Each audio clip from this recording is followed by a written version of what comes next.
Which paths I take, we'll find out. Oh wait, I can hear my own music. Ha! Hello. I got stuck with that stuff. Blah. Will that fix it? Will that fix my music? No, no, it won't. Oh. Okay, no music for now then. Hello, everybody. How are you doing? Hello, Rupa. Hello, Saru. Hello, Johnny. Hello, Sayori. Hope you're all doing well. Rich asshole, which is the default road trader path. I suppose that makes 4 paths then. Actually, do you know what? I could just use the game audio. Johnny Hat One Dude just resubscribed for 16 months. Chaos Magic. It is Chaos Magic. Like, you could resubscribe for 16 months, Johnny. Sayori Maya just resubscribed for 16 months. Fire, fire, fire, fire. Zams tree wiggles, Zams tree wiggles, Zams tree wiggles, Zams rave. And thank you for the resubscribe, courtesy of Jira, or Jirachi, for 5 months. Hope you guys are doing well. And yes, there will be fire and wiggling. Or wiggle fire. Though I guess fire always wiggles, doesn't it? And hello, Cake here. How are you doing? Welcome to the stream. I do like Chaos Magic, though. I'm not going to lie, Johnny. There will be quackers in this game. We'll try and get some ducks, if we can. That's how I pay, not with money, Chaos Magic. Calling a road trader a rich arsehole is like calling an orc bloodthirsty. I mean, yeah.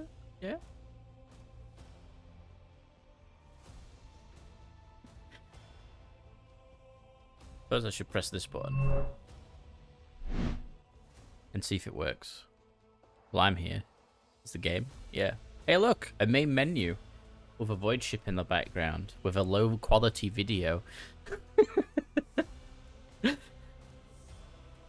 It's the only thing I don't like about this main menu. The void ship in the background is a very low quality video.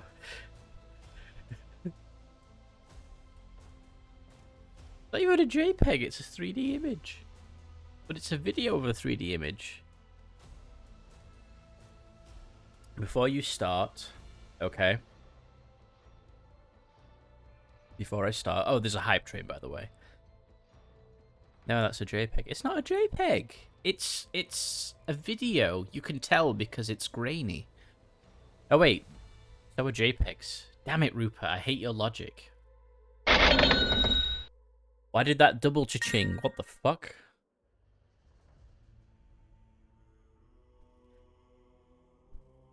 I can see the pixels. I can see the pixels. Holy crap. £75? Are you sure, Saru? Holy crap, thank you.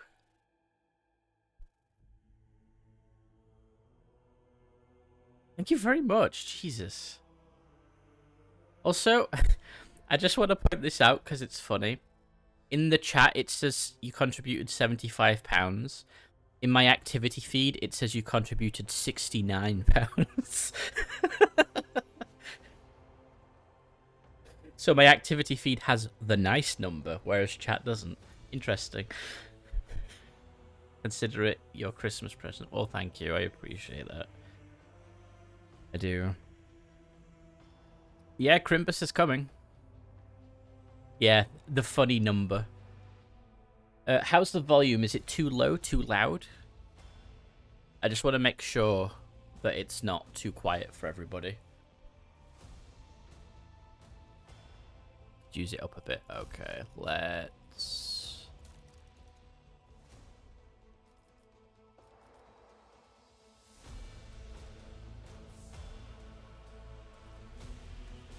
I kind of like this music, so...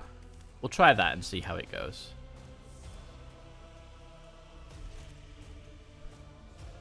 Oh, yeah. Oh, and yeah, Saru and Sayori got a 7 stream streak, which is cool. There you go. Right, we're going to start the game in a moment. I'm actually going to wait for Saru, honestly. Sadly, you can only marry one space organ... Organ... What? Orangutan? Wait, what? Can you marry a Necron in this game? Oh, the Jacaro. I like those. Well, no, that's funny. I say I like those guys. I don't. I think they're silly. That fire's not a JPEG, Rupert. Look, it's moving. In all its pixelated video goodness. Ah. Those are JPEGs, they're not. But you can marry a human. I'm gonna guess you can marry a space marine because I've heard from the rumor mill you can romance a space marine in this game.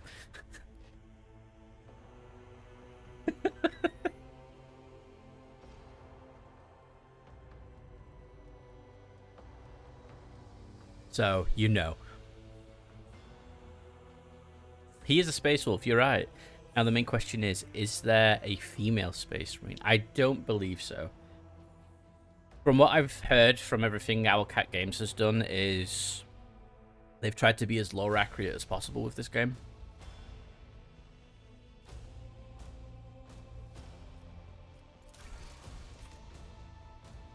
What's this say? We as developers are always striving to improve our work. To do this, we need information that we can only get from you.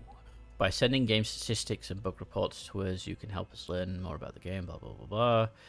Since the game is based on Unity technologies, we use Unity Analytics. But what does that do? You can opt out of the data. Do I accept this or not?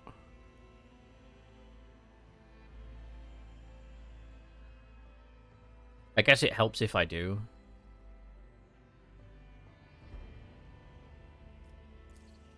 I've accepted.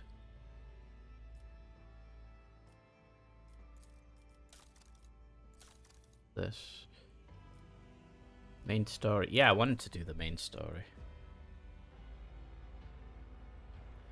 Take up the mantle of a rogue trader, the sign of an ancient dynasty of daring privateers that reign over their trade protectorate, and explore the fringes of the known galaxy. Darkness looms over the bloodline of Von Val as it faces multiple threats from within its own ranks and without, as countless enemies seek to destroy the most daring and brave agents of humanity. It is up to you to hold the reins of the shattered protectorate and forge a new path for the Von Val dynasty, currently finding itself in a vortex of wars, intrigues, calamities, and heresy. The stakes are high and rise even higher as you cross paths with terrifyingly powerful and ambitious adversaries in the darkness of the Koronos Expanse. I like how it's the Von Val... Well, it's the Von Valancus dynasty, or whatever that says. But, like, my personal Rogue Trader dynasty is called the Val dynasty, so it's almost as if this game was meant for me. Just saying. Not really, but just saying.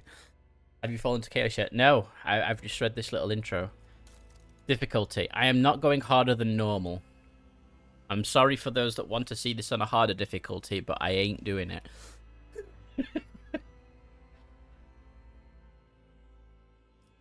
What is the difference? This difficulty is not recommended for players not familiar with Warhammer 40,000 Rogue Trader system.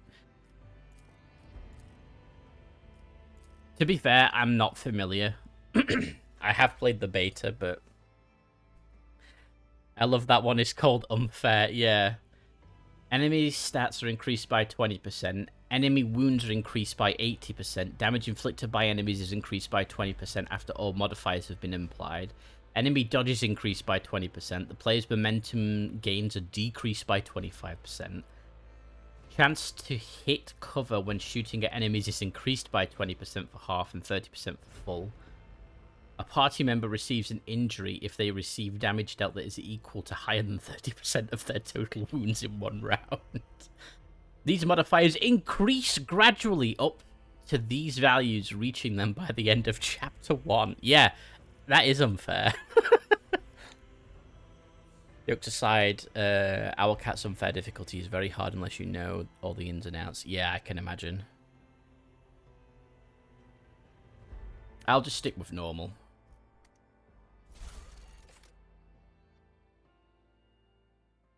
So there's like 3 pre-made characters.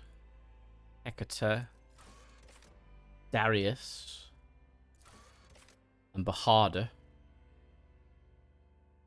Yeah, we're going custom. Of course we are. Okay. Right.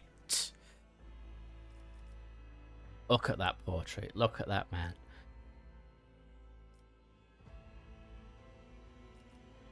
Ooh. Okay, I'm going to love the artwork of all of this. I like her already. So I'm going to click that for now. That ticks all the boxes for me. Oh, it even... Hold on. Oh, it does. So the portraits have a direct translation to the actual character's physical appearance in the game. Okay, that's honestly a seriously nice touch. No, games don't normally do that, but I'm really happy for that. Oh, I hope they do Caiaphas Cain where you can look super thick and sexy and then just be scrawny and wimpy. He looks cool. Hold on, he has a bionic, but he doesn't there. Okay. What about the hair? Oh yeah, we've got the hair. That is a nice one, actually. We've got mustache. We've got twirly... twirly mustache.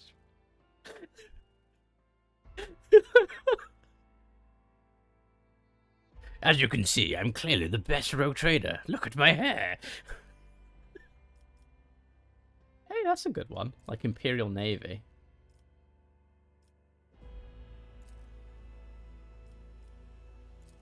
Ooh, I love that outfit. Oh, she's even got like, I wonder if it's actually welded to her head. This is Warhammer 40,000, so it probably is. I like that, though. That looks good. He looks cool.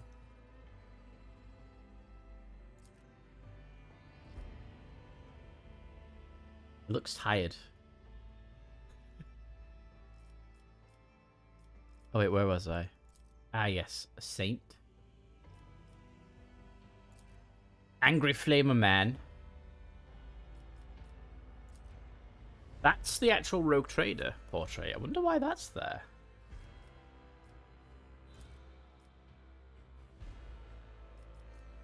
Oh, do you know who that reminds... Right, if you ignore the portrait a second, if you look at the actual in-game model, it looks like Forgotten Armories from YouTube. A little bit.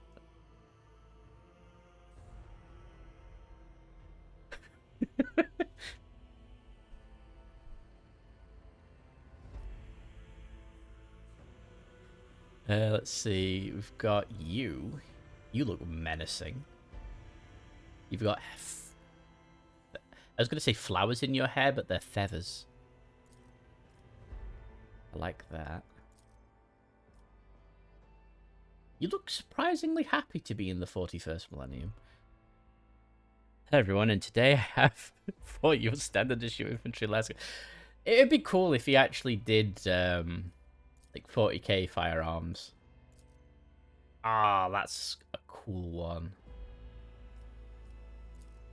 Like a man. Oh. He's even got like a weird... Oh, it's not hairstyle, it's actually like implants in his head, like coils and things. Royal Armories does have a video on Game Guns. Yeah, I've watched his Game Gun videos. They're pretty nice.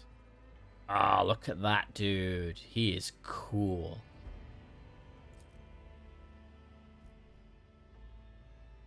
Oh, I like him.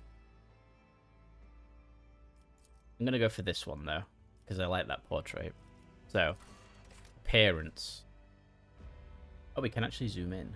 Face 8.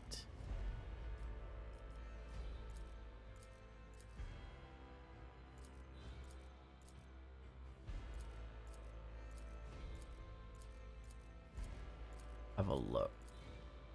I'm going to go with the one I like. Base 7. I think that works for me. Yeah, all the artwork's fantastic, right, Johnny? It's really good. They do it in cooperative with GameSpot. Well, I know what I'll be going for. You're going for like the big fat man with his magnificent hair and mustache. I know that's what you're going for, Rupert. I need to live this game. I need to live this game through you, Zan. I still don't trust Owlcat. That is fair. 3 different body types. So we've got what I'm assuming is average, a bit more portly, and then quite thin and scrawny. So you can do a thin and scrawny character. So you could probably make Kyphus Kane, Johnny. I'm just going to go for normal. Tones do we have?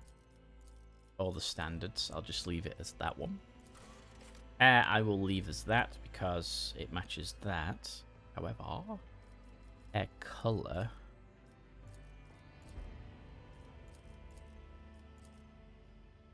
That's a bit better. There's no like. Oh, actually, that's much better. We'll go with that one.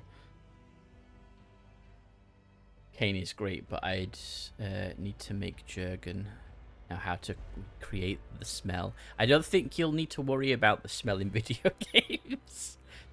I do want this game, just not sure if I can get it just yet. I think I could make Mirai Tashika with this. I think you could. All of these menacing looking eyebrows. Look at the portrait. I think the eyebrow's so high up. Oh, right, you can change it. That's a little better. Oh, we do have eyebrow color, thank goodness. I don't want, like,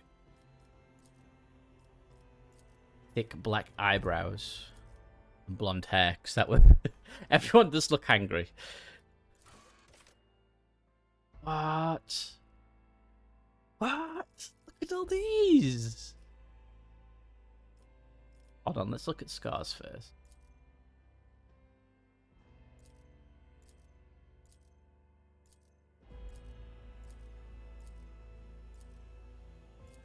Looks like Scars are limited to just the face, which is understandable.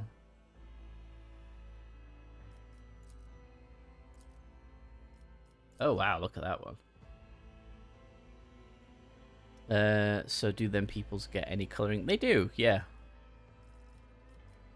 There was one I'm going to go for, which is that one. So just a scar a little bit across the face there.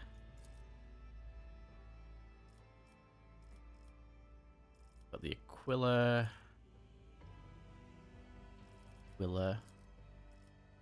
Oof.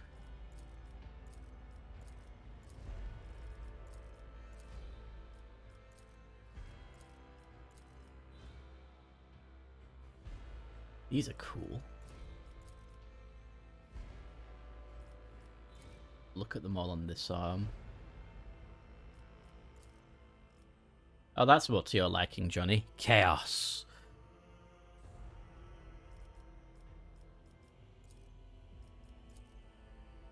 That one. Oh, there's another one. Chaos. Honestly, I actually kind of like the Aquila being on the back there. Wow. Oh, you can have up to 5 tattoos. Oh, okay. That's cool.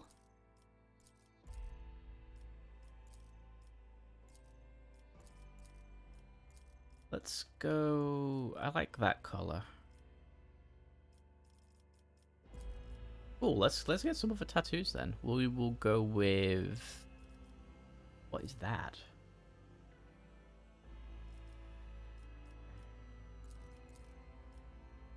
Gaming skull.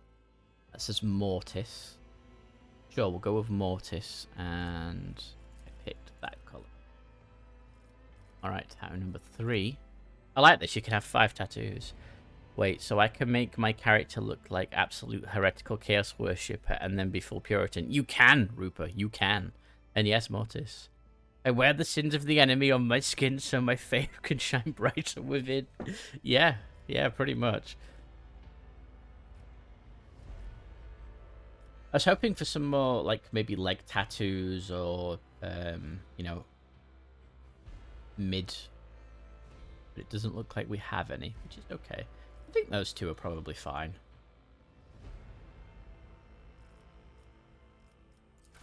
Augment. Oh, wow, look at all this. And how many of these can we have? 2. Yeah, the servo skull.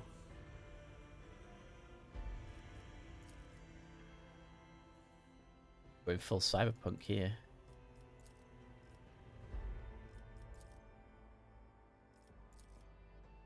A bring cap. Ooh, I like that one.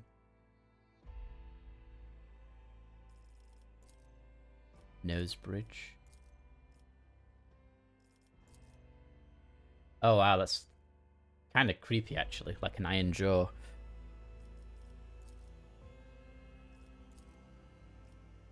Bask in my imperial headplate.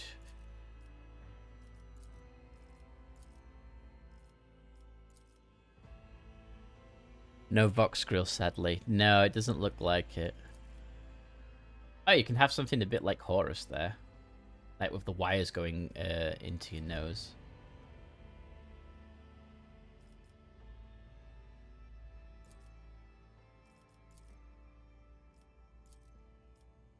Augmetic nose. A beep boop dot. Something on the side where the temple is might not be too bad. Service port. This needs an Imperial mark, sir. Proceeds to headbutt the people. Can you imagine? Oh, you can't see it, but it looks like they have like a matrix slot at the back there. That's pretty cool. I should like that up there. We'll go with that one. Just normal Rogue Trader things. Yeah. Service studs. Interesting. I think I would have done service studs personally for Rogue Traders, but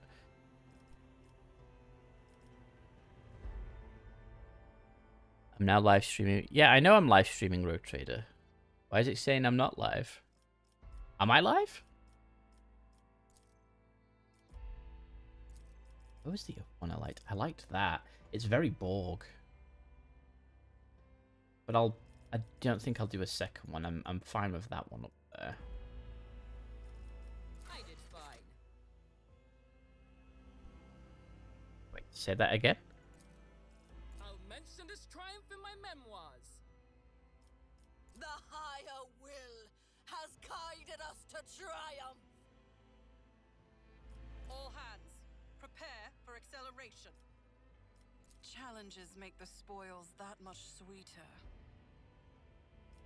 The divine watches over us. Purge this heresy from existence. That one, Rupa. Power resides in the will of the righteous. Lay in the course. My tactics are flawless. This could be an opportunity. Oh, literally mad, yeah. Ruinous favor prevails. Send their souls to the void. Blood and mayhem shall be our anthem. Behold as I slay, rend the flesh, shatter the spirit. Oh no. A new note in discordant melody. Applaud my brilliance. Madness conquers the void. Step by step I lead. Gaze upon the powers of the veil. This one's funny. Let the bodies pile. Oh, even she thinks she's funny. The battleground beckons.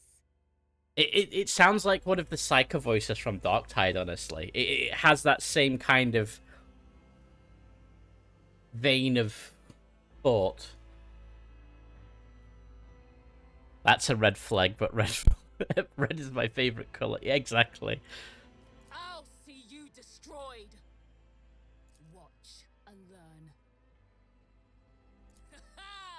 Another clean strike. Macro cannons, open fire. Time to reap the spoils of the battle. Keep your wits about you. I have a nose for profit and a taste for adventure. I think I'm going with pragmatic female. I like that one. I always keep my options open. I always get the job done. Macro cannons, open fire. I like how she says that. All right, we're going pragmatic female. Right, Homeworld. Oh boy.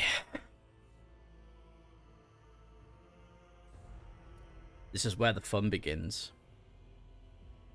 Death World, Voidborn, Hive World, Forge World, Imperial World, or a Fortress World.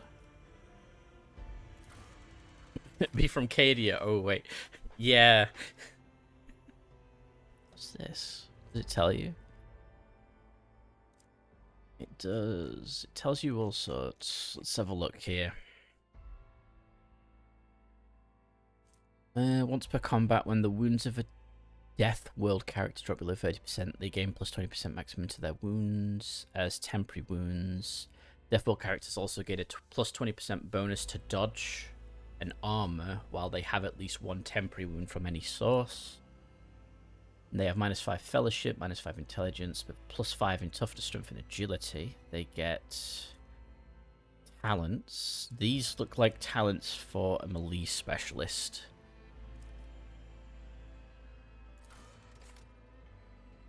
Johnny, this is Road Trader. Thus, free Primaris. It might be. I don't know when it's actually set. Voidborn gives you Fortune. A Voidborn character can reroll any failed attack, dodge, parry, characteristic, or skill test with a 20% chance of success. Additionally, any enemy dodge or parry against a Voidborn character has a 20% chance to fail after a successful roll. So even if they roll successful, there's a chance for them to fail. That's kind of nice, to be honest.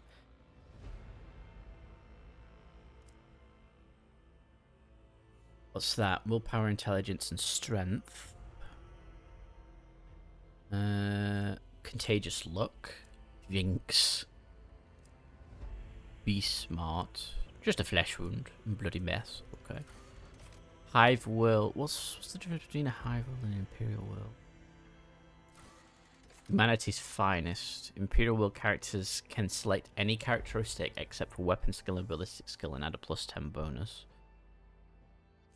Be ready to serve. When an Imperial World character is affected by an ally's non-damaging ability or affects an ally with such an ability, their resolve is increased. Better to die for the Emperor. While wounds under 40%, Imperial World characters gain +10% bonus to all characteristics and +2 resolve. I think I like Imperial Worlder for this character. Imperial Worlders don't get a -5 stat, but they don't get special trait. Well, they get a feature, don't they? They don't get a +5 or a -5 because they can literally just add a +10 to one thing.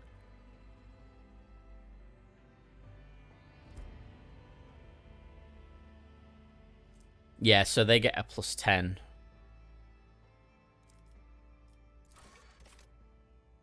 I don't want to minus my fellowship. I don't mind having lower strength. All of us are more specialized Voidborn are cool. What do they get? Anytime a Voidborn character scores a critical hit, they have a 10% chance to double damage. Using a non-damaging ability on an ally grants that ally the ability to reroll any failed check, dodge, parry, characteristic, or skill test with a 20% chance of successful one round. This chance cannot be greater than the base success chance of the roll. Thinks, well, if a Voidborn character has more than 50% wounds, all chances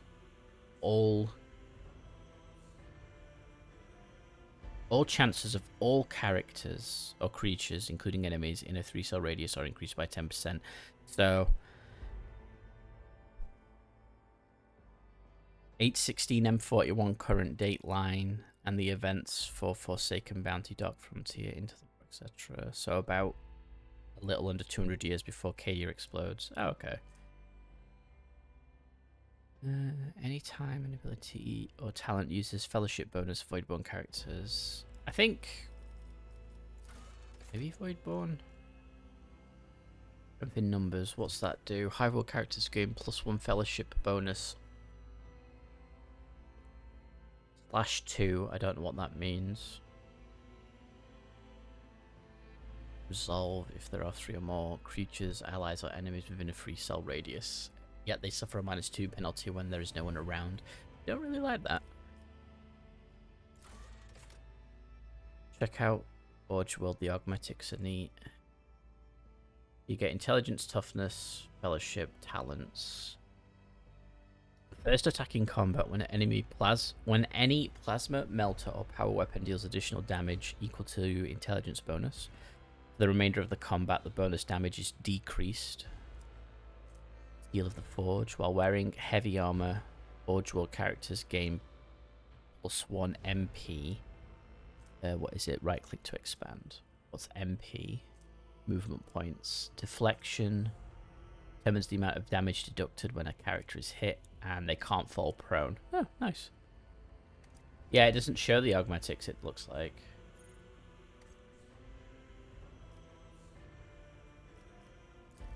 Clothes not available yet. I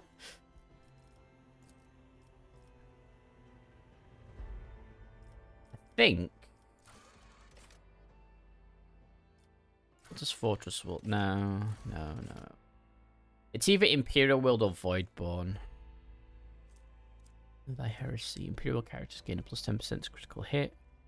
And Xenos or demonic creatures, their allies gain half the bonus of No Heresy. However, Imperial World characters Law Xenos and Law Warp are always 0. You run around wearing nothing? No, I believe you can... you get a set of clothes. I think we'll go with Voidborn. Voidborn is fine.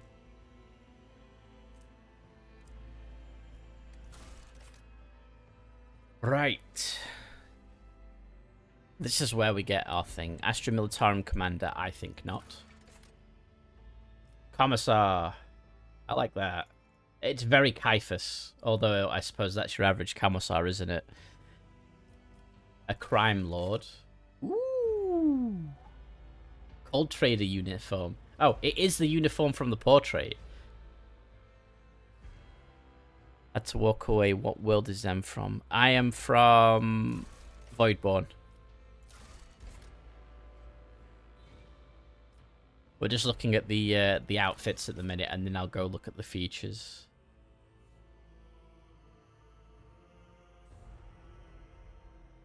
That's nice. Navy officer. I have a hat. Yeah, the hat's cool, isn't it? A noble. That is nice. I do like that. And sanctions. Wow, look at that one. Digging the outfit. For the noble, you serve me. The noble assigns one ally who will become their servant until the end of combat. Anytime the noble's abilities affect the servant gains a +5 to all characteristics until the start of the noble's next turn. Anytime the servant attacks a target that the noble dealt damage to last turn, the servant gains a +10 plus noble's fellowship bonus percentage critical hit chance against the target. Can only be used once per combat. That's not bad. They get +5 int, fel, coercion. Represents the character's talent to manipulate others through intimidation and reach, and is affected by fellowship. Okay, that's not bad. +5 to persuasion. Following features revealed after origin advancement. +5 fell, +10 persuasion. Noble sounds like a good one for me so far. You do something. That just reminds me of what she called from Overwatch, where she goes, "Bob, do something." If a noble uses an ability on their servant, the servant gains +1 AP. What's AP? Action points. Gains +1 action point next turn. Does not stack with itself. Okay. Let's have a look. If the noble and the servant are adjacent to each other at the start of the noble's turn, they both gain temporary wounds equal to the servant's toughness bonus or noble's fellowship bonus, depending on which is higher. That's actually pretty good. It kind of makes you think about who you pick and who's next to you. You, go on. The noble servant gains +2 movement points every turn. Space Wolf is going to love being ordered around. I know, right? You, kill it. I like everything starts with you. If the servant kills the target that the noble dealt damage to last turn, the noble gains +1 action points next turn. You are next. If the servant has less than 30% maximum wounds, the noble can use You Serve Me once more in battle, designating a new servant and removing the effects from the previous one. The noble cannot designate a character who already was their servant this combat. That's basically saying, oh, my servant's gonna die. Let me just pick you instead. There you go. Wow. We have names. You, be quiet. DLC talent. You. Navy officer, Minotaur and priest, crime lord. What is the one? Surefire plan. At the start of combat, the crime lord gains plus intelligence bonus stacks of the Surefire plan effect. Activation of this ability consumes 1 stack and makes the next action stronger depending on the action type. Crime lord attacks, they deal +10. What's that? +10 per bonus? Oh, perception bonus. Percentage more damage. If the crime lord moves, they gain +10% perception bonus percentage to dodge, parry. See, that's not too bad. Then they get weapon skill, perception, awareness, and logic. So they're more combat-y focused. I think I'm going to go with Noble, honestly. So we'll go Noble. Triumph, Apex of Brilliance, Illustrious Glory, or Feat of Greatness. Check Psyker. They become a sanctioned Psyker and have a chance to trigger psychic phenomena. And they get Psi rating 0. They get Toughness, Willpower, Law, Warp, and Carouse. They can do +5 Willpower, +10 to Warp. They get Divination, Telepathy, Sanction... what's that? Sanetic powers? A concentration of faith. Sanetic powers are used by pious psychics to protect allies and smite heretics. Sanctic powers. Biomancy, Pyromancy, and then they get a lot of Psi rating. Well, I'm not going to be a sanctioned psyker this time around. Oh, because I'll mention this now. This game has up to 6-player co-op. So you can actually play this up to 6-player co-op. From what I understand, you can take control of one of the pre-made characters, you know, one of the actual followers that you can get in the game, or you make a completely custom character from scratch like this and become part of the Rogue Traders crew.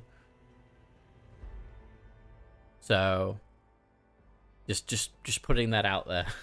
Let's have a look. Your strong presence and persuasion has stopped a feudal war between neighbouring systems, +5 persuasion. Illustrious Glory. You were named planetary governor and survived, having made useful connections on both sides of the law, +5 to commerce. Yeah, the road trader makes the important choices, but... Yeah, so... Only one of you can be rogue trader. Everybody else can vote on chat options for the important stuff. But otherwise, you just run around like crazy people. Feat of greatness. You had a rival noble house's reputation destroyed and its members exiled from the sector. Ooh. Represents the character's talent to manipulate people through intimidation. Commerce. Represents the character's business sense and ability to make profitable bargains. I like that one. And persuasion. I'm going to go with illustrious glory. Although, I kind of like Apex of Brilliance.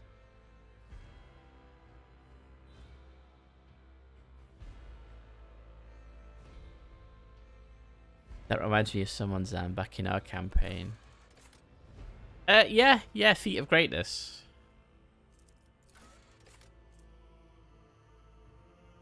I'm gonna go with Illustrious Glory. I survived as a planetary governor. Let's have a look. Darkest Hour. The mysterious tome that was discovered in your family library enacted a terrible toll on your mind. -5 to law warp. Brand of Shame. You are a bastard, an illegitimate member of a family that immediately turned its back on you. -5 to law Imperium. Or Shadow of Torment. You were kidnapped for ransom, and your captors mistreated you until the moment you were released. Carouse.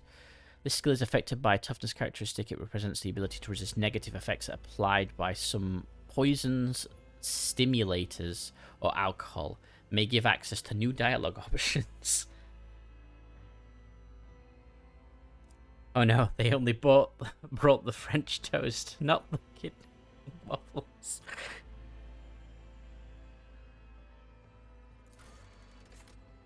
We'll do that one. Next. Oh, wow. Choose archetype to see description. You can only choose one of the first tier archetypes at this moment. Archetypes are development paths that your characters follow. Each archetype encapsulates a unique set of skills and expertise, or experience even, and represents a specific combat specialization. From the frontline warrior to the indispensable leader preferring to command from the rear. Choose who you want to be in the grim dark future of Warhammer 40,000, Rogue Trader.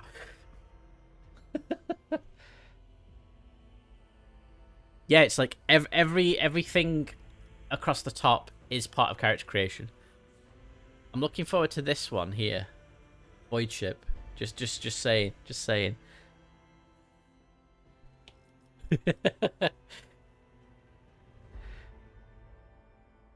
Yeah, there are. So what's warrior? I don't know what any of this means. Hold on. Wait, no, don't do that. Can I just hover over it? No, I can't. I actually have to click it. Warriors are combatants boasting exceptional melee prowess, capable of dealing high damage in close quarters combat and withstanding heavy amounts of damage. They also excel at drawing enemies' attention from less defended allies. Core focus is melee, movement and dodge, armor and parry, taunt and soaking damage. Okay. And the officer. Oh, I can just left click them. Okay. Right, let's have a look. Officers use their willpower and fellowship to improve the combat capabilities of their allies, turning them into even greater threats to the battlefield. Core focuses extra turns, single target buffs, rescuing allies. Oh, rescuing allies' momentum. Keystone features bring it down. The officer immediately grants an ally an extra turn with action points equal to 2 and no movement points. If the ally is under the effects of Voice of Command and kills an enemy before the end of the officer's turn, the ally gains a one-time additional ++2 times Officer's Fellowship bonus momentum. Math. Rescue, like saving people. Okay.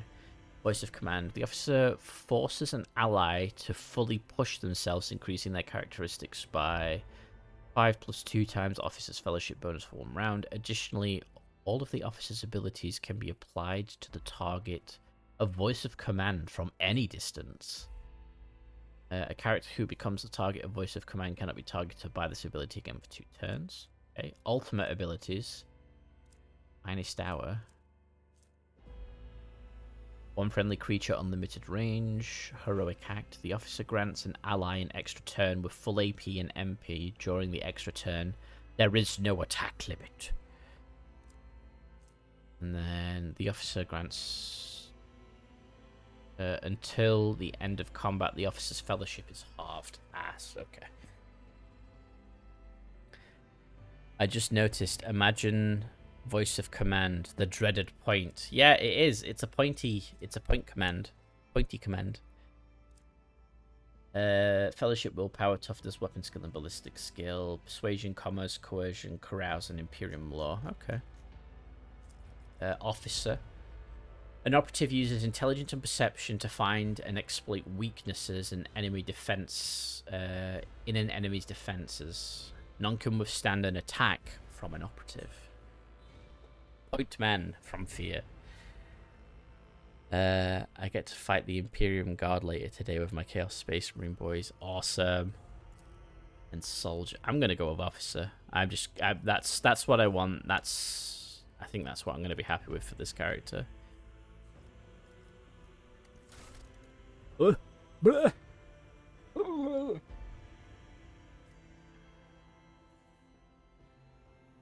I've got 30 points.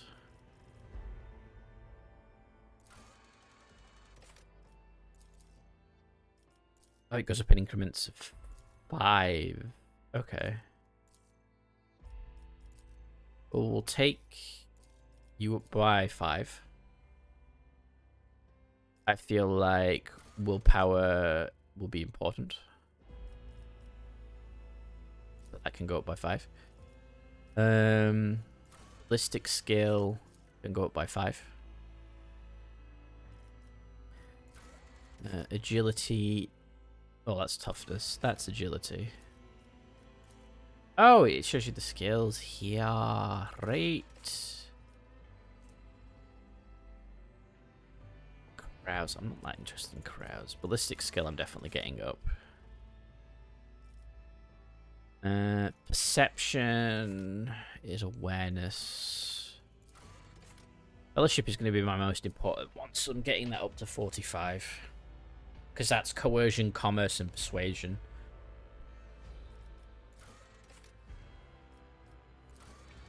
Intelligence is all the law skills, plus tech use and Medicaid. Yeah, 45's the max. They've put these little dots. You can only get it up a max of 10. A character creation, it looks like.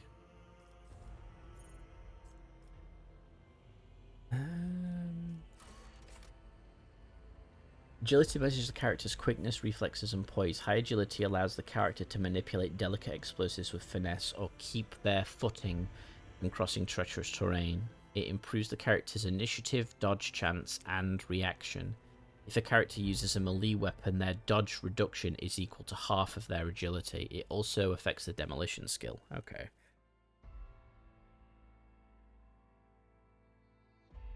The intelligence would be good, but dodging is also good. Yeah, intelligence. Intelligence is a measure of the character's acumen, reason, and knowledge. It also affects those laws. I think I'll get intelligence up 5 and agility up 5. If you are behind 5 minions, what's the point? Yeah, that's true. That is actually true. What's toughness do? How easily a character can shrug off injuries, as well as how easily they can resist toxins, poisons, environments, diseases, and other physical ailments. It increases the chances of resisting negative physical effects, and the amount of a character's wounds. For each bonus point of toughness, Character gains plus 10% wounds. If you get 40 agility, I think you get extra movement. Say. Yeah, there are a lot of options, Sayori. But that's kind of the fun of it.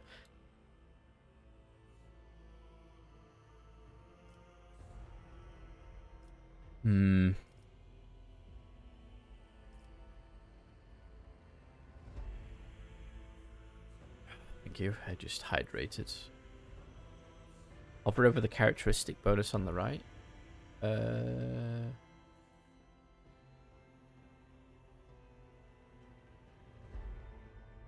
Doesn't look like anything pops up.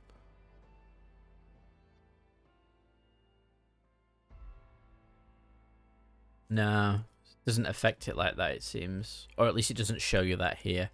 I'll do +5 agility, because just having a bit of extra initiative and dodge is always nice.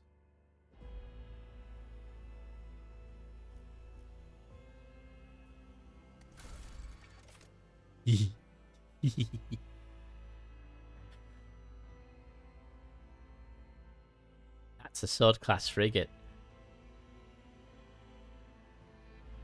I like sword class frigates. A falchion class frigate. And a Firestone class frigate. Oh.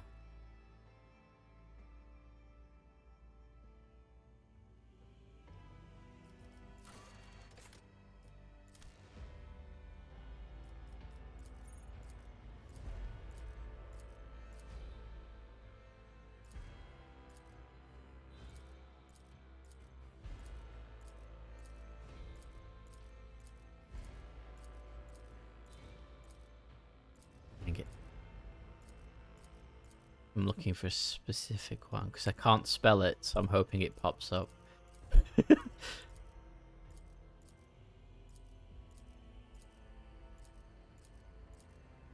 Come on.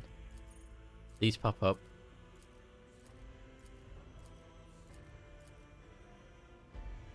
Yeah, I know what it's going to be called. I was just waiting for the spelling to pop up.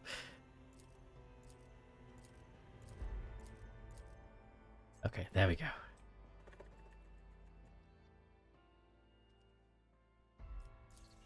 The Righteous Fury. So, I've played the Rogue Trader tabletop game, and I had a sword class frigate called the Righteous Fury.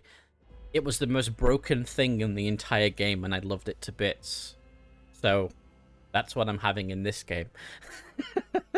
Although it didn't have torpedoes, which it looks like this one does. The Von Val flagship is the mightiest void ship belonging to the Von Val dynasty. Each system aboard this frigate has been tried and tested in innumerable engagements. Its weapons and turrets deliver hard-hitting volleys with pinpoint accuracy. Its plasma drives are rugged yet reliable in extreme conditions.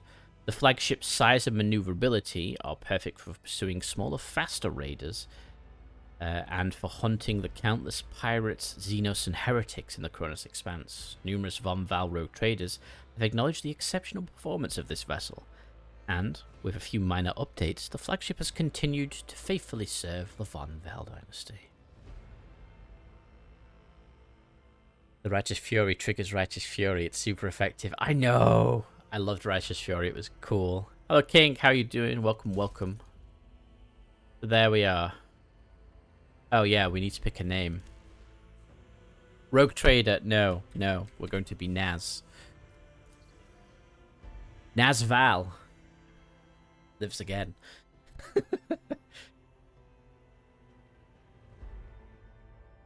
And I actually get an augmetic eye. Very cool.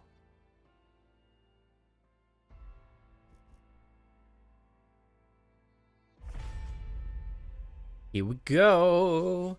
Time to make an absolute unit. Yeah, you can do it.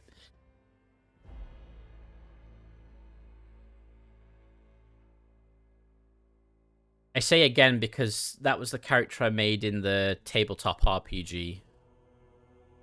originally. So I've kind of recreated an old character that I've had for a very long time. Press any key. I press the space bar.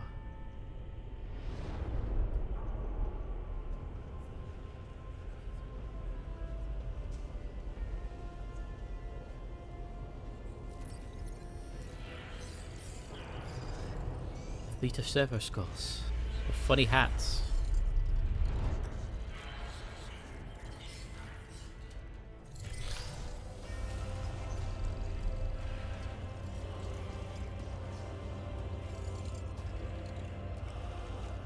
Hats for everyone, yes.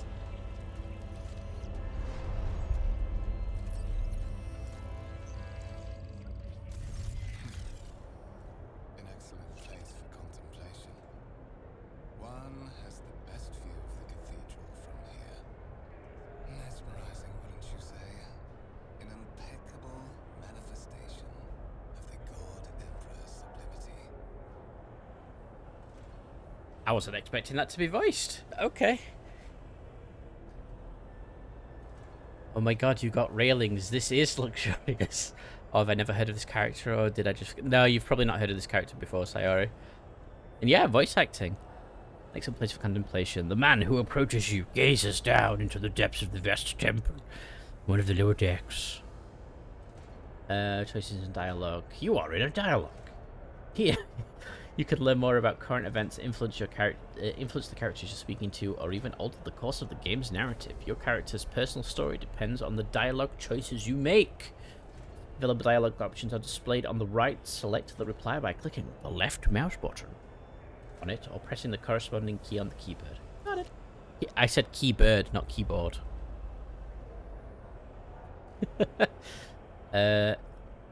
Truly an awe-inspiring sight.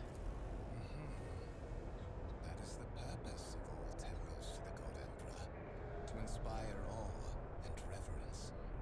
For it is the duty of his servants to persevere in their tireless service until they are presented with a chance to give their very life for the master of humanity.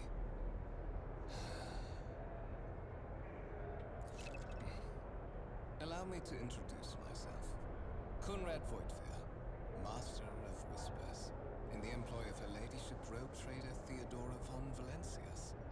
At your service. I haven't had the pleasure of speaking with you in person before. It's Conrad. And it's Von Valencius. Well, I'm still saying it's Val. I want to turn his voice up. If I press escape, is it going to kill me? No, okay. Options. Sound. Voice volume.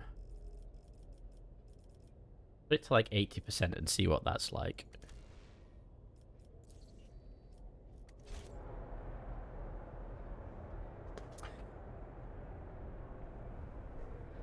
Oh, you're gonna get this game now that you've seen that there's VA in it.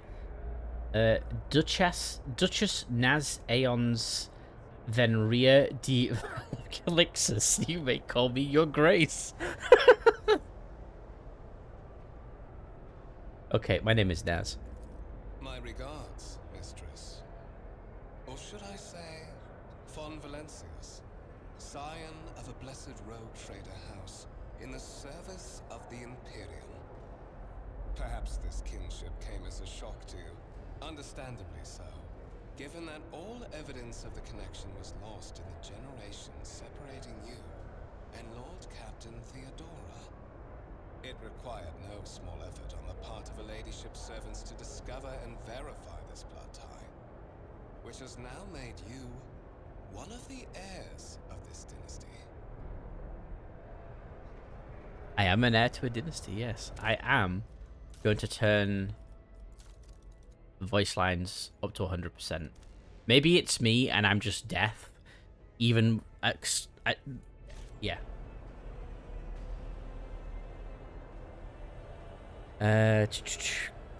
Quick download. I must admit, it does look amazing. What did you say? Sorry, hold on. Yeah, it's tempting now to 2 is the most Rogue Trader option. It is. That and it's old Baldur's Gate style. That's true. Lord Captain, a strange title for Lady Theodona. Why am I aboard this vessel? Why have I been brought here? You have a curious title, Master of Whispers. What are your responsibilities? To put it plainly, I am the head of the network of spies and informers who serve the interests of House von Valencius. I uncover weak links both among Lady Theodora's retinue and in the ranks of her rivals. I eliminate our vulnerabilities and exploit those of others. I like his voice. And yeah, the voice is now a nice volume for me. Also, I love how you can hover over the different colored text option codex entries. Oh yeah, like when they come up, they're like hyperlinks. See if one pops up. Such are the Yeah, like traditions these. of the Imperium. Lord Captain is the title that was established in the annals of the Lex Imperialis at the time when the first rogue traders entered the Gold Emperor's service, and therefore, it is sacrosanct. If I hover over that, I can even right-click and go to the encyclopedia of the entire game. Are you feeling fluish? I hope you feel better, Rupa. Fluish is never good. Why am I aboard this vessel? Why have you brought me here? So that you may fulfill your blood duty. Whatever obligations you had before, they are henceforth null and void. By order of the Lord Captain, you have been requisitioned to serve the rogue trader, indeed blessed by the God Emperor. But I was a planetary governor. Your former position may have been different from conventional service as part of one of the institutions of the Imperium. But from now on, a different fate awaits you. One chosen for you by the Lord Captain. I advise you to come to terms with this reality as quickly as possible. I suppose. Tell me about the one on whose ship I have found myself. I would rather not discuss the Lord Captain behind her back. Especially not on board her ship. No one knows better than I that whispers are wont to attract particularly close attention. Suffice it to say that her ladyship is the bearer of the sacred warrant of trade and a woman of immense power and entitlement.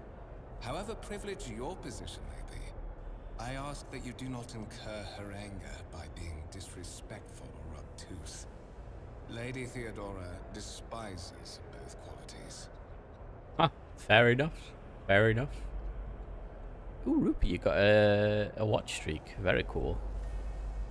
Planetary Governor is chumps compared to rogue traders. Chumps. Call her fat immediately. No, Johnny. No, I can't do that. You say I'm one of the rogue traders' heirs, so there is another candidate? There is. And you will meet him soon enough. Okay. I assume you had some goal in mind when you decided to seek me out. Let us address it. But of course, I have come to invite you to a meeting with Lady Theodora. I imagine you have many questions for your patroness. Yes. I'm sure she has just as many questions for you. Sure. It is regrettable that you haven't yet had an opportunity to speak. It has been an arduous voyage thus far. The Lord Captain and Master Edelthrad von Valencius are conversing on the observation platform. Let us join them there. Edelthrad, what a name.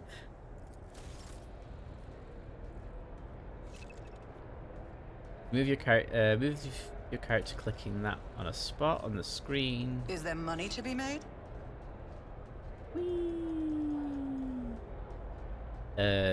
WSAD moves the camera, Q and E rotates. You spin me right round. Look at all these people! Hello! I want to go through the door. By the Emperor, it's a wall of darkness.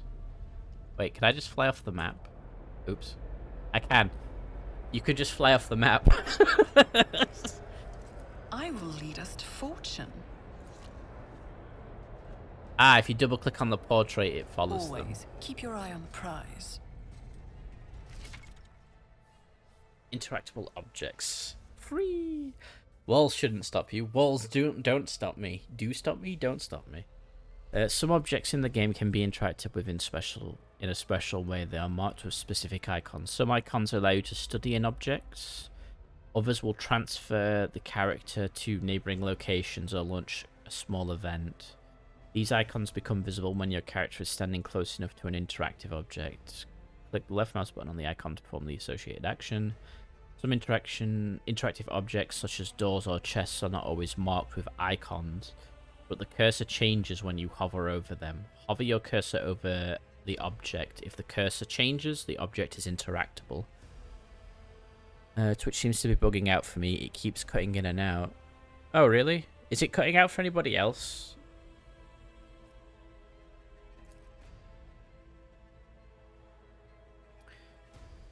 Hold tab to highlight objects your character can interact with. Okay.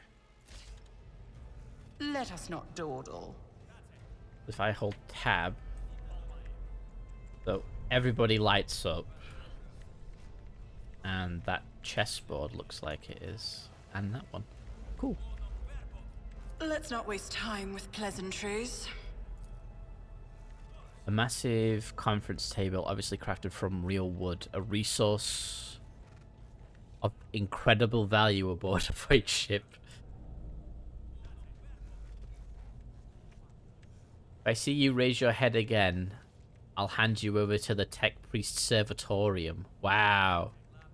The crew member is hard at work, bowing his head in fear and avoiding even looking at you. Lay people interfering in an operation sacred mechanicum.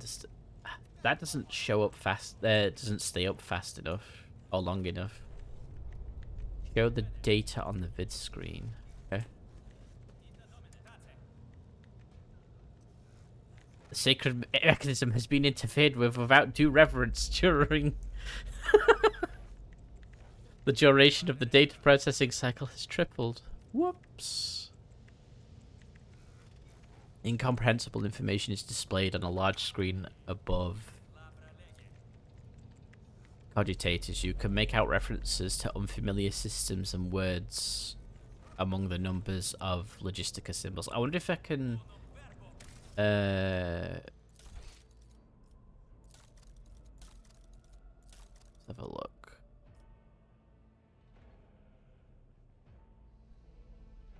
On sides, no. Play? No. Game.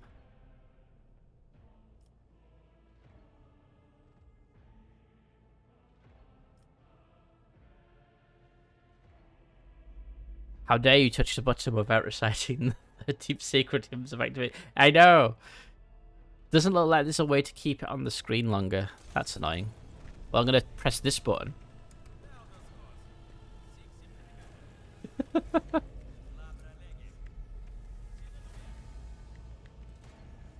Okay.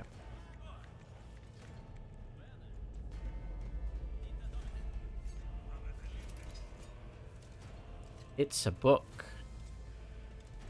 I can't click the book. Who are you?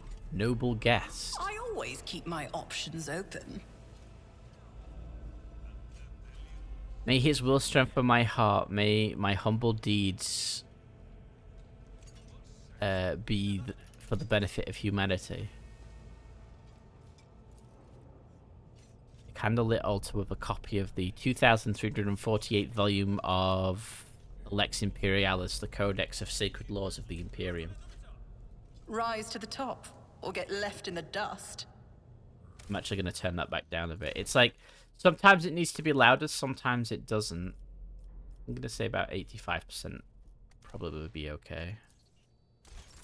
Angry binary. Press a bunch of buttons like you usually do and break it. That's the plan. Oh, it saved. Door.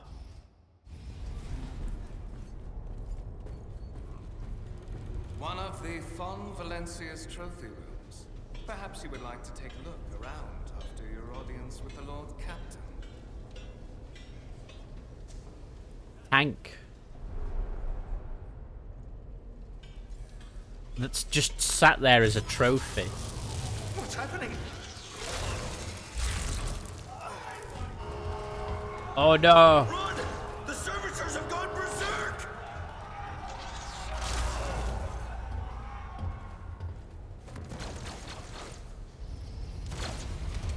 Oh no! Your demise is already calculated.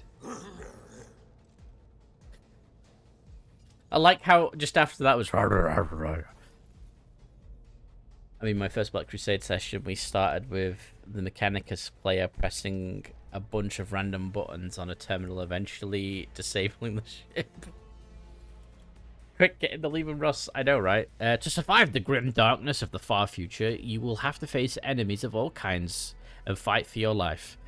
These hints and tutorials will familiarize you with the combat system of Warhammer 40,000 Rogue Trader.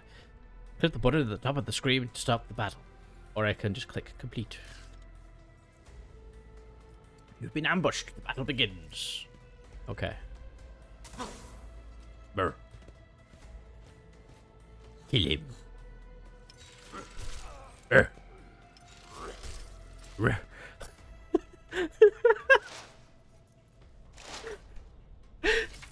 I'm sorry. The noises the servitor's making is funny. It's like. Brr, brr, brr, brr. It's not what I'm used to a servitor sounding like. Also, the Rogue Trader has a Lehman Russ as a display piece. Some guardsmen out there without their tank. True. He is building a body count. Rawr! All battles in the game are turn-based and take place on a grid. On their turn, characters can move, attack, and use their abilities. Select a cell within the highlighted area and double-click left mouse button to move to the character there. Movement points. MP determines how far a character can move on their turn. MP corresponds to one cell on the battlefield. Moving diagonally is more costly. Every second diagonal cell uses 2 MP. I wonder why. But good to know.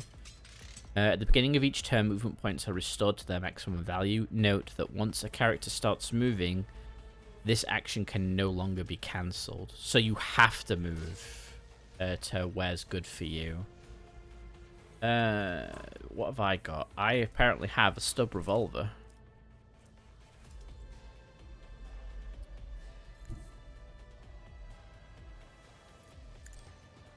I will move there. Look. To make attacks and use abilities in combat, a character must spend action points or AP. Their total is displayed on the panel at the bottom of the screen. Every attack or ability has a certain AP cost associated with it. The number of squares next to the icons of attack actions and other abilities indicate their AP cost. At the start of each of the character's turns, the AP is restored to its maximum value. He has no fire? Not yet. Okay, yeah. Single shot. So look, hover the cursor over an enemy. A tooltip will appear showing you the chances of hitting that enemy and the possible damage you can deal with a successful hit. Amount of damage your character deals depends on the parameters of the weapon they are using. The effectiveness of the shot depends on the distance between the character and their enemy. When you target an enemy with a single shot, you will see 2 areas denoting the weapon's effective and maximum firing ranges. Certain abilities in the game are considered attack actions and can only be used once per turn, unless affected by specific talents or other abilities a character might have. If a character performs an attack action, they will not be able to attack again and will lose their remaining movement points until the start of their next turn. Okay, so it's if you shoot first, you can't move. So you have to move, then shoot.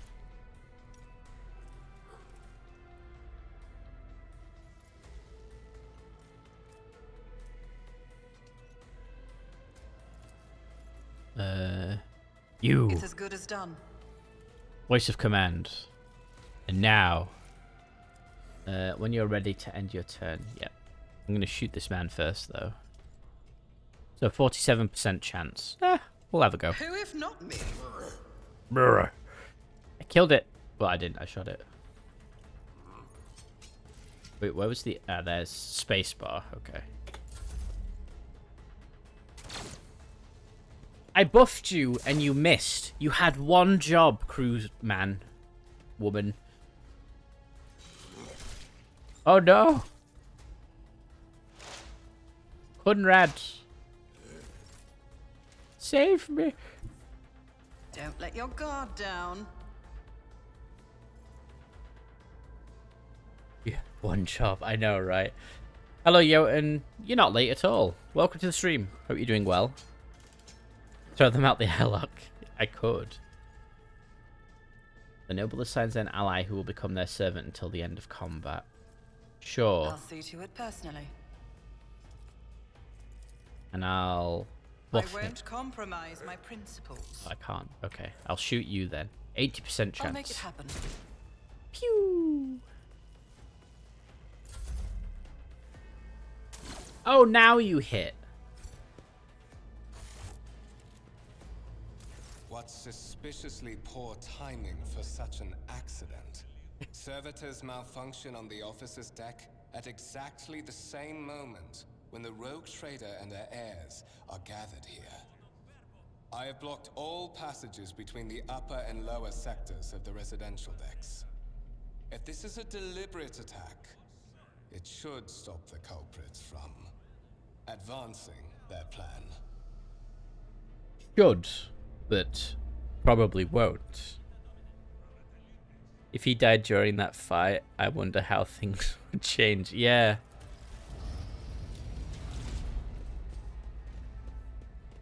Hey, look at these guys. Spread out. No one is allowed to enter the premises. I'm afraid Okay. I must remain here. For Lady Theodora's safety, I have to oversee the execution of these orders personally. I hope you will have no difficulty reaching the observation platform on your own. It is just at the end of this corridor. Okie dokie.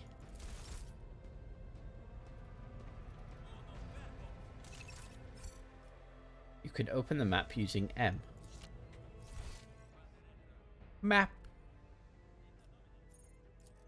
Zoom in, zoom out. Center map on Rogue Trader. Ah, here we go. Trophy, exit, important character or point of interest, enemy, neutral creature. Ooh.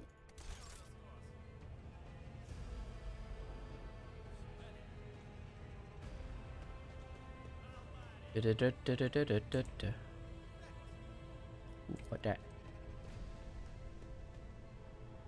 These windows look into the next room, not outside the void ship. Cannot make out anything through the cloudy glass, only the weak light filtering from the other side. I believe that's it. What this? A violet alloy upon which closer examination turns out to be a handcrafted object. Symbols carved with a primitive tool are visible on the surface. Ooh. Is there money to be made? I don't know, maybe. A black shard resembling obsidian. If you look closer, you can discern a strange, barely perceptive glow inside the artifact.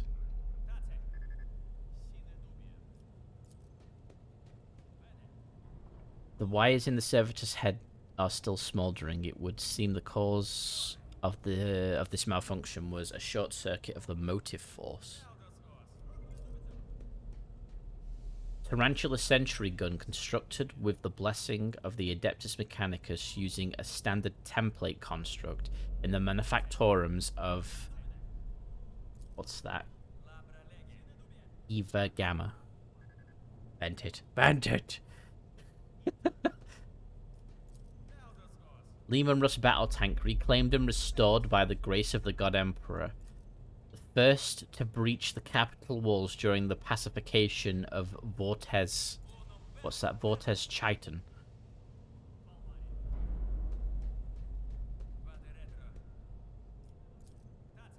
A massive golden amalgam interspersed with sparkling particles. Stone on the pedestal is no doubt solid, but its surface shimmers and changes in hue, as if someone has captured a piece of turbulent sea within the rock. I mean, it looks invisible to me.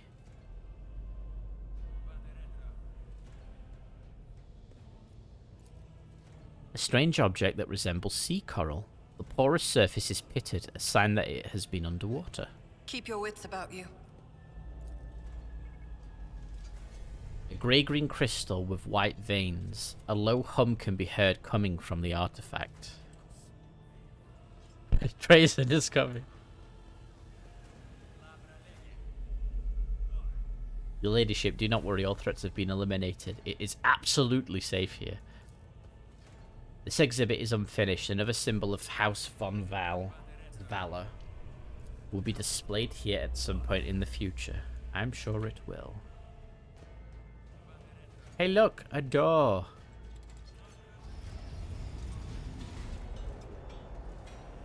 Oh, I'm over here now. Always keep your eye on the prize. I see you raise your head again. Oh, it's that.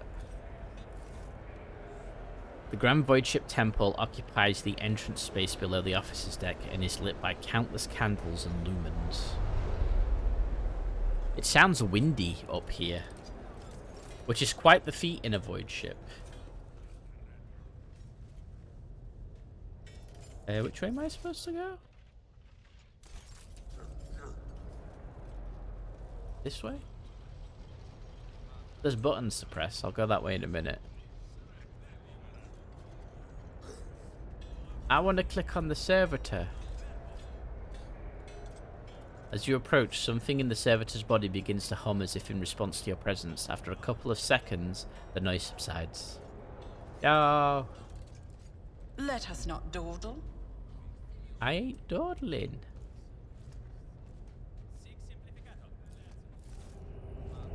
The lifts carrying people around the decks move with a loud grinding noise.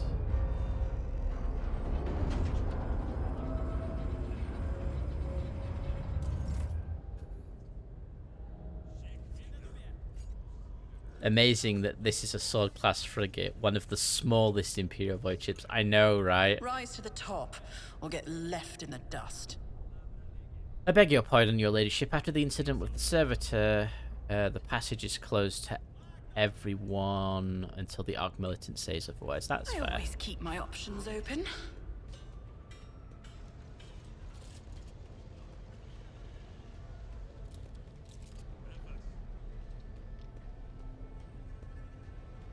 What's going on here? State of your uniform. What are you doing on the upper decks looking like that? Gracious sir, I repent. I repent of spiritual weakness, of devotion from her commandments. Do not punish me. Let me make amends with my deeds. Hey, tech dudes. Hello. Praise be the machine god. Praise be the machine god. Praise be the machine god. May thy holy connections be guarded against evils of entropy. Do the ships go anywhere? The ships can pretty much go anywhere, yeah. This is all one ship. These ships... Yeah, this ship, I think, said was something like 6.7 kilometers long. But the sacred unguent soothe thy acclamations, I think that one said. Hello, people. I'm here. Oh, there's no voice here. This is simply irrational, Lady Theodona. The man dressed in particular garb, his voice tight with tension, his face half of which is covered by synth skin, is twisted in a grimace of displeasure and disbelief. Assimilation into the trade structure would be political and economic suicide, particularly an admission of heresy. Ah, she's not even voiced either. No! It doesn't seem like all characters are voiced then. Yeah, one of these ships falling out of orbit can ruin... Yeah, pretty much. This one has a crew of 26,000. 26,000 for almost a kilometer-long ship. Which is kind of nutty. The tall grey-haired woman pins him with her gaze, her cybernetic eye flashing crimson. Then suggest an alternative that will satisfy me. I have described the situation no worse than my seneschal could have done. Make a decision. What will you do with Aeon 6? Listen in silence. While you are considering your answer, I wish to speak with someone else. Perhaps I shall hear something more interesting than incoherent mumbling. Theodora nods in your direction. Approach. What is this? Elthrad turns to you and regards you with indignation. Is this someone from your Retuin, Theodona? Do you permit your people to interrupt your conversations in such a fashion? I've just stood here silently. What do you want about? I give that permission to those with something of substance to say. Let's just see if it was worth it. Theodona tilts her head, her lips stretch into a cold smile. This is Naz, the second candidate for the title of my successor. The rogue trader regards you with a look of imperatus, predatory, and oppressive.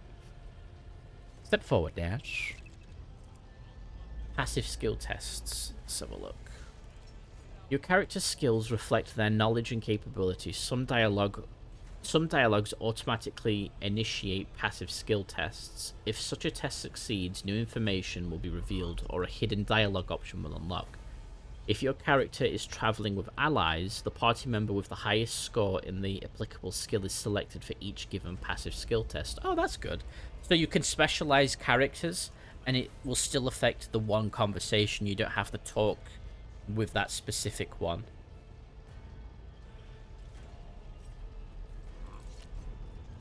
Let's have a look.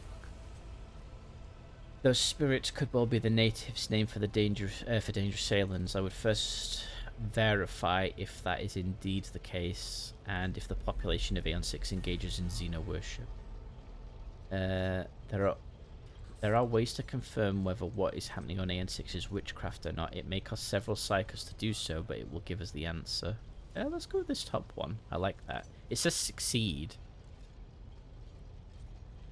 Chance 39. I don't understand the chance bit.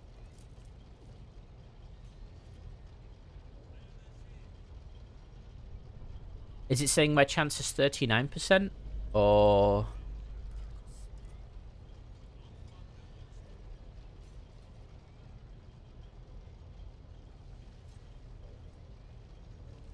that's a little confusing to me.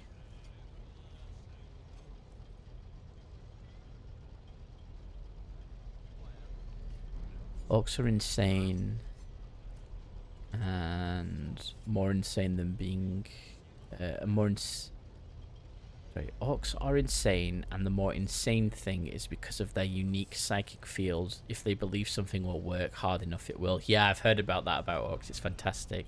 100%. You can't fail. Oh, okay. Theodona arches an eyebrow. Reasonable and prudent. However, chasing after ethereal creatures may prove rather long and fruitless endeavor.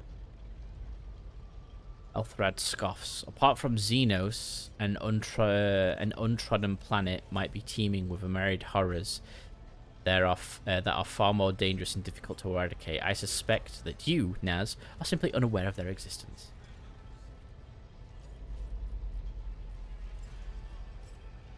We are both servants of the God Emperor and Lady Theodona. Does it become any one of our status to engage in petty feuds? Elthrad looks at you with suspicion. Even among his flock, not all are a piece. Not all are of a piece, Naz. I suggest you familiarize yourself with that fact before you are sorely. Elthrad's tone renders him silent. I believe I gave you an assignment on this ship. Explain to me then why my senior, what's that say, congregator is still dawdling about the officer's deck instead of proceeding to the middle decks to commence the inspection of components in his purview. I have to use... Oh, yeah, you do. I beg your forgiveness, Lady Theodora. Your presence has such a profound effect on me that I... well, forget the time. He bows ceremoniously and takes his leave without sparing you another look. Oh, sparing you another look.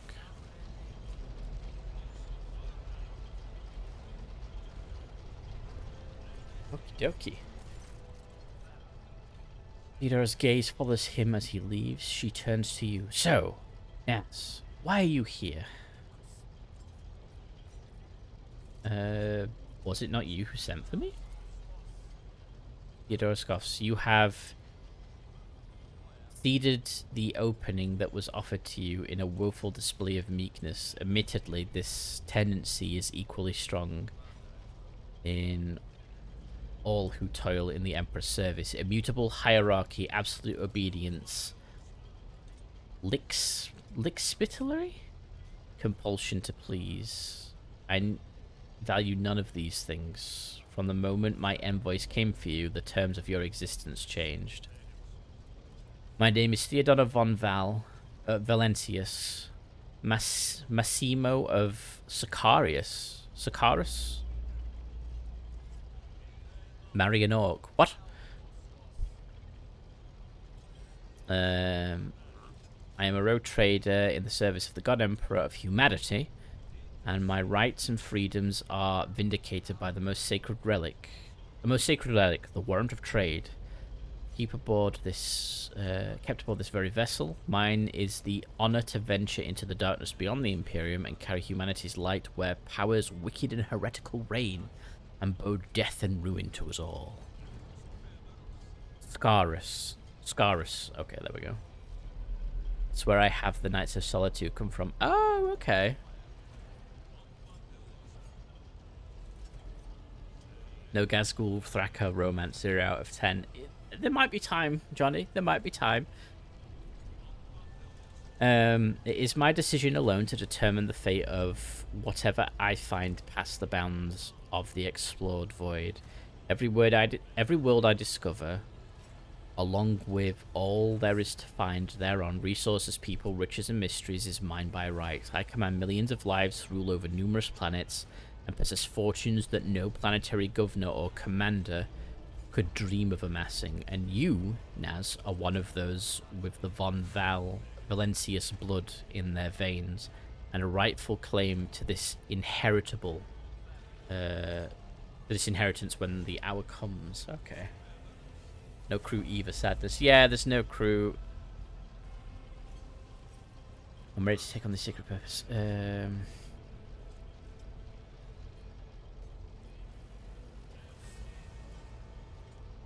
Ready to take on this sacred purpose. Oh yes, you would be, wouldn't you? The question is, am I ready to choose you over the rest? You came aboard hours before the warp jump, and I have not yet distinguished yourself in any way. As things currently stand, I have doubts that you are suitable for the role of rogue trader. Blood right alone is not enough to earn the high honor of becoming the bearer of the warrant of trade. Nonetheless, your abilities and talents may yet prove useful.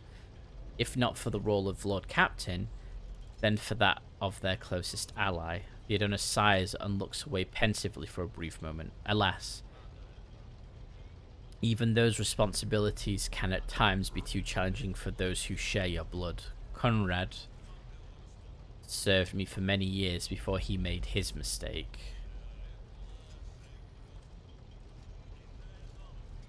Did I hear that correctly? The Master of Whispers is related to you? His kinship to me is most distant, as is yours. Nonetheless, he does bear the name von Valentius, even if he avoids using it publicly, and as such, strictly speaking, can be considered my heir. That door, however, is closed to him. His performance in his current role is satisfactory, or it used to be at least. Oh no, used to be. One of. Does that mean there are other heirs? Naturally, some have yet to arrive on board, but you have had the pleasure of meeting one of them, Elthrad. Maybe somewhat disconcerted by the scale of the responsibilities, or disconcerted? I don't know what that says. That may potentially fall upon his shoulders. However, I have a good feeling about him as a candidate. If you are satisfied with Elfred, then what sense is there in having this conversation? Why are you wasting your time on me?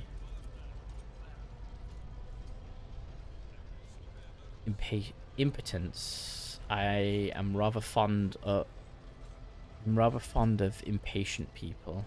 Or impotent people. They do not ask questions to resign themselves to circumstances, and more eager to show initiative. If I do choose Elthrad as my successor, I will still require loyal advisors. The skills and knowledge you acquired from your former life may prove invaluable here in the Koronos Expanse. Oh no, you broke the game. I've not broke the game.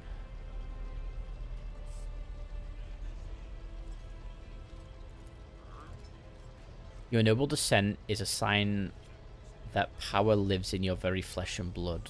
You would never doubt your words or actions, never show weakness, never let an involuntary gesture or careless word betray your fears or agitation. At least if your upbringing was as thorough as mine was in my time. Many will grovel at your feet, governors, commanders, highborn navigators, conceited lords, and you cannot allow them to sense weakness in one of those, in the one that stands, the one who stands above them. Okay. Moreover, he chuckles slightly. Even changing your family name will not rid you of the fame you previously garnered. I hope it will not help. I hope it will also help you bring glory to the Von Valencius dynasty, for which you now belong. Thank you for clarifying. May I ask my questions now? The Vox affixed to Theodona's attire suddenly comes to life, but all you can hear is unintelligible noise. Theodona winces, shuts off the transmission, and gives you an imperative nod. I have some time before the navigator gives the signal to initiate the void ship's translation out of the warp, and my presence is required on the bridge. You were right. Oh, I was right. Okay. An incident took place on the officer's deck. Some servitors went berserk and attacked the crew.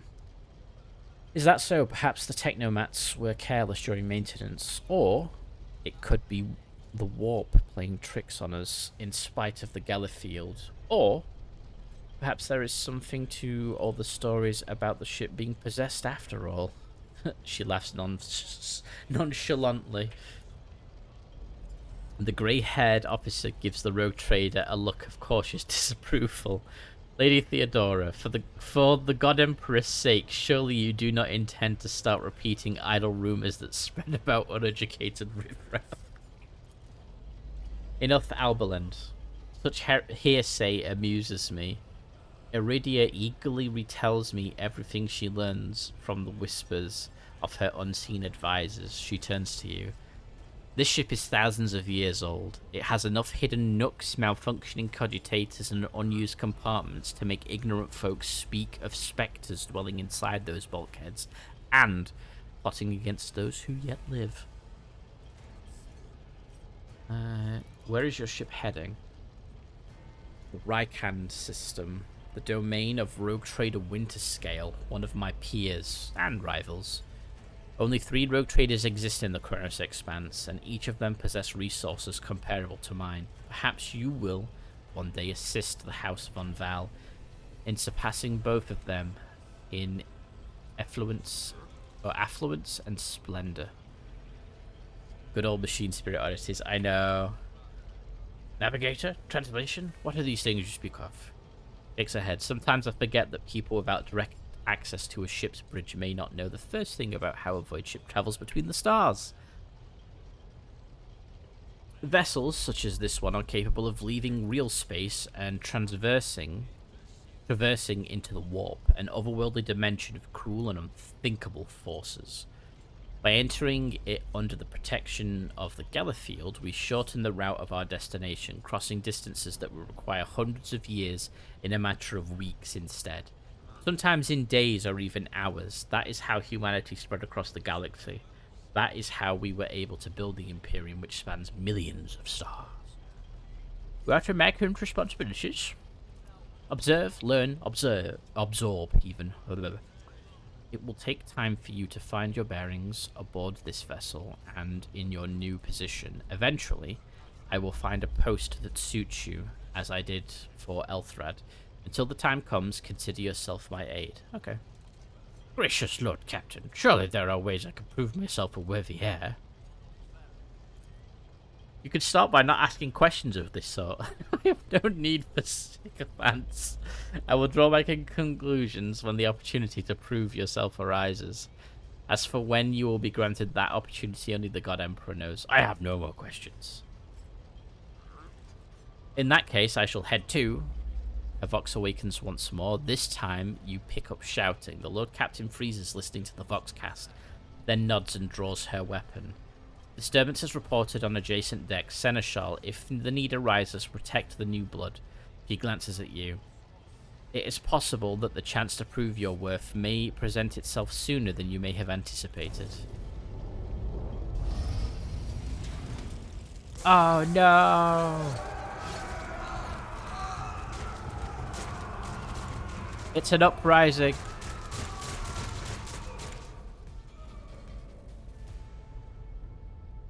You will beg for mercy, but I will grant none.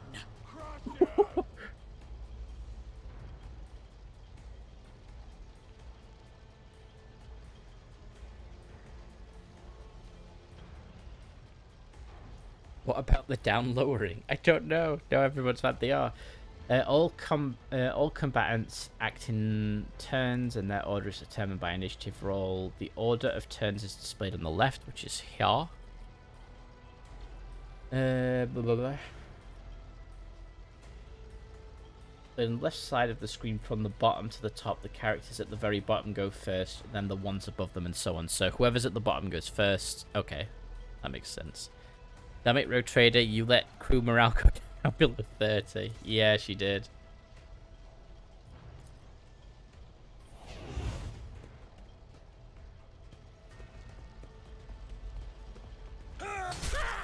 Double kill. One fewer target. Triple kill. It's Mort. That's a melter gun.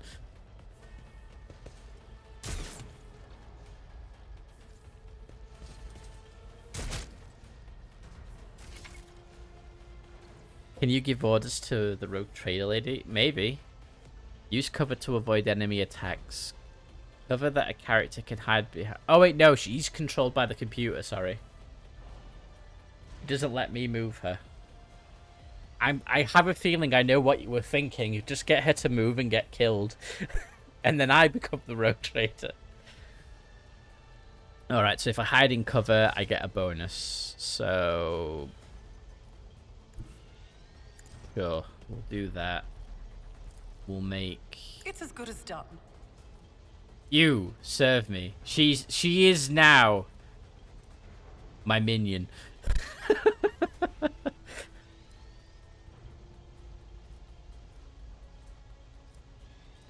I don't have do something, sadly. I'll see to it personally. You never stood a chance. What was that movement then? That was funny. Your character just landed a critical hit. That deals damage equal to the character's critical damage stat. Critical damage is 150% of their normal damage by default. However, certain talents, effects, and abilities can increase it. Each weapon has its own critical damage stat, which is added to the character's total value during the attack.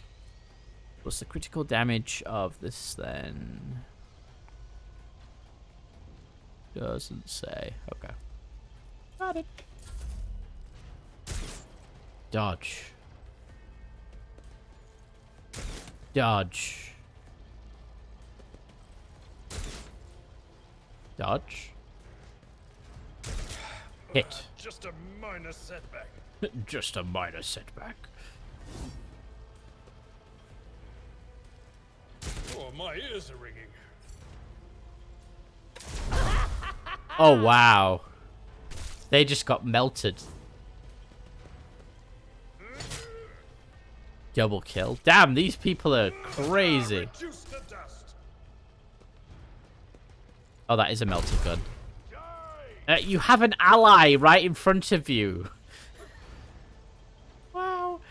I'd rate and stretch. I will, thank you.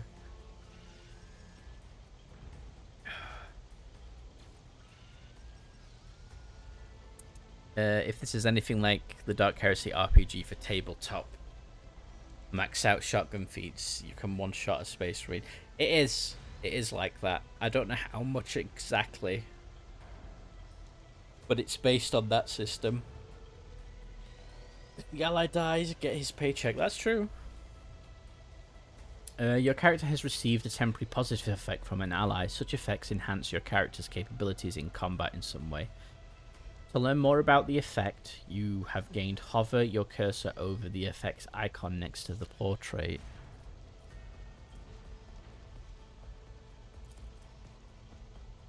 So, duration permanent, plus 50 to ballistic skill until the end of combat. Oh wow, that's kind of big. 70% to kill you, 34% to hit you. Let's hit you then. Another enemy down. Never yeah.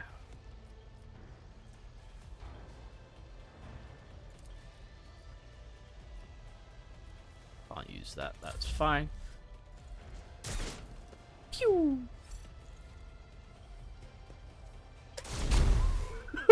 That plasma pistol. Hello Veriti, how are you doing? Welcome, welcome.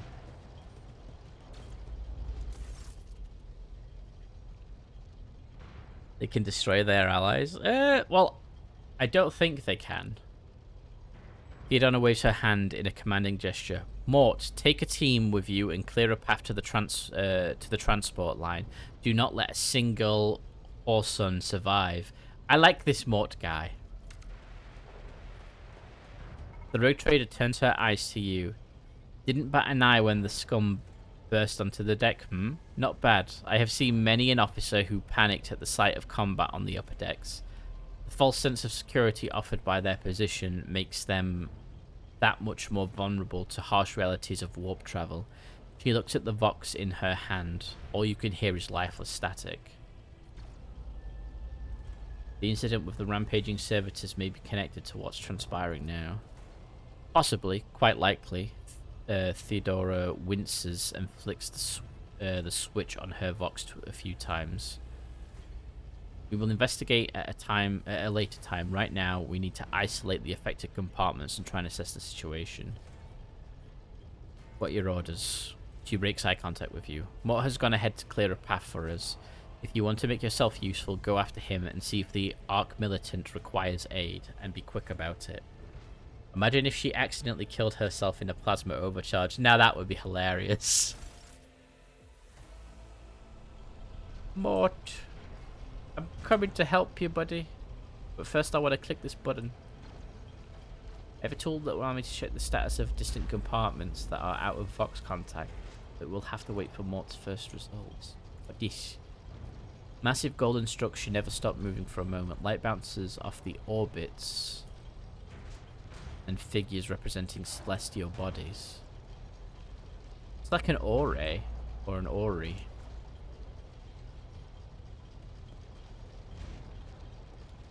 Where are you, Mort? I always have a backup plan. Oh, the bridge has been raised. There's bad guys. Can I shoot them?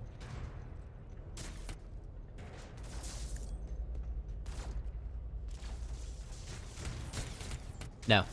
No, I can't. Always keep your eye on the prize. Did he go up this way?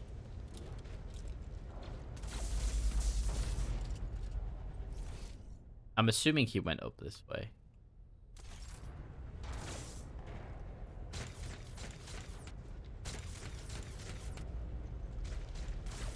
money to be Yay, made. there's Mort.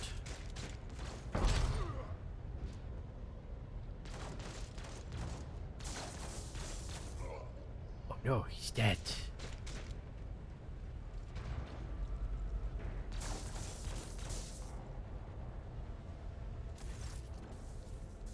Conrad lets out a sigh of relief upon seeing you. Thank Providence you are still alive and well. Always on time, eh? The moment we finish chasing the riffraff around the deck, you show up. Always just after fighting's done. You could set your chrono by it. Conrad pointedly looks away from the Arc Militant at you. Mort, pull yourself together.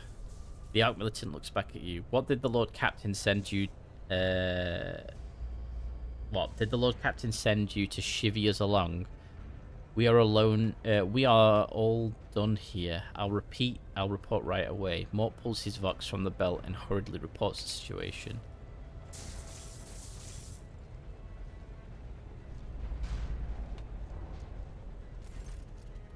Master of Whispers, what is happening on my ship? The Voxnet is silent. The Vox Master is not responding. Armed assailants have stormed the officers' deck, and my Arc Militant just destroyed several more heretics on the way here. Is this a severe case of warp madness? Have some of my crew lost their minds and forgotten who they are and whom they serve? Report! I have not yet received word from the engineer room regarding any Gellerfield failures, but communications were already unstable half an hour ago, and now they have ceased altogether. Whatever the case may be, the consequences are spreading fast. I am receiving scattered reports from the middle decks, and the only Vox casts from the lower bays are one-way heretical gibberish. He pauses. That the madmen have already reached the officers' deck suggests this outrage was planned in advance, perhaps in an organized mutiny.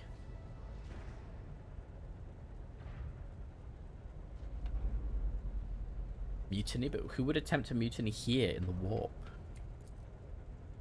Lunatics, fools, heretics. This ship houses thousands upon thousands of people. Pernicious thoughts and warp-induced delusions could have tainted any one of them. It is a difficult notion to accept, but such risks are inescapable. First, we have to confirm that the bridge and the navigator's sanctum are secure, and I have means to do both of those things at once. Elthrad, where is he? I must know if he is unharmed. A Psyker aboard a ship that is potentially being assailed by the warp could pose a great threat to himself and others than a whole army of madmen with improvised weapons. I tried to locate him, but the last thing known about his movement is that he arrived at Transitional Deck 18. Blast it. Master of Whispers, find Elthred immediately. Seneschal, locate Talas and the Sister of Battle. Both are to remain at my side. Arc Militant with me. I must go to my study, and it appears that we might encounter heretics on the way. Naz, she glances at you thoughtfully. If I may, Lord Captain.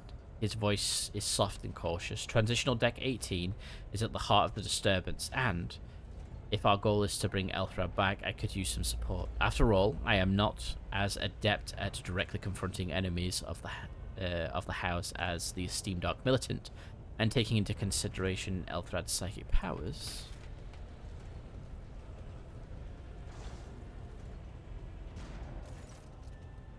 Okay.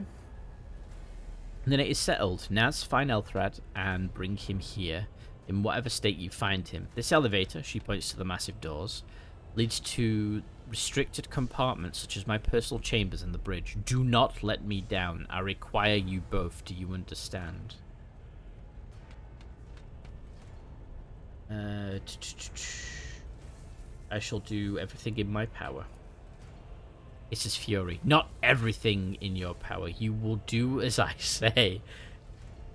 I'll have your heads if you fail. Is that clear?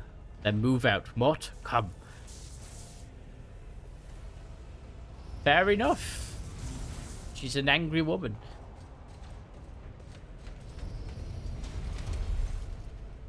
And we're off.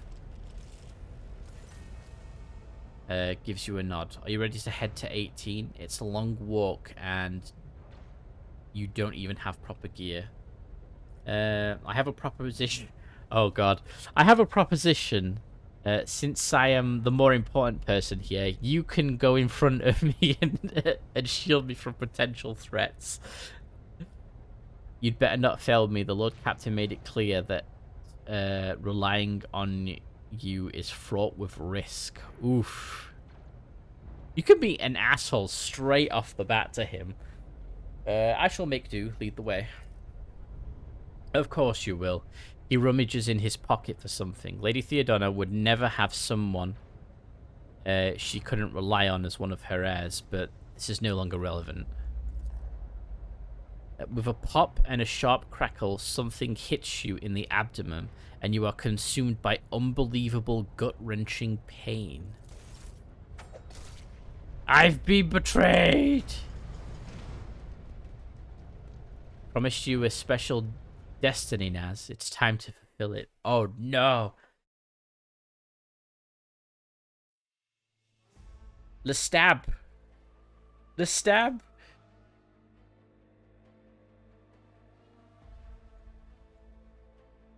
Yeah, I know, the name is kind of a dead giveaway. It's like,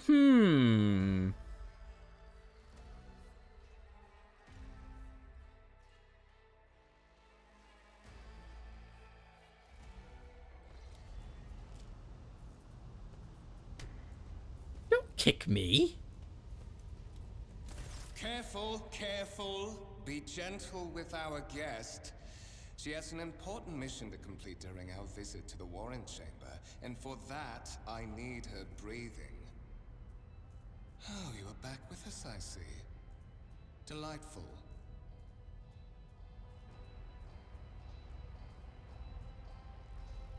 Have a look. So why is he voiced? You two-faced scum, you're the one behind this mayhem. How perceptive of you. I'll help you with the next insight. I need you here for your blood. You have the option to share it voluntarily, or I will squeeze it out of you myself. We are in the anteroom of the Warren Chamber, this void ship's most hallowed vault. There, beyond those gates, lies the relic that gives Theodora all of her power. Theodora? The sacred warrant of trade. Only one obstacle remains on my path to obtaining it. The gates of the chamber are guarded by the Sentinel, an ancient device that will only open the door to a true heir of the dynasty. I expected to do this part myself, but never mind. You will offer your blood to the Sentinel. Maybe he's your main villain? Maybe.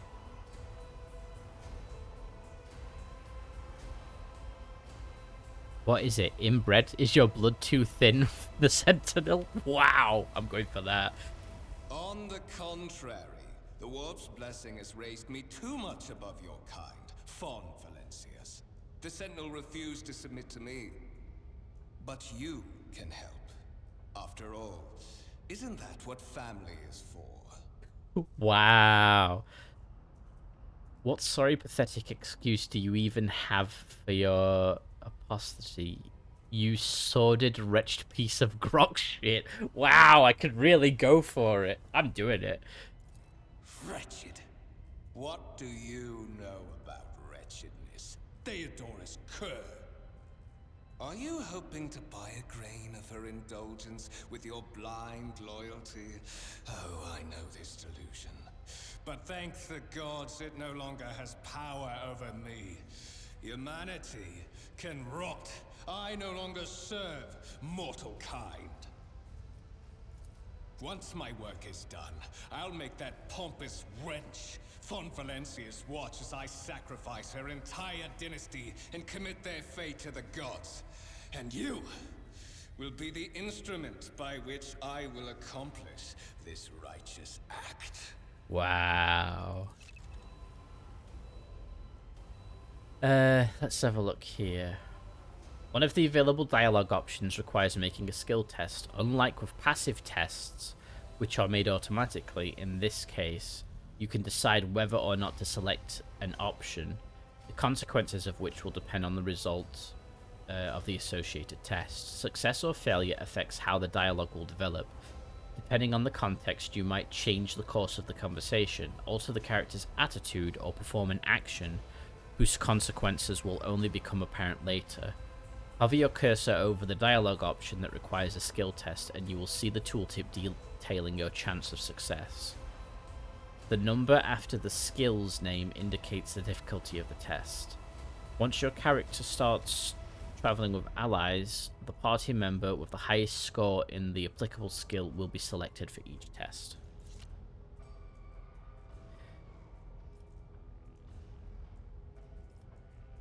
Okay. It doesn't tell you. Bite the voice. Get out. I'm not your puppet. The voices in your head giggle and mock you, your desperate outcry. You feel this intruding influence forcing you onto your feet and making you take a step towards the gates looming in the center of the chamber. I didn't even have a chance to roll anything.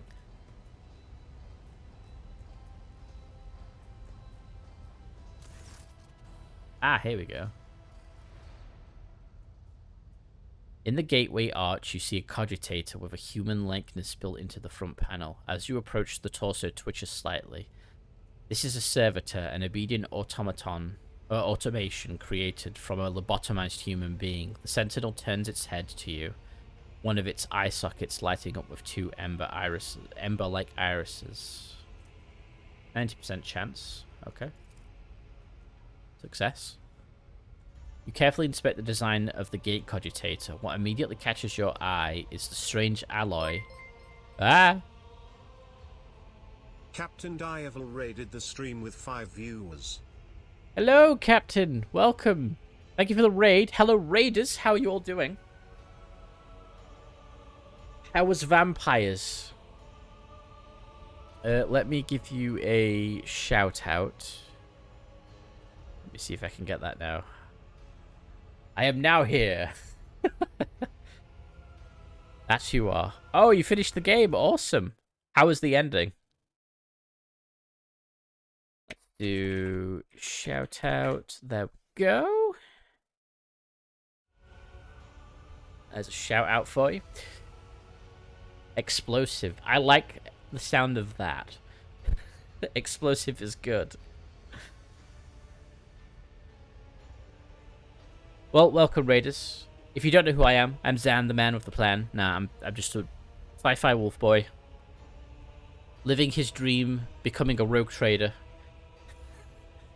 That's who I am right now.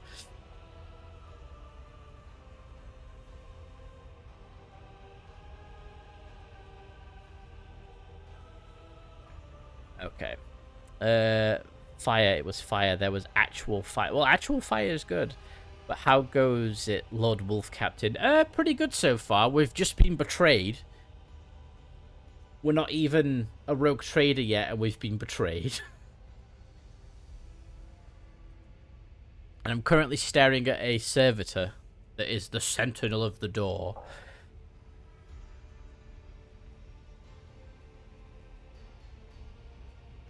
Let's have a look. Strange alloy used as some material for the machine's components, some of which are unfamiliar to you. You suspect it might be some kind of archaeotech relic. Ooh. But there's it seems like this one guy here, he's voiced in most situations, but everybody else so far isn't. Oh, shucks, funny. Got betrayed many times in a vampire. The servitor on the gate begins to move. With the screeching and groaning of metal, it leans forward closer to you. Its lower jaw opens with a drawn-out shriek, much wider than the jaw of a living human could. The servitor's mouth is filled with sharp metallic fangs that glint in the dim light. The vid screen to the right of you lights up, showing strings of mysterious symbols on a green background. Okay. have a look. Even a guard with a stop sign and a news presenter on the TV. Good times. Well, as long as you enjoyed it, that's what counts. Now you get to figure out what game to play next. Examine the Sentinel. Service looks noticeably different from the other ones you are used to seeing. Its skin covering is stitched together with copper thread, and it has metal hinges in place of the standard joints. It seems that the creators of the Sentinel did everything to ensure that the service life of this unit would be much longer than that of ordinary automations or automatons.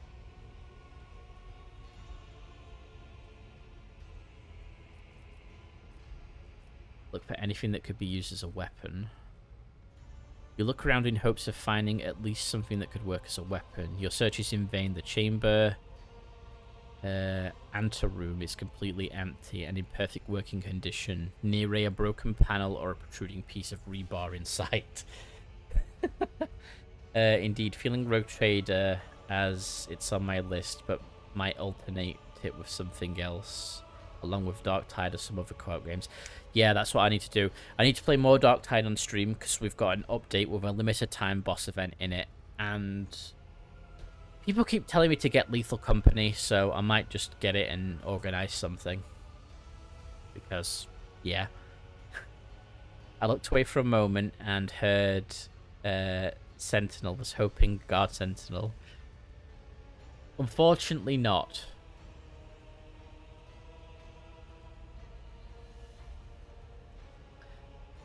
Look back. Did you forget something? I suggest you hurry. Okay, place your hand this more. My hand! Sentinel's jaws clamp around your hand, puncturing your skin and sinking into your flesh. A few dark drops fall into the servitor's throat, and immediately you hear humming as the servo motors start up and pumps stir into motion. The vid screen on the cogitator flickers. Several long minutes pass. The Sentinel's jaws remain closed, and you are beginning to feel sick. Perhaps you were to lean against the gate, you could catch your breath, maybe even close your eyes and pretend none of this ever happened. High levels of caustic humus. The subject is in a state of heightened stress. Do you require assistance? Hey! It's voiced! Servitor buddy!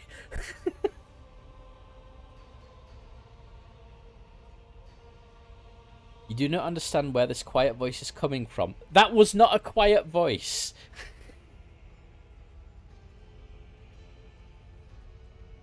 Crackling like static. Is it the Sentinel, the cogitator?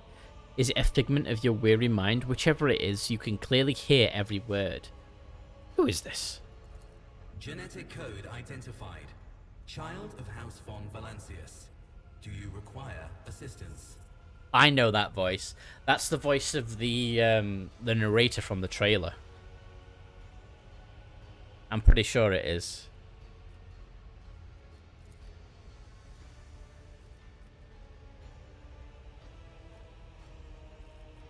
Yes, Sentinel. Traitors threaten my life and the safety of the warrant.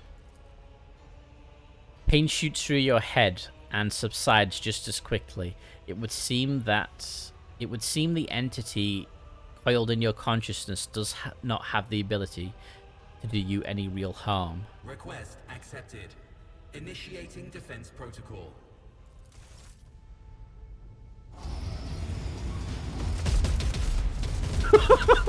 That's a hell of a defense protocol. Well, there is still another way.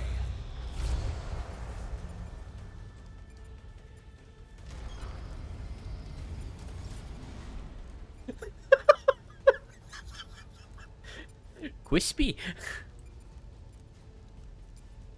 So, not only do tarantula turrets pop out of the walls and gun them down, but the literal statues have flamethrowers built into them. Oh, that is good.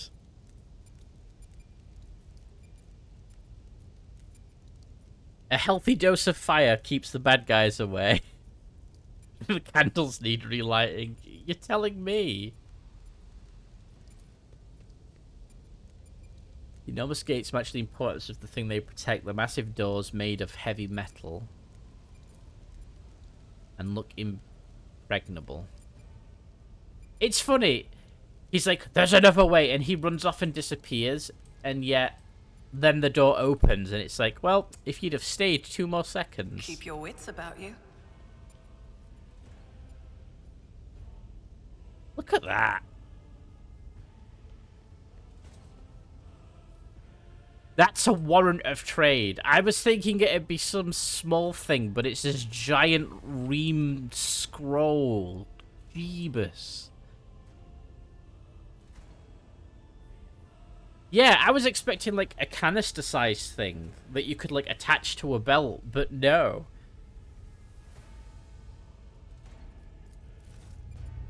Let it be known by my will, by true words of this document, I appoint this person to be the bearer of the warrant of... See, it goes too fast.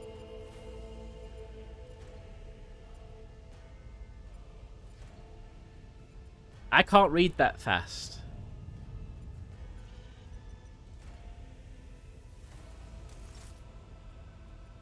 Escort the child of the house to safety. This one is just massive for some reason. Yeah, that's true. Imagine just walking to a location and you've just been given one. How do I transport it? Yeah, I know, right?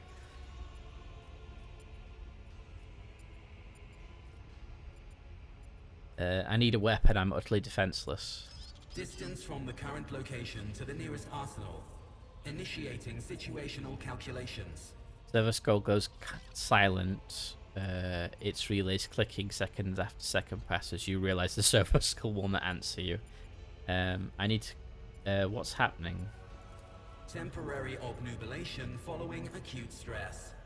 Mobile unit of the Warrant Sentinel standing by. Are you the Warrant Sentinel? Mobile unit of the Warrant Sentinel, designed as a personal escort of the child of the house and a means of communicating with the rogue trader's subjects. Mobile unit standing by. Like GW did a Warrant of Trade promotional thing with Kill Team. That was, oh yeah, the Blackstone Fortress board game. If you pre-ordered it from Games Workshop, you got a physical Warrant of Trade, and it's just a A4 piece of paper. I've got that.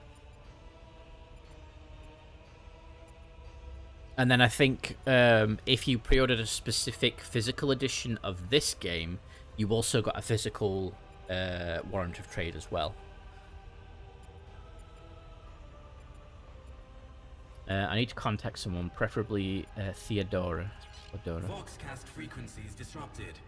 Initiating setup. Establishing connection. Oh no, did this game send it at that place?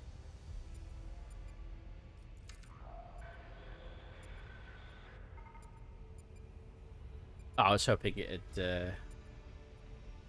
What is it? In place of mechanical screeching, the server scroll's Vox projects the voice of Theodora von Val. Distorted and ridden with static, it's still recognizable beyond a doubt. Voxmaster, restore communication with the Navigator's Sanctum. I am trying to contact the bridge. If anyone can hear me on this frequency, regroup all available forces and head to the upper decks at once. I repeat, regroup all available forces and head. Communication protocols breached. Signal latency assessment unavailable. Unable to establish two-way connection. No, lead me away from here. Middle and upper decks. Assuming the probability of safe placement in areas of concentration of armed units. Calculating. To prevent unauthorized units from breaching the warrant chamber, preemptive sealing must be initiated. The mobile unit will start executing the received order immediately after the safety of the warrant is secured. Okay. Journal. As the game's story unfolds, you will see notifications at the top of the screen indicating that the status of your current objective has been updated, and that new information has been added to your journal. You can open the journal by pressing J or left mouse button on the notification at the top of the screen. Journal entries help you track current events and guide your character on their journey. The Quests tab tracks the progress of the main story. Here you can find information about any quests you have accepted and their current status. Use the journal to help yourself understand where to go next, where to go on the next steps of your adventure. The rumors and context section also contain important information. You will learn more about them later. Okay. Beep boop, follow the little robot. Can I just click it? No, I can't. Draw strength from your unwilling faith and find courage in fulfilling your duty. But showing weakness before his enemies is heresy. Not dawdle. Sure. I suppose I can press J. Seal the warrant chamber. Oh, right. I guess I can do that here. Clunk. Mistress? Whatever are you doing in the warrant chamber? How did you... Throne preserve me. What is the meaning of this? Yay! He's voiced! Hooray! An older... Hold on, what are you guys saying? I need to catch up on this. Basically makes you among one of the most powerful people in the Imperium of Man, and is arguably the closest thing you can get to true freedom in the 40k. And older warrants of trade are written by some really important people, giving you even more freedom and power.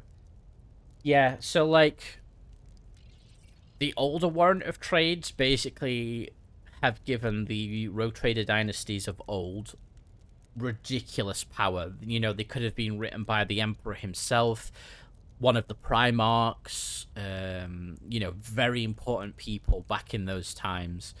The newer warrants of trade are given out by the... Oh, what are they called? Is it like the High Lords of Terror? They're usually given out by the High Lords of Terror now. And the newer warrants are a lot more restrictive. They're not as fanciful as the older ones.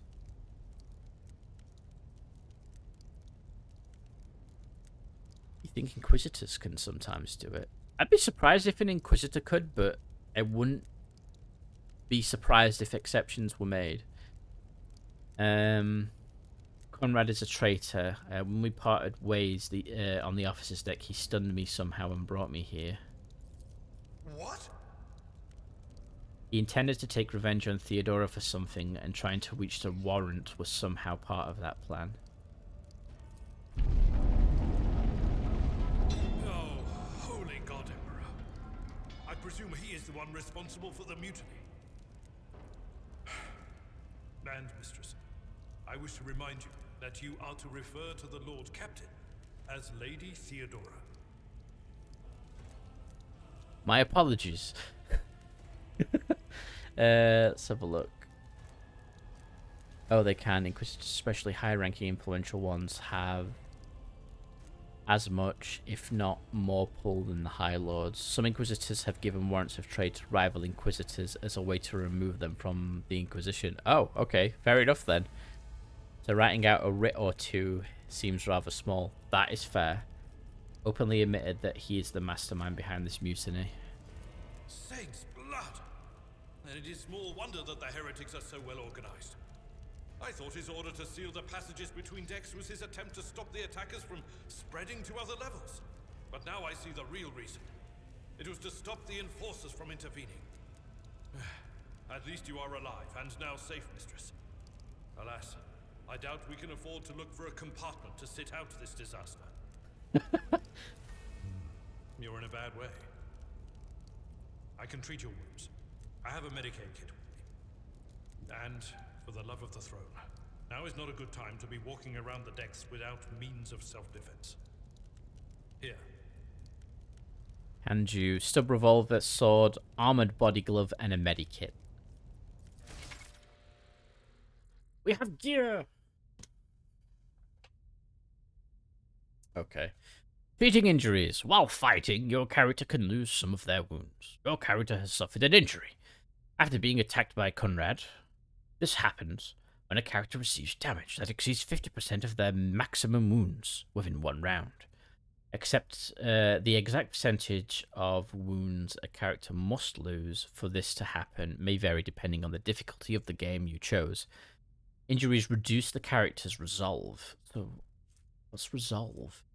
Resolve influences how effectively and for long characters can fight in the battle. It determines the amount of momentum gained at the beginning of each turn. With momentum, your party members can use unique abilities called heroic acts. Okay, and that's what that is. Burning candles and shrines is the norm in the Imperium. I'm going to switch to phone mode. Starving after being a vampire. That is fair. Like I said, just the Tuesday in the Imperium. It is. Let's have a look. When a character initially suffers an injury, it is considered a fresh injury during the first 3 rounds. Once 3 rounds have passed, a fresh injury becomes an old injury. A fresh injury can be healed using a medikit without passing any skill tests. Old injuries can be healed with a medikit, but they require the character administering the treatment to pass a Medicae skill test to succeed. So treating injuries within the first 3 rounds is kind of important then. Use medikits to restore wounds and heal injuries. Note that when a character loses all of their wounds, they fall unconscious. Once the combat is over, the wounds of all party members are replenished automatically, but any injuries they may have sustained remain.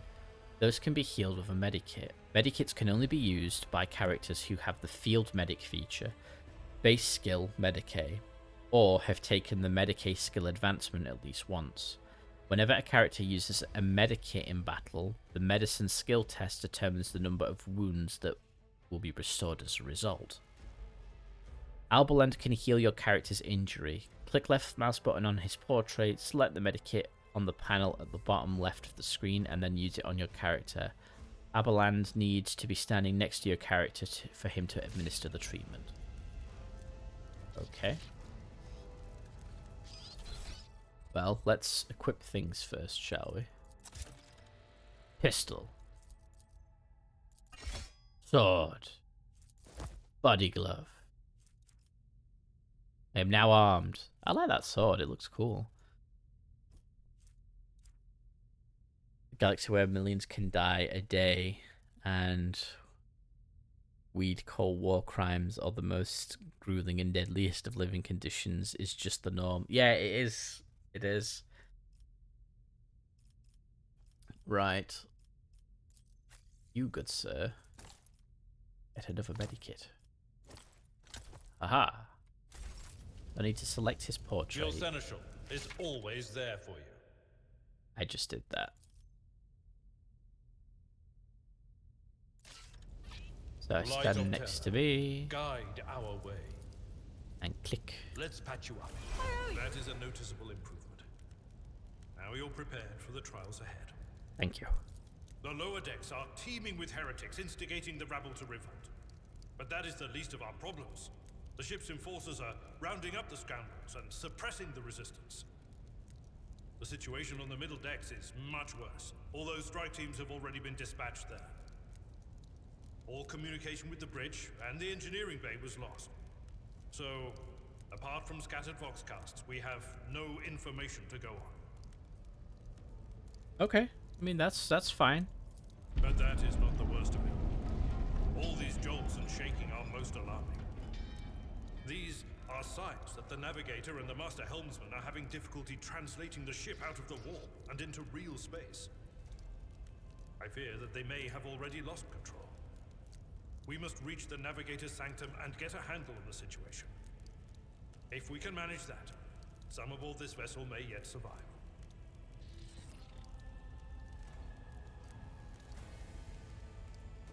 Okay, let's have a look. What exactly has gone wrong with the translation? I am no helmsman, or God Emperor preserve me navigator. However, I've spent my entire life aboard void ships equipped with warp drives, and I know that portents such as these do not bode well. It could be that the Gellerfield has faltered. Perhaps the Navigator was struck down by warp corruption and is fighting for the last shreds of his humanity as we speak. Well, that's not good either. If we get thrown off course, we will be forever lost in the war. Naturally, we would likely not have long to live in that scenario. But I will not resign myself to such an outcome just yet. Okay. And how did you find me? You sent me a Vox message. Specifically, a Vox cast on the officer's frequency, which I had the good fortune to receive. You mean to say you did no such thing? I think the Warrant Sentinel may have sent that message. It appeared when I opened the chamber. Warrant Sentinel? The Lord Captain barely ever ventures down to the chamber, and I was at her side only once or twice when she did. And I did not see anything of the sort. Okay, I'm telling you. The chamber is an ancient and rather sacred mechanism that the ship's tech priests treat with the utmost reverence. I assume that whatever it is that you did, you must have activated certain processes and caused the Sentinel to awaken. But then, why did none of it happen when Lady Theodora did the same? He frowns. What can we expect to find in the Navigator Sanctum? During warp transit, the Sanctum is closed to all who are not involved in traversing the Empyrean. And for good reason. For the Navigator to open their third eye and perceive the way, the Sanctum must be bathed in the energies of the immaterial. Only a Navigator can withstand such an ordeal. For the rest of us, any contact with the warp is fraught with perils such as loss of sanity, spontaneous mutations, and death. You know, the normal things.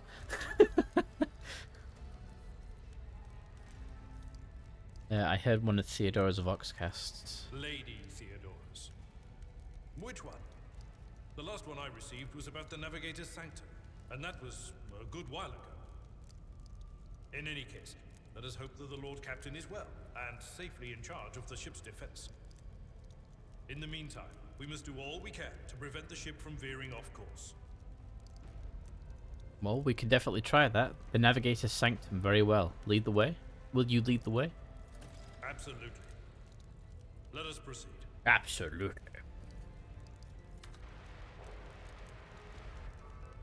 A wave of static suddenly erupts from the servo skull, and you can make out Theodora's words through the noise. To arms, loyal sons and daughters of the God Emperor, fight the heresy and corruption that threatens to consume our home. With all your might, destroy those who have dared. The Lord Captain is calling her crew to battle, which means the Vox networks are set up for broadcast transmission, not message exchange. Splendid.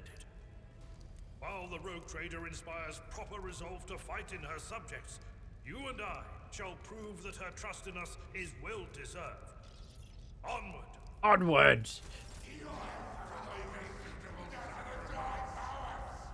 Oh no. The Emperor is with us! I will take you down! Tactical phase. Combat begins with the tactical phase, during which characters cannot attack one another. Cannot attack or take other actions, but may try to take up advantageous positions. Select a character by clicking left mouse button on their portrait at the top of the screen, then click the left mouse button on a cell you want the character to move. Red cells are areas inaccessible to the character. During the tactical phase, each character in the party may move up to their maximum movement points, but cannot position themselves adjacent to an enemy. Press space to start the battle. Okay, well, this guy is like an absolute melee madman, so I'm going to put him there. And I'm not a melee person, but I have a sword now. So I guess I'll move myself over there. He parried it. Good man. He's the parry master.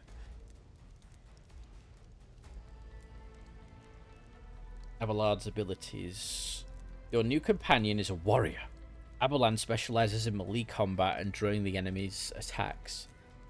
Charge is a unique warrior ability that works only when they are using a melee attack and is not considered an attack action. Use charge to close the distance between you and the enemy and deal damage. Swish, swish, stab. Exactly.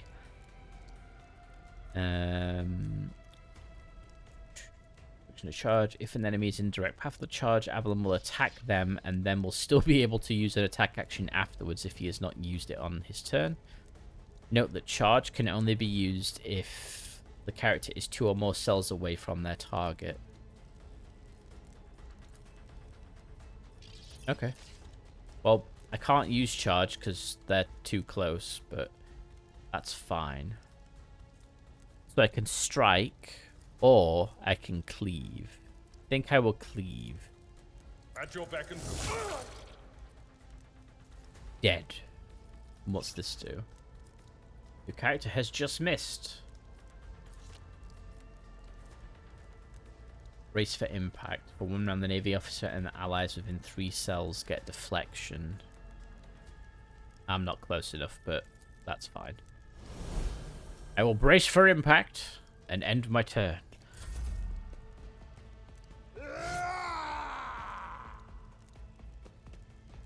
I did.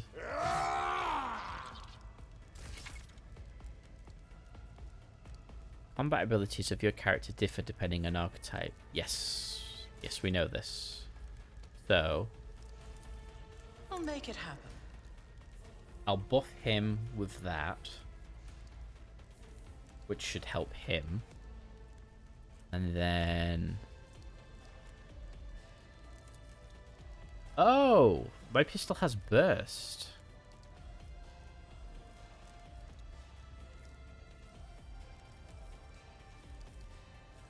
I don't want to hit my dude. Let's do that. I'll see to it personally. You never stood a chance. Ah! He's dead. He's a bit surrounded. Oh, you missed me. brace yourself, Avalard. Brace yourself, Avalard. Avalard. Avalard. Yeah, we'll do that. Victory is imminent. I took care of this one. Be careful, companions can get hurt by your burst shots or area attacks. To avoid friendly fire, keep an eye on the trajectory of the shots in the area of effect or area attack abilities. So yes, we can kill each other by accident, is what the game is telling me.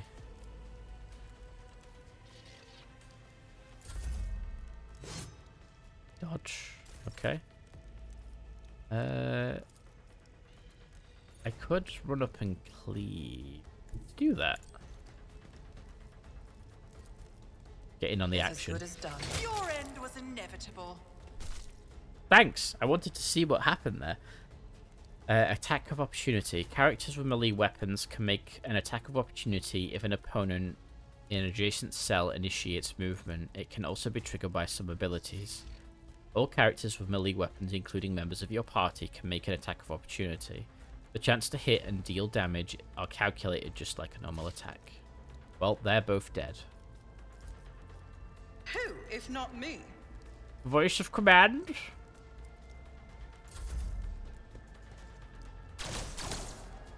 You missed. Tried and tested tactics are the best ones. Then you should be able to charge, right? I will do my duty. Dead. Okay. Let's have a look. You can advance the level of your character and companions. Prevailing in battles, exploring the Koronos Expanse, and completing quests earns you experience points. Once you have accumulated enough experience, your character gains a new level. Click on the arrows symbol on the character portrait to open the level up screen. Okay.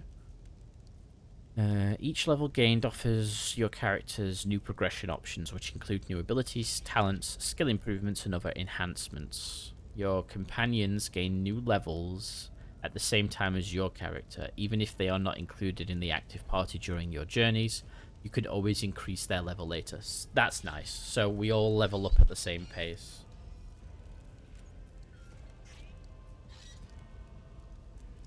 You're opening packages. That's awesome. I always have a backup plan. I have a nose for profit and a taste for adventure. Okay, I have leveled up. I don't know what any of this means. So that's my keystone feature. And I can level up a skill. So I'm guessing the skills of the thumbs up are basically saying they're the ones that are good for me. This skill is affected by represents the character's talent to manipulate other people through negotiation. Let's do persuasion first. Avalanche is 35. Avalanche is 40. So we'll do persuasion. Yes, persuasion. Okay. How do I confirm that?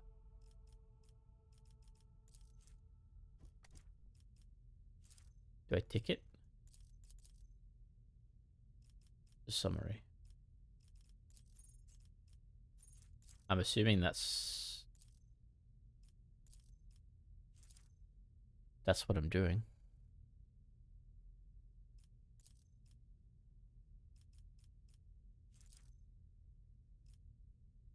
What?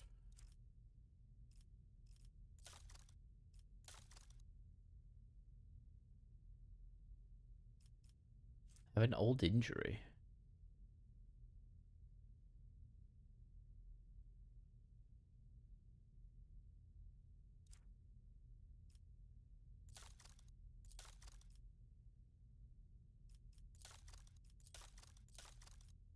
Wait, what is going on? Yes, persuasion. The summary. Rank 2. Complete. Okay, right, there we go. Now, Abeland, who is my warrior man. It's affected by strength. It represents the character's ability to traverse difficult terrain, for example, to leap over collapsed sections of the deck or climb over slippery rocks. His athletics is 40. Or carouse, which is a toughness space skill.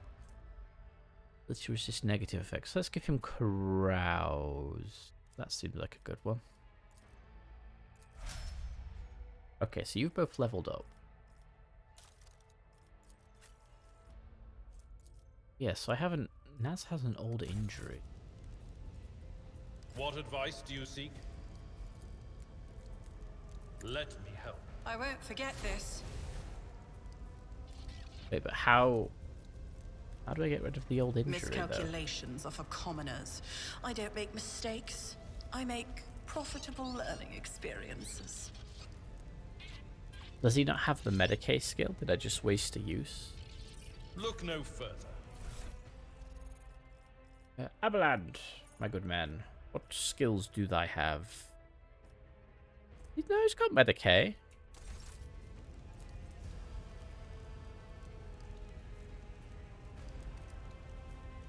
Did he just not remove it? Let's patch you up. I owe you a debt. Or am I doing it wrong?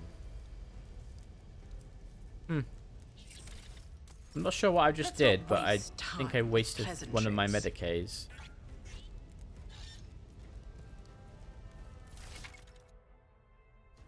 Collecting loot. Defeated enemies have no further need of their former belongings, but you can discover valuable trophies among them. Left mouse button. Click left mouse button on a defeated enemy to inspect what's left of them. Items on the right side of the trophy collection window go to your inventory. Such items can be used or equipped by your characters. Items on the left are packed up as cargo and sent to your ship, which can later be used to trade with various factions. You can move trophies from one side of the window to the other by double-clicking on them or dragging them over using the left mouse button. Alternatively, you can use the buttons at the bottom to mass transfer all items from cargo to your inventory and vice versa. Well, I already have that sword, and he has a chainsword, which is much better, so they can just go to cargo. There we go. We have 6 swords in our cargo. And there's this dead dude here too. Last pistol. What does Avaland have? He has no pistol. Okay. Well, I'll collect that then. My good man, you need a pistol. There you go. He's a dapper looking chap.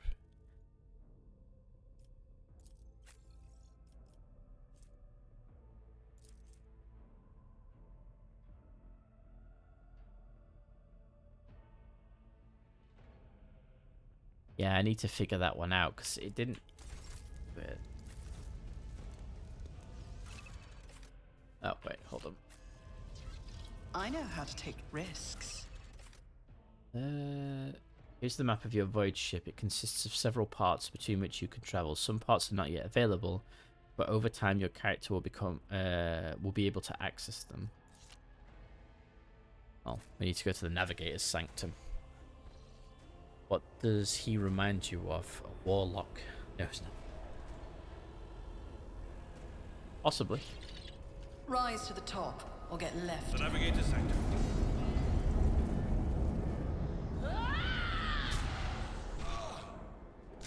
Dead. And so she will enter the halls of the blinded guide and witness the radiance of the final dawn through the cracks and fall victim to a whim of fate. Welcome back, Sarah. Mistress, watch your head. Oh no, my head. Mira, would it be too much to ask that you phrase your soothsayings plainly for once? That was too close. Cat tried to tear your leg off. That doesn't sound good.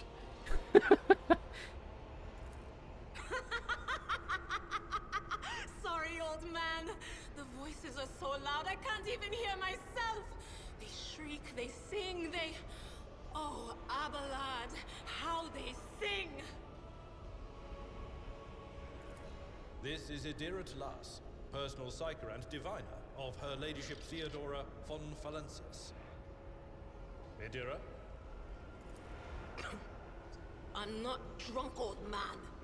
I'm suffering the effects of the warp that is seeping through these walls. I see the ship's fate. To die in the waves of the immaterium, fall under the burning rays of the final dawn. And in the roaring blaze, I see a figure standing. Who is it? I have no answer. That's not good. I have a new headset finally after weeks. I couldn't decide on one. Hey, new headsets are always good. The entity in your consciousness shrieks and crawls in deeper. It claws, scraping against the walls of your mind, as if the presence is trying to hide from the seer standing before you. Wait, I have something in my head? Diviner, are you? The voices from beyond the threshold whisper to me. Sometimes their murmurs are clear, they grant insight. Sometimes they drive me mad. But I am patient. I know how to listen and discern. But now, with this clamor around me, too many voices, too loud. I plan on getting a new headset and mouse. The current one having some issues. Yeah, mice don't seem to last very long for me. They last for like a year and then explode for some reason. I just don't think mice like me much. As for headsets, they last a couple of years. And you are Von Valancius, one of Lady Theodora's heirs. Well then, we finally meet. I did help you pick out stuff, yes. You hear a few clicks from the relays on the servo skull, which has followed you all the way here, and Theodora's scrambled words give way to a voice vaguely familiar to you. Officer's frequency. To all who can hear me, those with a weapon in their hands are to gather on the officers' decks at once. I repeat, gather on the officers' deck at once and prepare to launch a counterattack. That's Edel's rat. Oh, Emperor's Providence. The other heir lives as well. Quickly, we must head to... Not so fast, old man. If we drown in the warp, Lady Theodora's heirs won't be any good to us. If Edelstrad's like me and hasn't yet surrendered his mind or body to the mercy of the warp, then he can still hold on a little longer without us. Blast it. You're right. First, we need to deal with what is happening here. How do you know who I am? What? You think Lady Theodora didn't ask me to peek into the darkness behind the backs of those she sees as her prospective heirs? I have seen you. I have seen the footsteps of your past and the wounds of your heart. No, not my heart. I like that. That mouse I've had has lasted me around 9 years. Damn. You should let the heretics win. No, Johnny. I need to defeat the heretics, otherwise I don't win.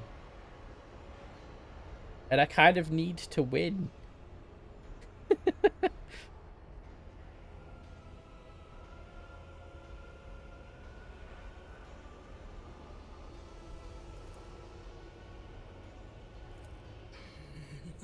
The whispers called me.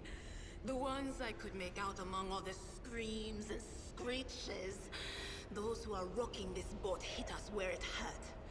They went after the navigator, our guide through the warp. Other whispers called me to the enginarium, but it was too late. I heard the cry of our master Cog, and the silence that followed. Oh no, the Master Cog is dead. They worked hard to get this revolution, man. They deserve it. What? You don't mean the Engineer Prime is... It's dead. Said, without a doubt.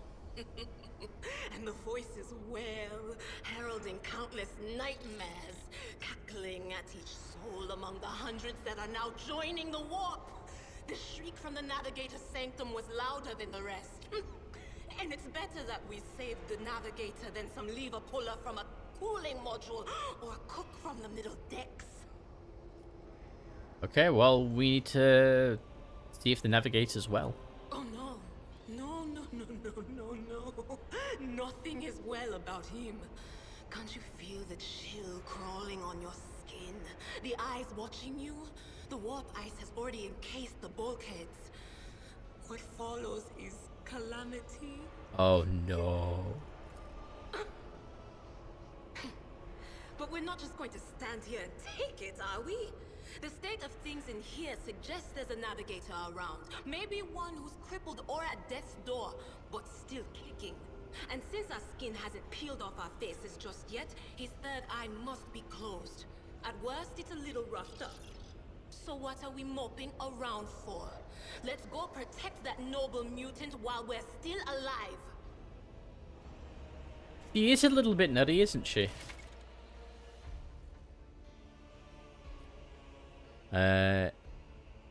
Idira has joined your party, which now consists of several characters. To select one character left mouse on the portraits, then multiple, you can drag a box. Select an entire party, so I can just bloop. Or this. A piece of pipe left a noticeable dent on the floor. Yes, that piece of pipe almost fell on my noggin.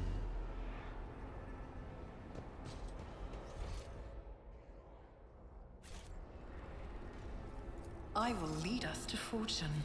I will lead us to fortune. I always keep my options open. It's a door. It's locked. It's a locked door. Let's go through this one then. Alright, destroy this field. Don't keep our master waiting. Oh no. For the Emperor! Ah! You dare to cross us. Cross them. I will hide there. And Aberland will stand out in front because he's a Chad, and the Psyker can stand there. There you go. Battle. Let's have a look. You can use the hologram to gauge the effectiveness of your intended actions in combat before taking them. Click left mouse button on any accessible cell on the battlefield to place the character's hologram there. Select an ability or single shot attack to see the expected outcome. The activation will be displayed as if used from the hologram's location to let you assess whether you have picked an effective position for your action, for the action you are planning to take. The hologram also lets you see the enemy, if the enemy will be within your line of sight after you move to the selected cell. Okay. Well, I'll make it happen. Boost you. And then shoot you. Another enemy down. Dead. He's dead. Rip. Gone. You. I'll see to it. Serve me. Ouch. Adira is a psyker and an operative. As an operative, she can study opponents and identify their weaknesses, and her psyker abilities allow her to deal damage to them. Analyze enemies is an operative ability which applies the exploit effect, which is what? If the operative hits a target with an exploit stack, the attack deals 5 times perception bonus % more damage. The damage is also increased by 10% for each exploit on the target. The attack removes all exploits from the target. Okay. 12 meters in line of sight of the operative's turns. The operative can also use this ability against a specific enemy to inflict several stacks of this effect. The higher the operative's intelligence bonuses, the more exploit stacks will be inflicted. Whenever the operative hits a target with an exploit applied to them, the attack deals additional damage. The amount of extra damage depends on the target's number of exploit stacks and the operative's perception. Expose Weakness is an operative ability which they can use against a single enemy who is under the exploit effect. This ability reduces the enemy's dodge, parry, and armor. The amount of reduction depends on the number of active exploits on the enemy and the operative's perception. Diria is armed with a special staff that allows the Psyker to unleash psychic powers against enemies. In the future, you will encounter staves that only a Psyker versed in certain discipline can use. For example, you might find a staff that lets a Psyker use Inferno, but to do so, they must first have the Pyromancy psychic discipline learned. Okay. So, let's have a look. What can you do?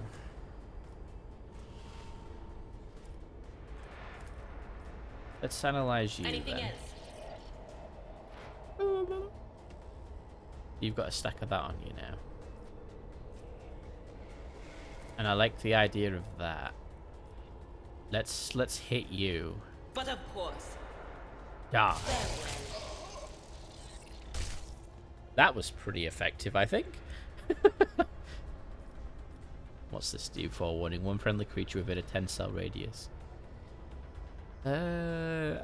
Probably don't need that. However, Abelard can now charge. One fewer target. Aha! And you can't hit him. So brace.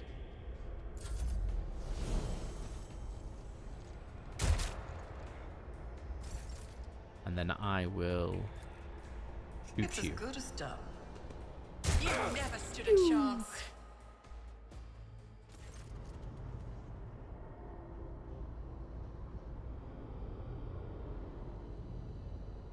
Undaunted by enemies of humanity, or not one of them can prevail over true servants of the Imperium who are ready to give their lives for his something. The creature in the chair appears as if it has become one with its throne. Oh no. Oh no, what's happened to his arm? He's like half mutated. You see pink parchment-like skin stretched between the seat and the limbs that have too many joints for a normal human being. The navigator is breathing heavily, the air whistling as it exits through the two dark gill-like slits on his cheeks.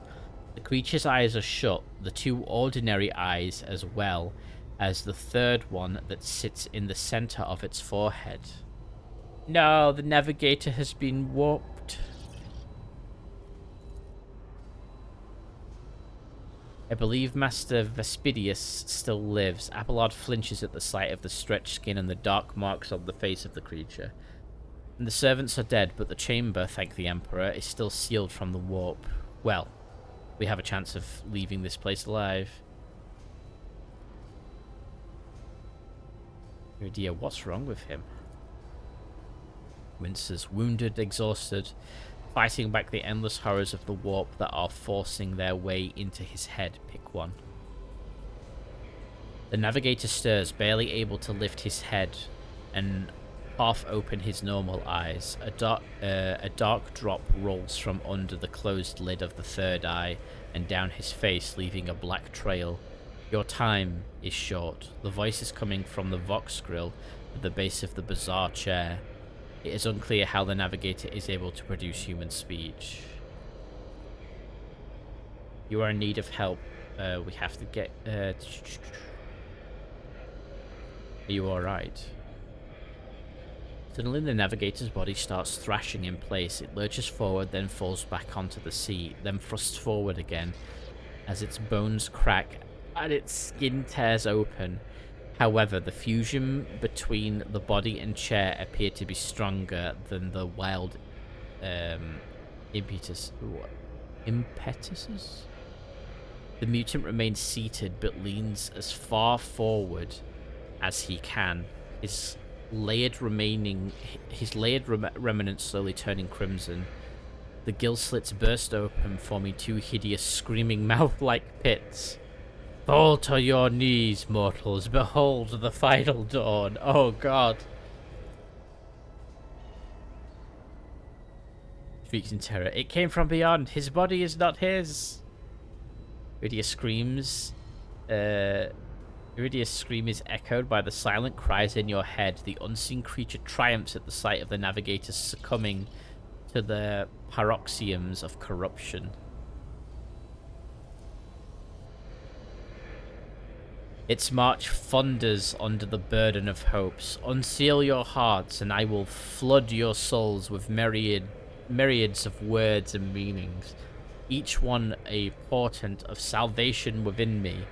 The navigator continues to convulse violently in his seat, shrieking and cackling, but then his fit stops abruptly. His face is drenched in black and crimson. The dark ooze from under his third eyelid has turned from a trickle into a stream mixed with the blood coming out of his nose, and there is purplish swelling around the eye. Run! Flee from this place while I still have strength. The words come out of the Vox as labeled rattle. I can contain the intrusion, but not for long. We must begin the translation. Leave the warp, but it can't be done without the Master Helmsman's help.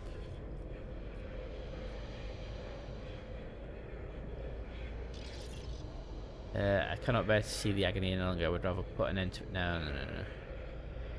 Let's help. Tell me how. Run to the let's see. Takes a ragged breath. Run. The sanctum will be sealed. I will hold it off. Hold on and wait for the signal from the Master Helmsman. Then I will commence the translation. So, run. Run. Okay. The Seneschal's gazes at the figure in the chair. The ship can only begin the translation with the assistance of the Master Helmsman. If he is still alive, it is worth a try. We must get to the bridge, but we will need support.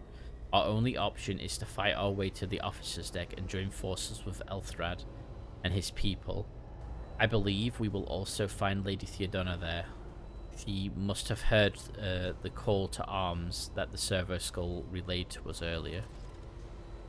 Vespidius, good luck and thank you. No, not the navigator. Much sadness. The navigator does not give her a response. Black tears mixed with blood are streaming from under the closed eyelids, and the vox at the base of the chair is bellowing out static, interspersed with distant echoes of otherworldly laughter. Yeah, kind of need him to leave the warp. If I was to shoot him, I'd be a bit buggered.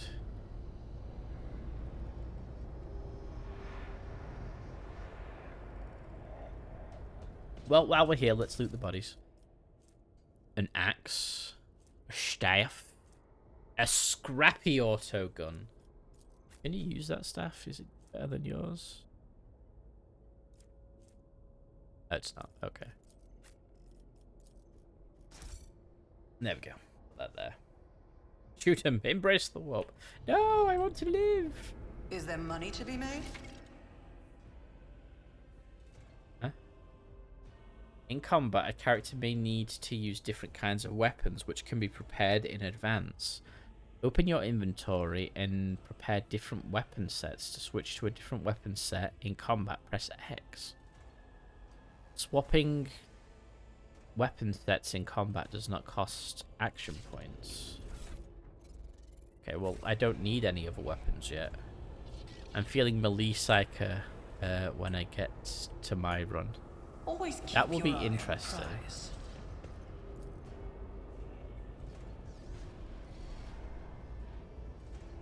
Okay. Oh, I can loot these over here too. I must loot. Yep, collect those too. Any other gubbin? The answer, no. Okay. We're off. I always have a backup plan. I always have a backup plan. I'm assuming I can go through this door now, right? No. The door is in fact locked. So I'm guessing I'm gonna go back the way I came. Keep your wits about you. Yes, officer's deck. Officer's deck. It will be based on my first psych character for Dark Heresy. Was a monster in combat. Ooh. Like the sound of that. 697 9800. It like just jumped.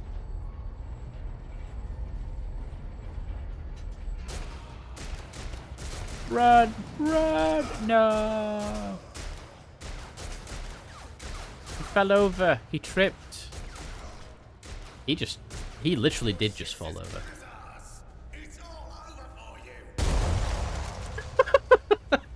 It's all over for you. Bleh. Pity not your enemies. I shall heed not their pleas. Oh no. Somebody shoot these men! I shall betray not your tenets, nor stray one step from them. Take not your gaze from me. Leave me not without your grace. I told you he would protect us. My God, my light, my emperor.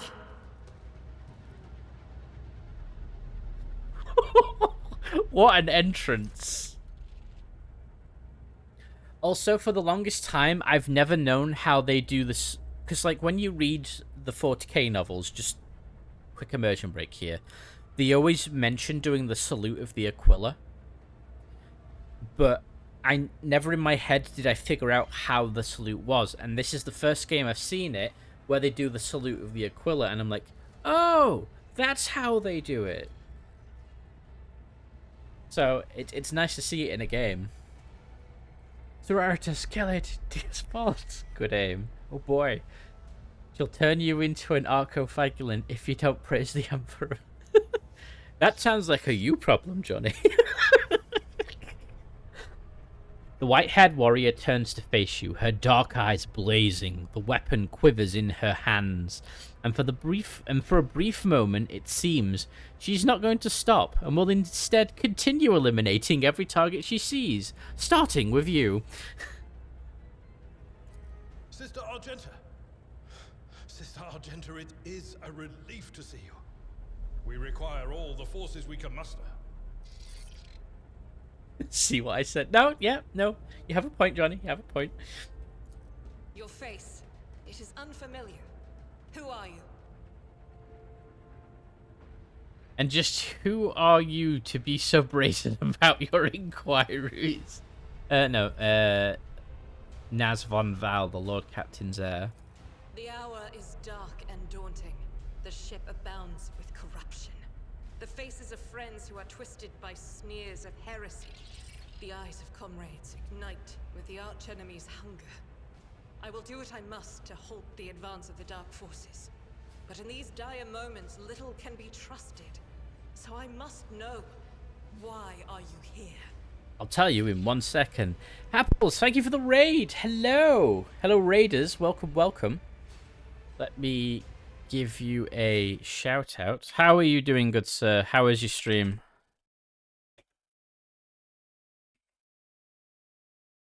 Apples underscore, right? Yep, there we go. Aye, just me it seems. Hey, don't worry about it. You're still getting a shout out. Hope you're doing well.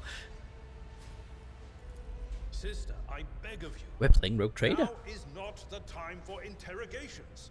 The ship is under attack by heretics. We've been betrayed by our esteemed Master of Whispers. Oh no. Thread the Air is waiting for our aid, and Lord Captain Theodora is expecting a report on our success. We are here to deal with the situation. So I suggest we all do just that. Awesome. Well, we could do that. Just you and a friend. Hey, both of you, welcome. No size, great or small, is unwelcome. The guy's gonna get a ball around to the head. He might, Johnny, at this rate. I am no traitor, sister. You can be sure of that. If you speak truthfully, the Emperor will not forsake you. If you are lying, you will not escape his retribution.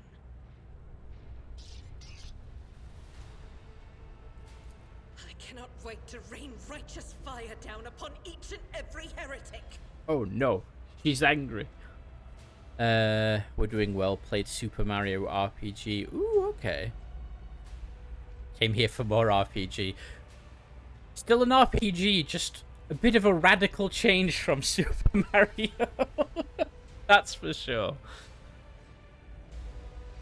Ooh, what is a warrior of the Adeptus Sororitas doing aboard a rogue trader's ship? Your orders serve the ecclesiarchy, do they not? Sister Argenta is a guest of the Lord Captain. And that story deserves its own time and conversation. Under more appropriate circumstances. I like Abelard. He's nice. Enough idle chatter. I am where I must be, and that will suffice. What's happening on the officer's deck? Massacre, my lady. And heretics are not just killing the crew. Some kind of blight is sweeping through the decks, filling the air. I saw people going mad the moment they breathed it in, screaming about their dead comrades, tearing out their eyes. I implore you, my lady, be on your guard. Well, that doesn't sound good in the slightest. Overseer of Middle Deck AL-84, my lady. We were rounding up everyone we could find in the attack compartments, but we ran into an ambush. Just about every enforcer fell. These are the survivors. We must get to the main hall of the deck. Through this door. I shall join you, for it is my duty to the God Emperor to destroy this heresy. Hey. We will follow. For now, we will hold off any heretics who might try to crawl in through the cracks to join the main assault. And we'll take a look at the generators while we're at it. Those villains made a mess of the cables. Oh, I wish we had a Tectomat with us. But we'll see what we can do without one. Good to hear it. Sister? Ready. May Terra's light illuminate our path through fire and darkness. Fire and darkness. Okay, cool. We've got a Sister of Battle with us because, you know. The door is closed, but the lock can probably be opened with the right tool.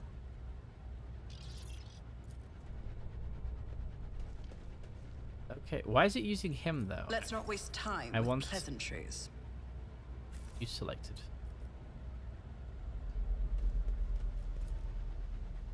Oh, I see. Okay, let's have a look. Nun with a gun. It is a nun with a gun. So there's a corridor there and a corridor here. Ooh. Low capacity fuel tank. Vat meal cakes. What's a vat meal cake? Void sweet ale. And a well-maintained stub revolver. Oh, I'm taking that. It's well-maintained. I will stretch and hydrate, yeah. Even though some things are voiced in this game, it's already killing my voice. Equipment. You've received a new, more efficient weapon for your character. To upgrade your equipment, open the inventory. You can either hold left mouse button and drag the new item to a weapon slot, or double click the item's icon. You will find and purchase new equipment often on your travels, so do not forget to update your character's equipment in order to make them more powerful. So if I go to my inventory and I click on this well-maintained pistol, now I have a well-maintained pistol. Although the other one disappeared out of my inventory. Interesting. Wonder where that went then. He's angry. And her purity seals flap in the wind. Whee!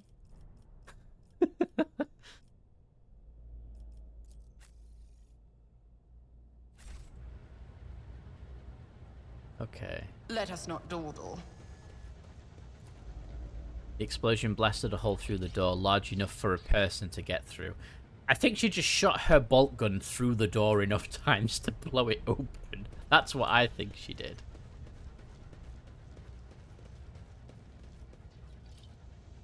The door will not move an inch. It is blocked. There's goods there, though. They look fancy, dude. I was happy when they finally got close. Yes!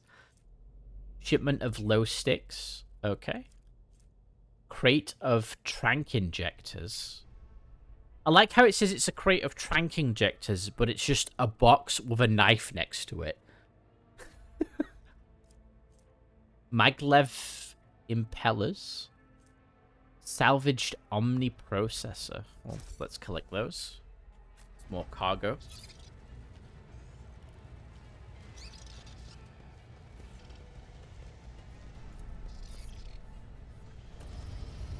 No better tranquilizer than death. That's right. Wait, are these... Is that a model of my ship? Is there money to be made? Close ranks! Are you ready to die? I'm not, but I believe you guys are.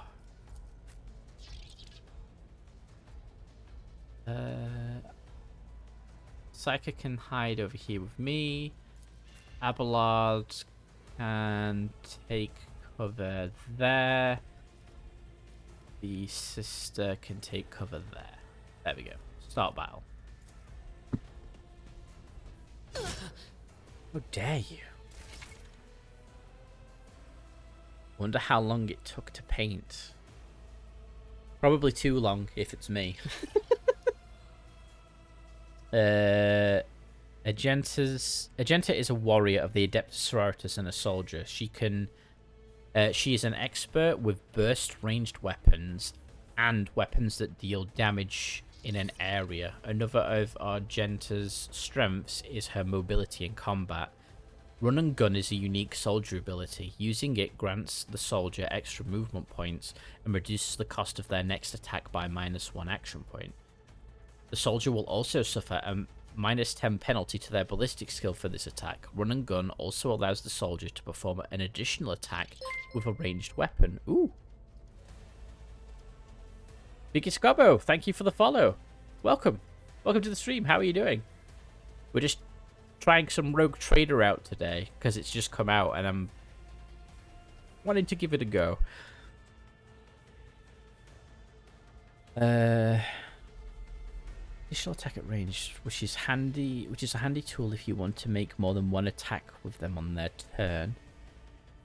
Revel in Slaughter is a soldier ability which can be used once for each 3 enemies the soldier kills in a single battle. Each activation of this ability increases the soldier's ballistic skill, critical hit chance, critical hit damage. This effect stacks and lasts until the end of combat. Okay. Certain types of weapons let you make burst attacks. Unlike single shots, burst fire requires you to select the direction rather than a specific target. Burst attacks are particularly effective against clusters of enemies. When performing a burst attack, the character fires several successive shots in different directions. Most of these shots are concentrated in the center of the selected attack cone.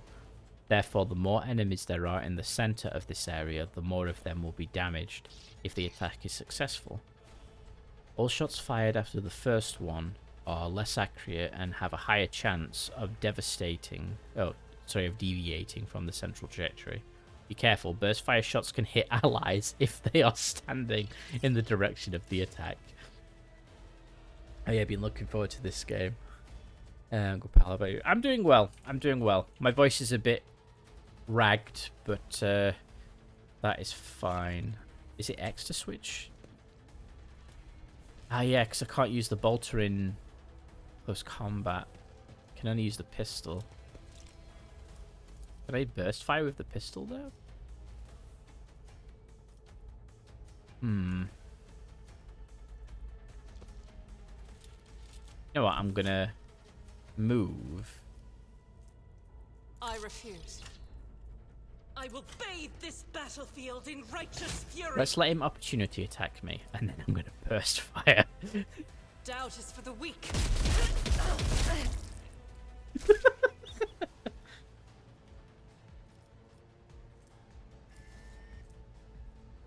A momentum equal to 6. And what did momentum do again? Okay, momentum is this bar. I'll do it. God Emperor, move through me. Be the fire in my heart. Then let's...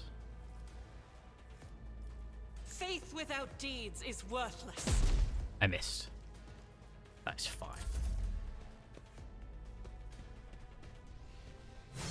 No, swordman.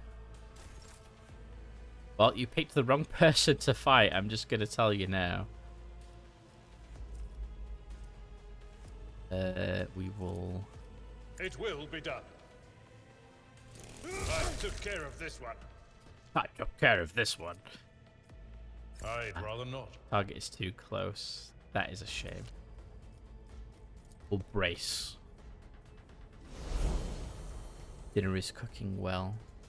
Shared photo in Discord. I will have a look at that in a little bit.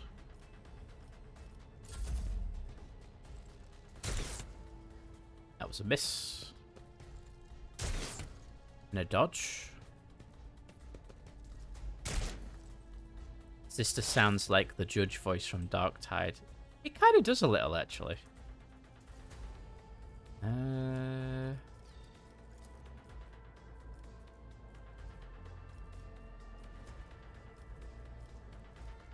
Let's fry you. On it. What an unfortunate turn of fate. He's crispy. And we will analyze Anything that else? heretic.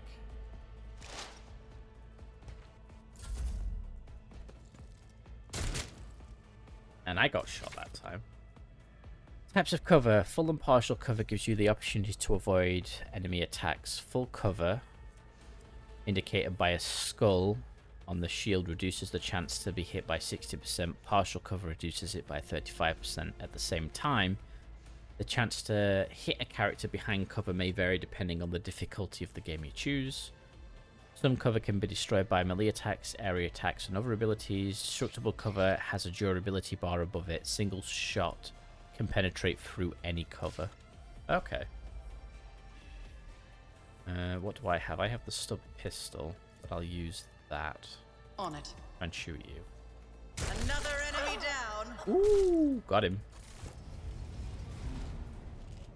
Oh no, reinforcements. That's not good. Let's boost the sister. And then I will give you voice of command. There we go.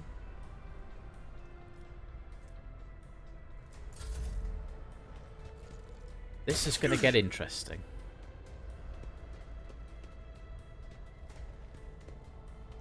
We've got a couple more melee guys and some shooters.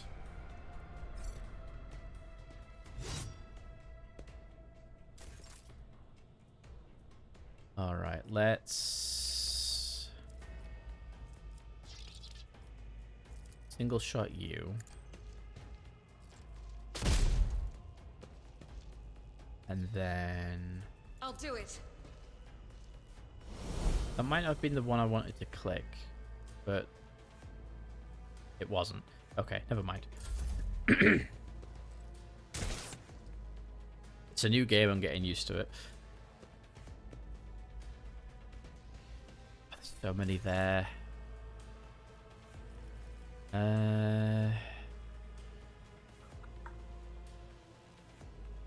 Won't be able to charge. That's the thing that's bugging me.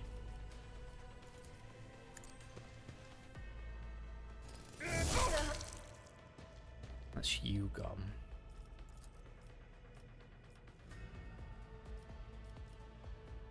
Even if I charge in the suitable path to reach target, yeah, he's probably just gonna have to stay there.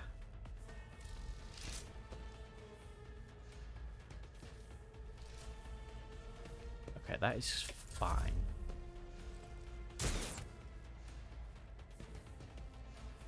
Because they're having a hard time hitting me right now. Do you have your hot drink today? Unfortunately, I do not. Ooh, that's going to be perfect. See, that's going to hit 3 people. What? Buzz, buzz, buzz. Sweet. Didn't they confirm you can't romance the Sororitas? They might have. I haven't heard anything about it, though. See if I can get that. Who, if not me? Your end was inevitable. Hooray, I got him. Alright, the sister will move up. Rejoice in battle!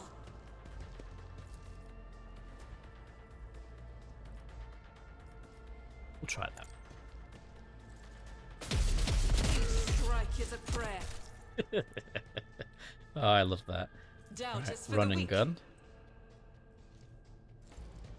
And get yourself Guided up there. by faith. And then single shot you. I'll do it. She missed.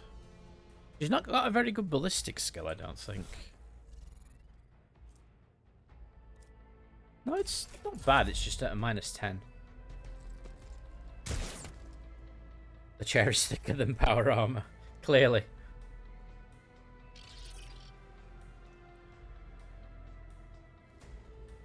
Doesn't look like I can use this as cover, which is a bit of a shame. I've seen worse battles than this in my time. Ah! Okay then.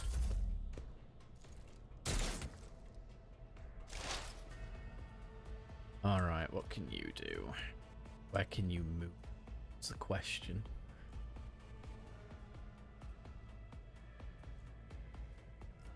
The range on this. It's not very far. They who discern the future own the battlefield. Let's start moving up, I think, now. I can hit you with it, so let's do that. Be gone. She does work. That stave just kills. Their first and only love is Big E. Oh yeah, my players are also having their final session of Black Crusade next week. The final boss of the fight of a 3-year campaign is coming. Ooh!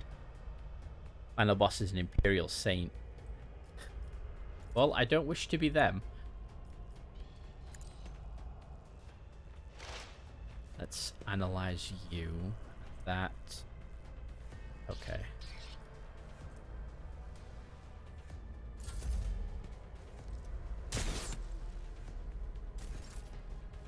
And now it's my turn to move.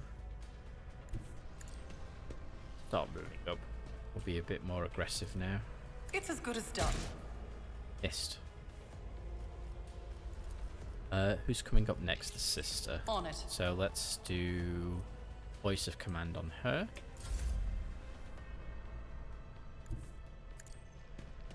She gets half cover. See if we can. What's that? Oh, reload. I don't want to reload. As the Emperor commands, I act. Eradicated. Boom. Eradicated.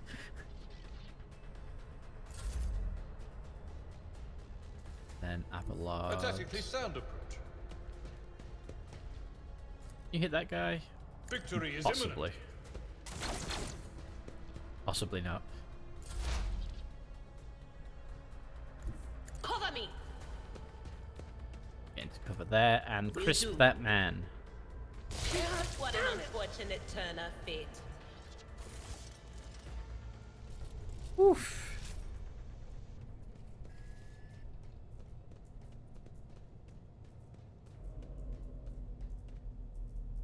Well, that was quite the fight. Yeah, my weapons are stronger. Where's my stub revolver gone? Hold on.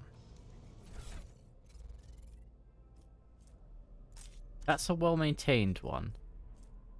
Oh. I didn't put it there. I put it there. So I've not been using the better one. Okay. I didn't realize that. Oh, but the well-maintained one has 1 better damage, but 1 less range. Okay. Final boss of Imperial Saint. Burn away their corruption. They've been fighting Custodes and almost dying, only surviving since they got Terminator armor, and one's become a demon princess. Ooh, cool. It's been a few years of playing, but they built up to it. My game is also silly at times. I am going to be running some 40k games eventually. It's just getting that sorted out because it's not just a clear set it up and go kind of thing.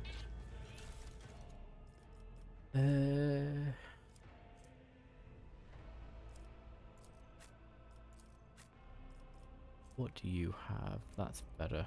Okay. We'll just collect all on those.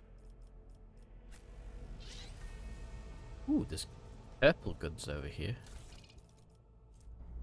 Belly churn wheel.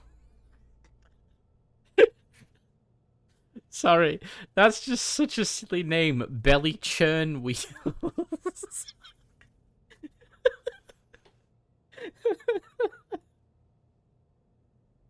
Oh, that's funny. Machine Spirit Vaultlet. And a set of icons? Icons? Okay. That can go to cargo too while I'm here. Oh no. This man has goods. What do you have? You have machine write set and a multi-key. Universal lockpicking tool provides an additional opportunity to open a lock. Oh, we'll put that in our inventory. A set of sacred oils and kajikrams that can appease the keeper of any technology provides an additional opportunity to call out a machine spirit and interact with a device. Oh, that's actually sounds good too, actually.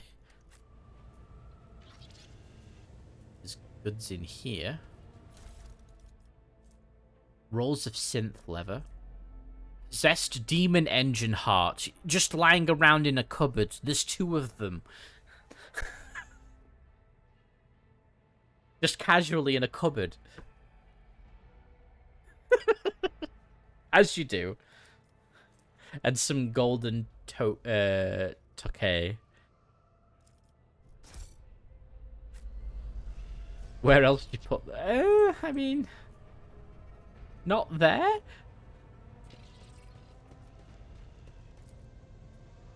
An exact replica of the Von Valentius void ship sits atop the pedestal. Labels indicate the main compartments and decks of the vessel.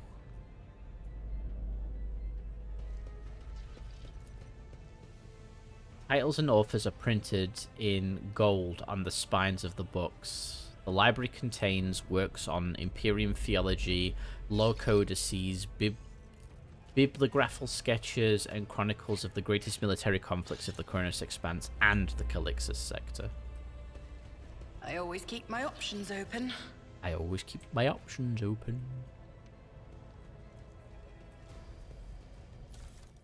Yep, let's collect that, and then that one over there. Ooh. And then I could click that. The cozy seating area is completely destroyed. Pieces of furniture and splinters are scattered everywhere, and dark stains cover the floor and upholstery. It reminds me of Daedra Hearts. You can find a menu. Oh yeah, Daedra Hearts from Skyrim. Or Oblivion even. Void Sweet Ale. 25 set of econs. And more synth leather. Cool. Oh yeah, it still looks cozy.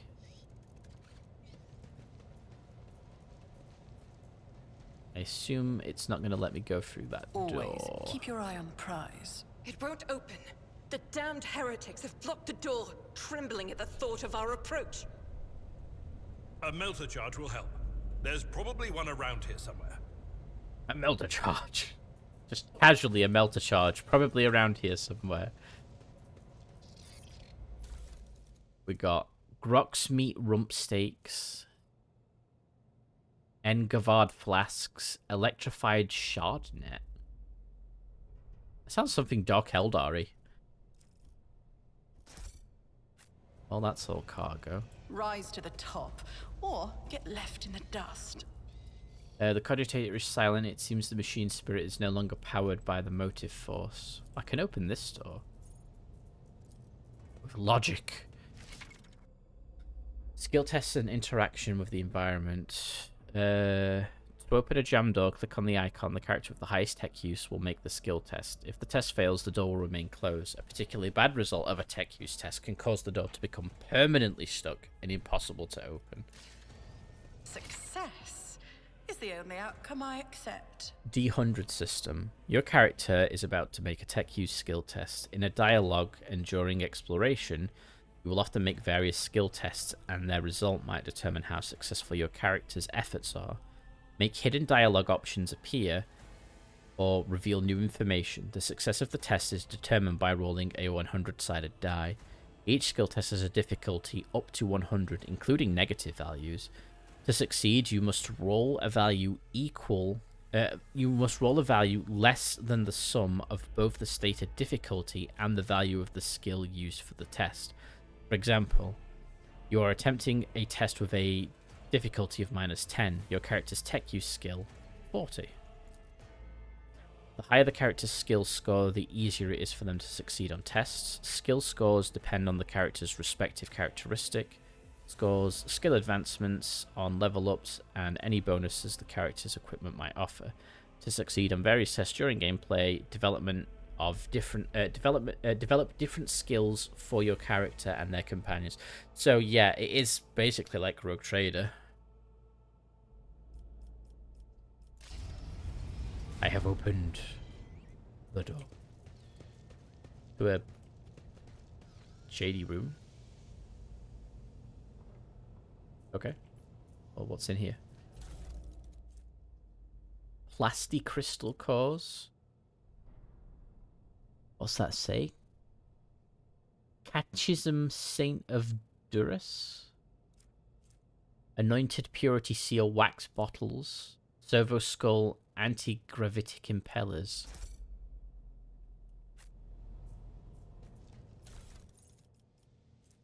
Oh. Well, there's the melter charges. And operator's glove. The wearer gains +3 bonus to tech use. Yeah, we'll collect that. Let us not dawdle. Now, the question is, which character has the best tech use?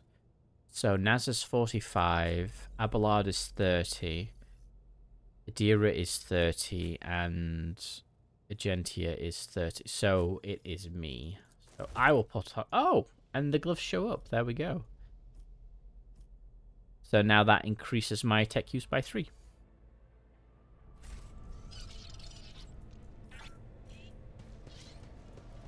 And now we have a melter charge. Ho, Is there ho, money ho. to be made?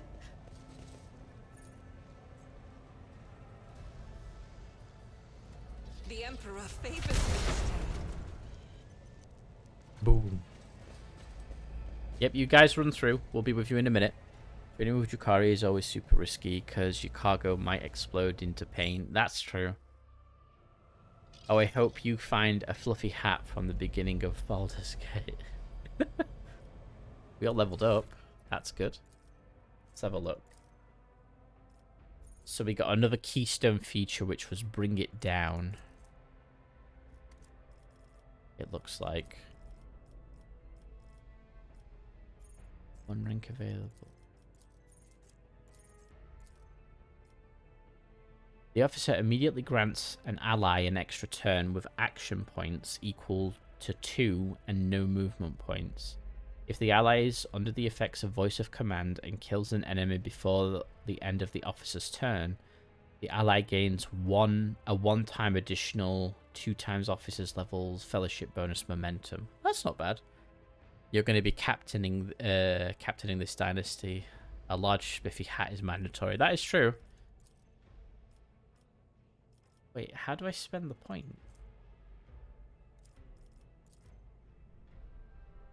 Or does it just do it?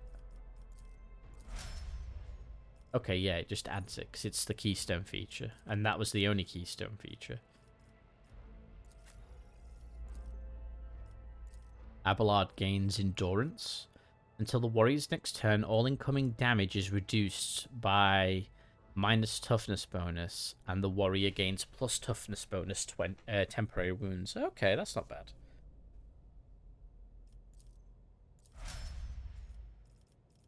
And Adira, what do you get?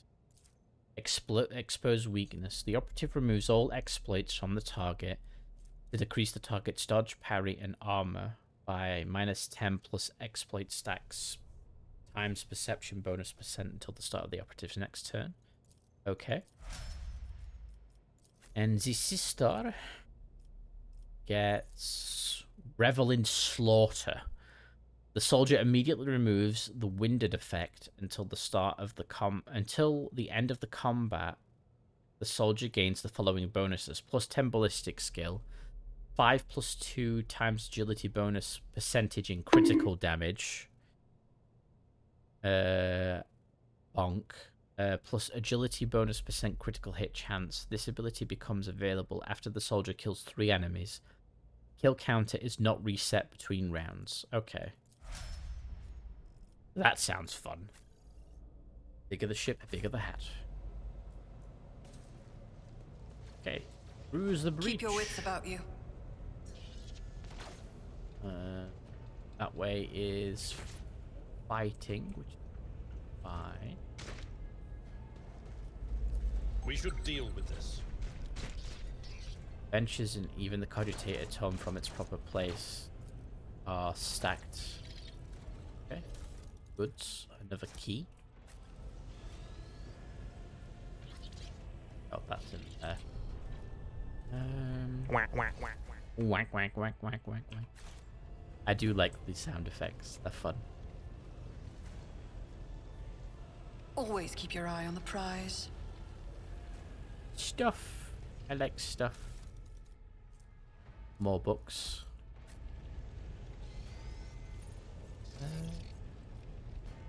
Let's try tech use. Just as I planned. Just as I planned. Poor fellow. Ooh, he has a deck officer's helmet. Grants plus 5% armor. Yeah, there's a duck on the ship. I have a hat. Can I hide the hat? Show helmet. Off. There we go. Wait. Color scheme. Oh, my outfit can be changed in color.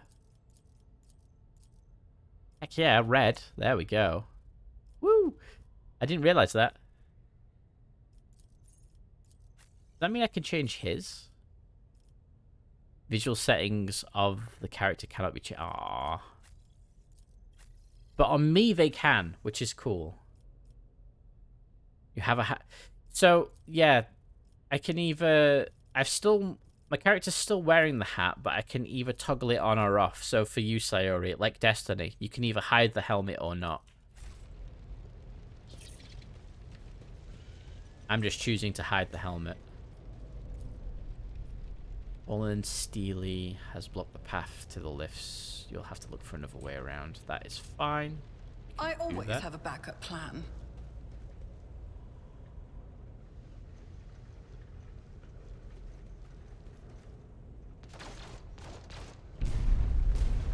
Oh no, explosions.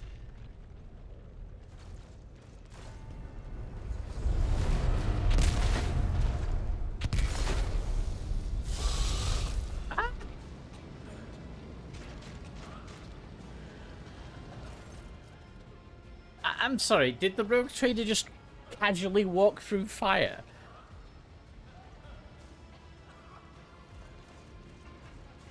Helmet magic, yeah. The greatest archaeotech treasure of the dynasty, locked behind the greatest security afforded by the Mechanicus within our sacred vessel, the rubber ducky. Its purpose, however, is lost to us.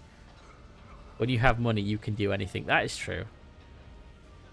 The roar of the flames rings in your ears, and the choking smoke makes you cough and gasp for air. You instinctively recoil from the scorching heat. Wiping your face, a moment later, a hazy silhouette forms in the raging wall of fire. You are surrounded by ear-splitting noise and screaming, yet you distinctly hear the sound of footsteps, and then you see the figure walk out of the fire towards you. It is Theodora von Valencius.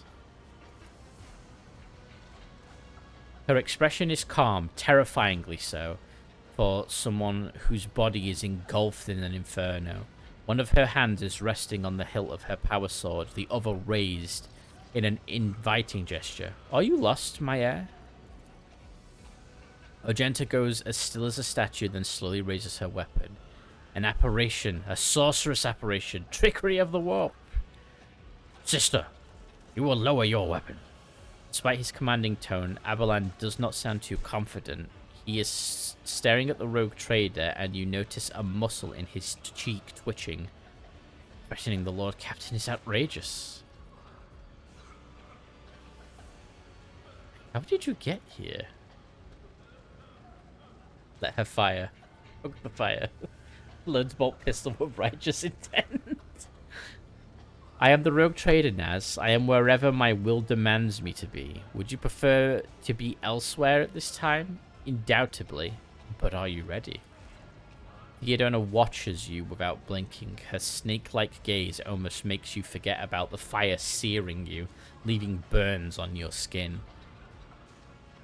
I can lead you out of these flames, Naz, show you a path, rid you of pain, and give you a weapon so that you may defeat your enemies. Decide.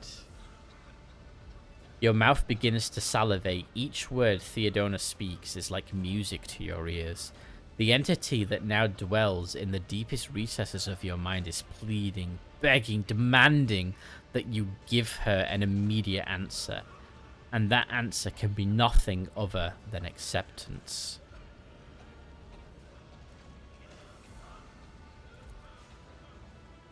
Do not listen to this abomination, Naz. If there is not but his light in your heart, if you are resolute in your faith, then step into the flames. The Emperor protects. His faithful will not be deterred by either darkness or deceitful promises, nor will fire burn those who carry the torch of faith in their soul. To the void with you. We need to follow Lady Theodora before we suffocate in this furnace. Commissar's gaze upon ye, least your mind wander.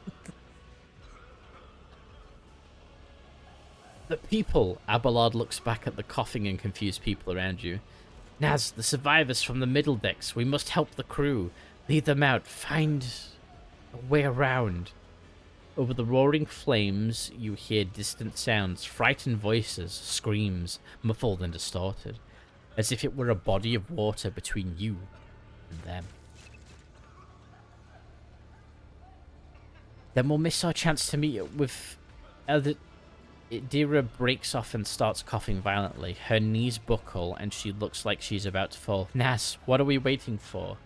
Convictions. Sometimes your character will have to make tough decisions based on their values, interests, and goals. Such decisions affect their convictions. This can develop the three directions: dogmatic, iconoclast, or heretical. Each includes 5 ranks. The higher the rank, the more zealously the character follows their convictions, and the more noticeably the world around them reacts to their actions and decisions. Promotion through the ranks of each of the 3 directions opens up access to new dialogue lines, events, and unique abilities, and also changes the attitude of others towards your character. Also, some items can only be equipped by characters with certain convictions. When one of the conviction branches reaches rank 3, Votary, it becomes the character's main focus. When that happens, the 2 other conviction branches cannot be raised above the rank 2 Adherent. Your character's allies have convictions of their own as well. So here we go, our first big choice of the game. I'm sorry, I'm not dedicated enough to use this gun. Let's have a look. So, dogmatic, walk through the fire. The Emperor will guide the righteous on their path. Heretical, accept the offer of help. Take my pain away and give me power. Iconoclast, get the people off the bridge. I will not leave my people in harm's way. I kind of want to save the people, so I think that's what I'm going to do.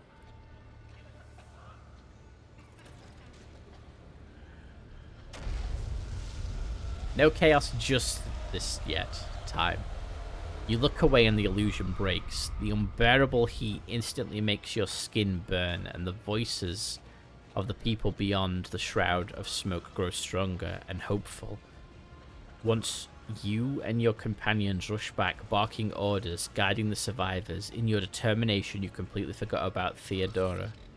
And when you turn your head, you see nothing but bellowing fire.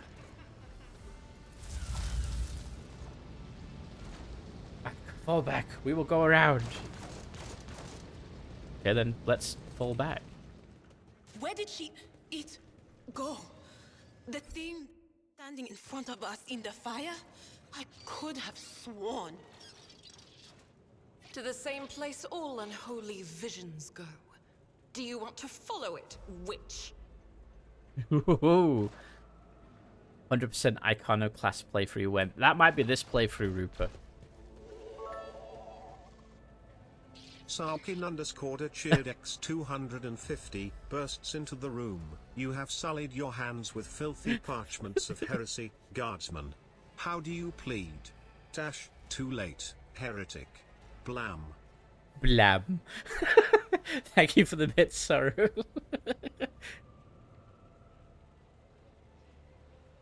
Goody Two Shoes playthrough, yay. Yeah, I think what I'll do is I'm going to play this game 3 times. Once as Goody Two Shoes, once as, like, a zealot of faith, and then once as a Chaos Worshipper. Let us not dawdle. 'Cause that just sounds fun. Can I actually get through here? Maybe. Or... Oh, hold on. Crash the platform. Ballistic skill, 90%. Never doubt me. Take the shot, sister.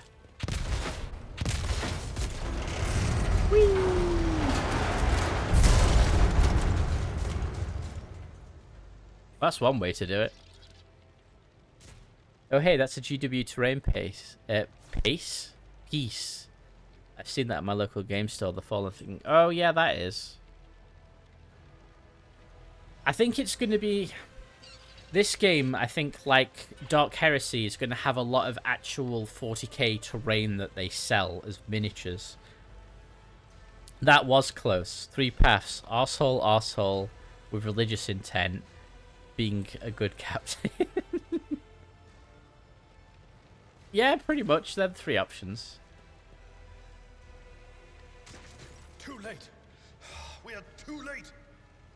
Or perhaps Edelthrad and his escort never made it here. Which would be even worse. Or they could be fighting on the bridge as we speak. Without us. There's people.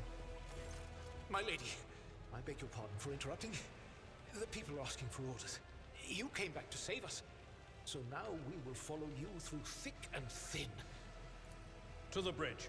If Edelthrad is there, then he requires immediate assistance. I say there is one thing that I find most troubling. The Lord Captain's Voxcasts. They are still coming in, even though it would make sense for Lady Theodora to be on the bridge right now, at the head of the counter-assault. I feel uneasy. Huh? What if the Lord Captain is besieged in her own chambers? With your permission, I suggest that we confirm for ourselves that she is not. We can use the same elevator that Lady Theodora and Mort headed for earlier. That's probably a good idea. That sounds sus. Now you've said that, it sounds sus.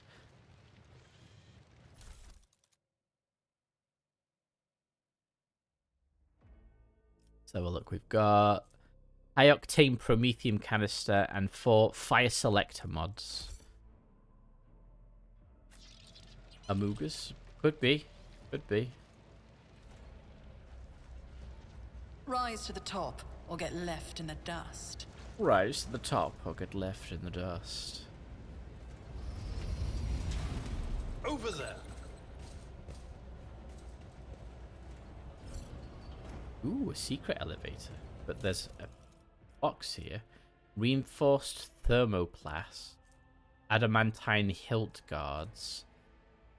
Consecrator promethium mix. Is there money to be made? Right there. This clearly does not serve as a stateroom. The generators, machines, and crude wall paneling indicate that it's a maintenance module room rather than an area for receiving guests. Ooh. Profane blades. Monomolecular edged bayonets. I think some guardsmen would really like that. Monomolecular bayonets.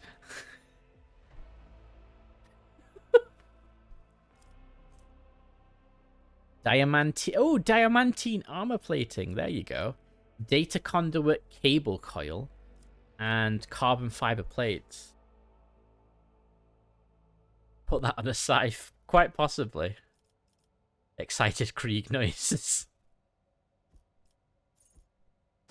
Oh, bayonets of the mono upgrade. Oh, that's true. What's in here?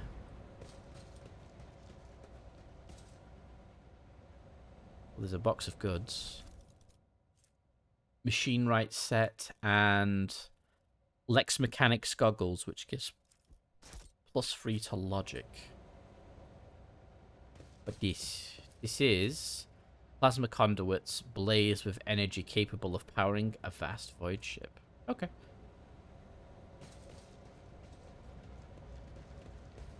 Alright, who has the best logic? I have 45, 30, 30, and 30. Is it helmet piece? It is a helmet piece. Yes.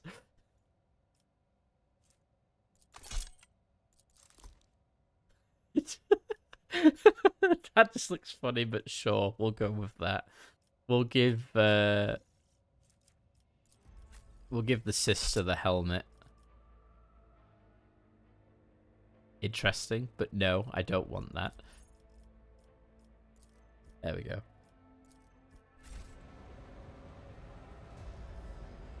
Looking very Cryptoman. Yeah. I always keep my options open. Lord Captain's quarters.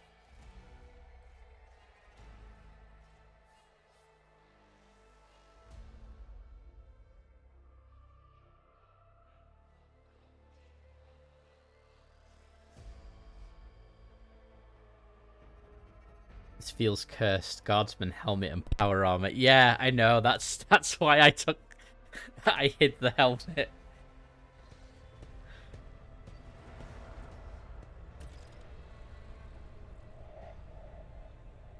Do you know who else I look like now?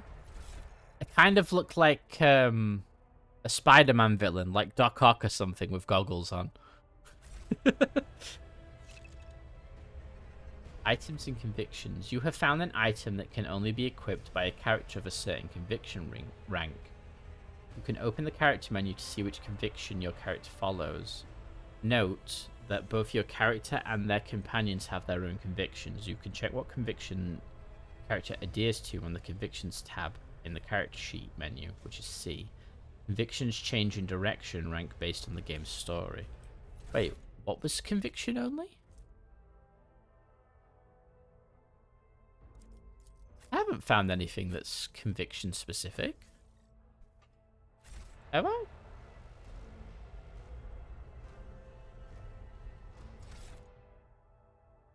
Yeah, I'm rank 1 in Iconoclast.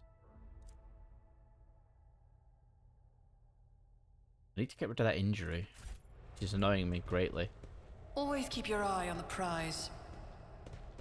It's a bedroom with stuff.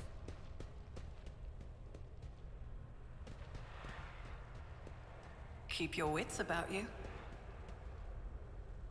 Let's...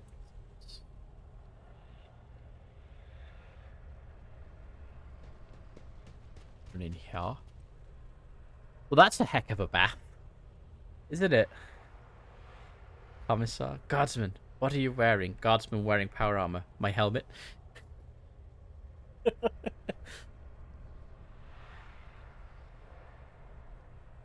Yeah.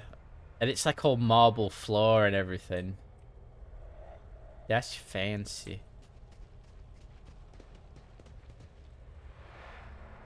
No, not Mort. Oh god, no.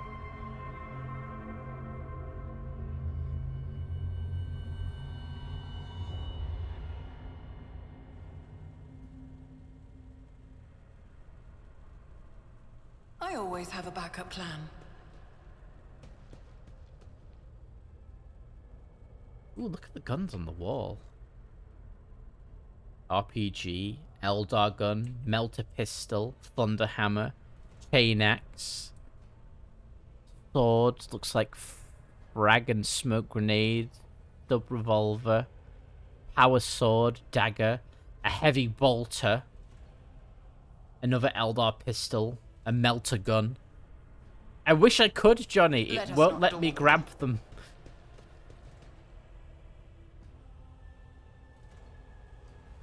That. A bizarre fragment hung on a trophy board. The light, smooth surface of the object is dotted with dark spots and crumbling holes.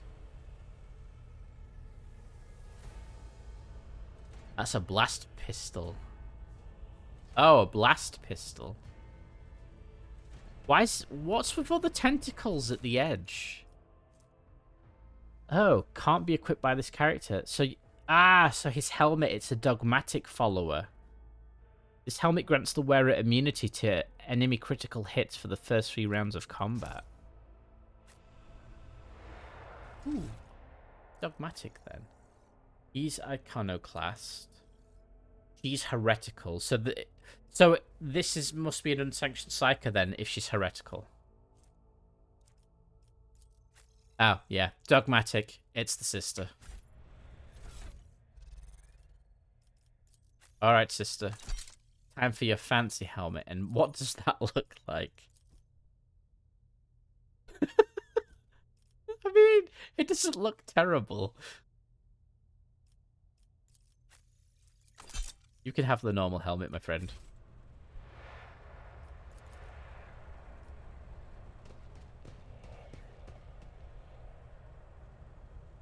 I want that fusion pistol. Oh, is that what the Eldar one is? A fusion pistol?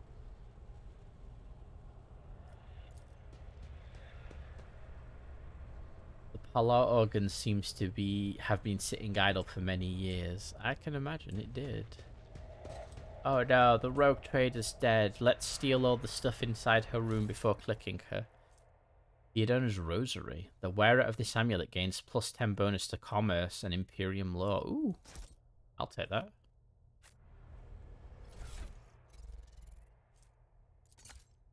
Bump.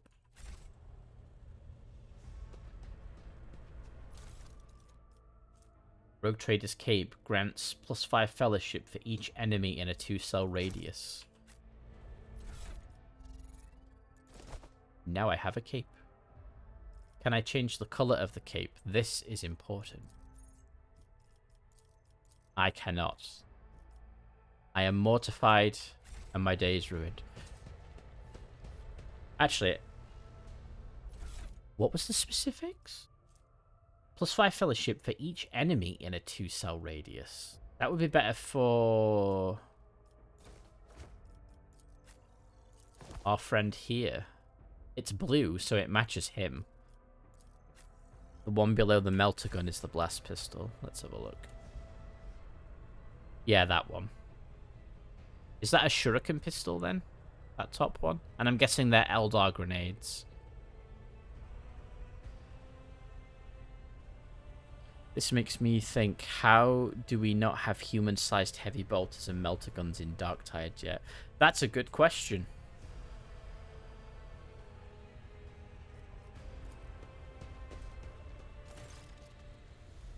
Theodona von Valentius's body is sprawled on a large blood-drenched desk. The Arc Militant's corpse, still clutching a weapon, is slumped against one of the bulkheads. Emperor, accept thy faithful souls. No! Lord Captain, I didn't hear a thing. Not a whisper, not a breath. It was so loud. Why didn't I foresee this? Damn, that voice acting is good.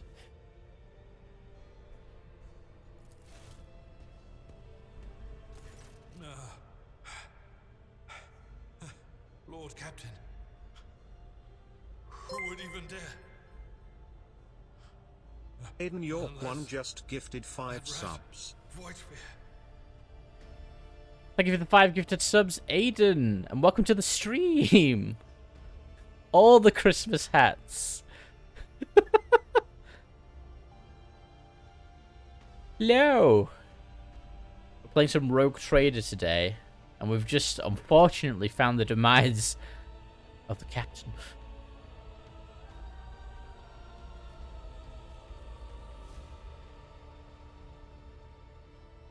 I doubt it. Vigavia wished humiliation and suffering upon Theodona, not a swift death. It could have happened in the heat of battle. Not to mention that Mort was here, and he would have protected Lady Theodora to the last. Hello.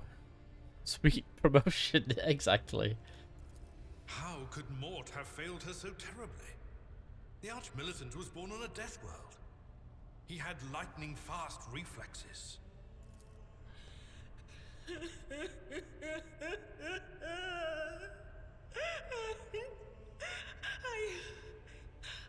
I can look at things in my own way. If you find something that might bear the imprint of the killer, just give it to me. and I'll try to see what secrets it holds. You know, we're dealing with this tragedy, but we still need to get to the bridge so that we can translate out of the warp to stop our impending death. I have a feeling she died from death. You know, Johnny, I think you might be right. The Arc Militant's body.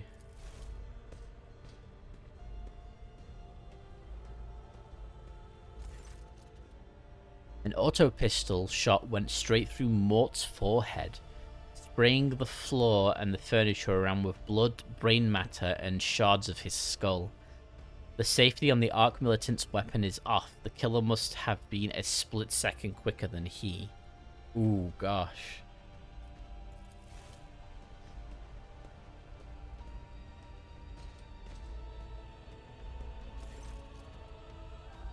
You lean closer to the body. The cause of death is apparent. What ended the rogue trader's life was an auto pistol shot. An extraordinarily accurate one at that. Theodora's face bears an expression of surprise. The last emotion she experienced in life. Something on the floor catches your eye. A heap of blood-splattered parchments and scrolls that must have fallen off the desk.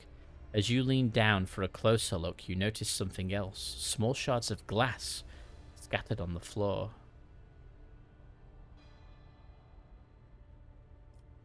Inspect the shards by the desk. She didn't just die, she died with a pleasant gun. It is difficult to say what exactly was broken. The object fell on the floor, and that is as much as you can ascertain. Upon closer examination, the shards appear iridescent rather than completely transparent, as if it had been submerged in promethium. Interesting. Inspect the papers. Reports, accounts, dispatches. You go over the scrolls until you stumble upon a document that is starkly different from the rest. It is a handwritten letter signed with the initials XC and the seal with a symbol that is vaguely familiar to you.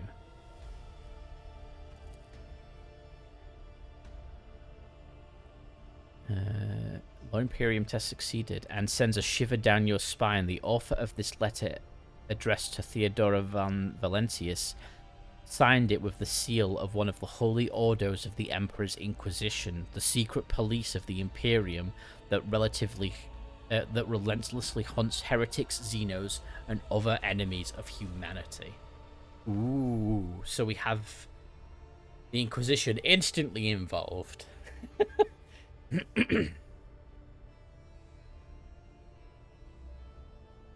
Like, if I'm gonna get excited in assassinated in 40k, I want to die to like a melter gun. I don't know, if you want to get excited in 40k, Johnny, dying to a melter gun is the way to go.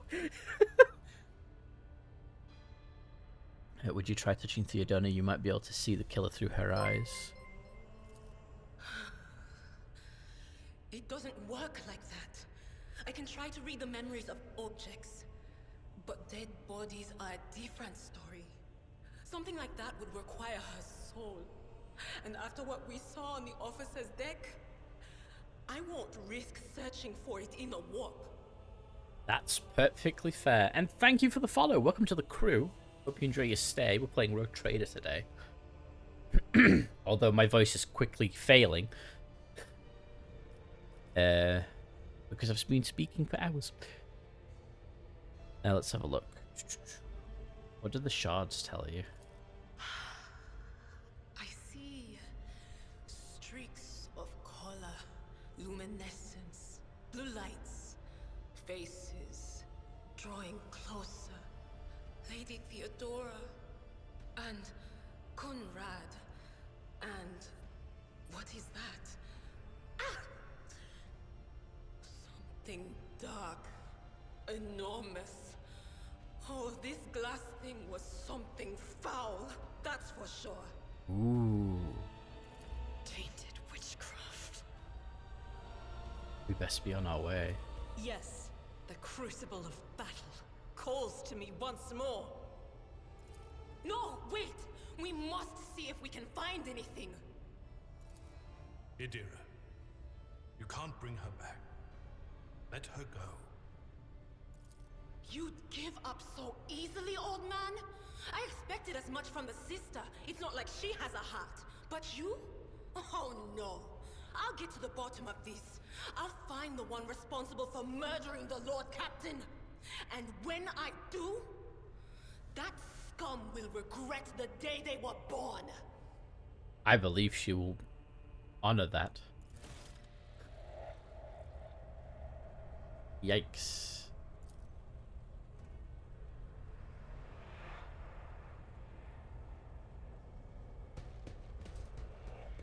There's all these, like, spooky tentacles. Shadowy tentacles that keep popping up. Is there money to be made? And there's her portrait.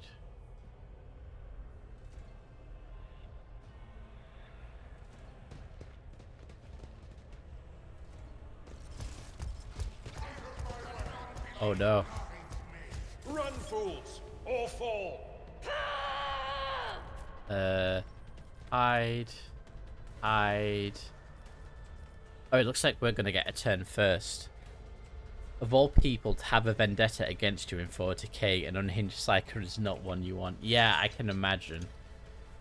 Peter's Abelard's gonna get a turn. I will go there, and the sister can go there. Let's see how this turns out. Light and medium armor. Armor protects the character from incoming damage. Light and medium armor types are both available to you at the moment. The armor stat indicates what % of incoming damage from an enemy attack it can absorb. The type of armor also influences the chances that the character wearing it will pass a dodge test. The higher the dodge penalty, the lower the chance to dodge enemy attacks. A character in light armor dodges attacks more often, but takes more damage when hit. Medium armor absorbs more damage if a character is hit, but reduces the mobility and ability of the dodge attacks. That's okay. Right, Abelard.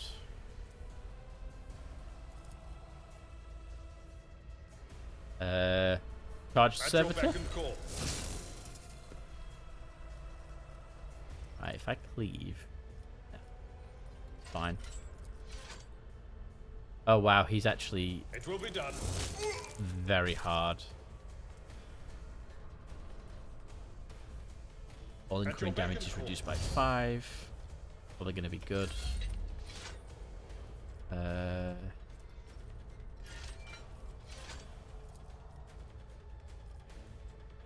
I'll see to it personally. Yes. Fine. I'll make it happen. Give you that. Will encounter enemies with various abilities and features. An icon next to an enemy's portrait indicates that they are under the influence of some kind of effect. Right mouse button on the effects icon to see more details.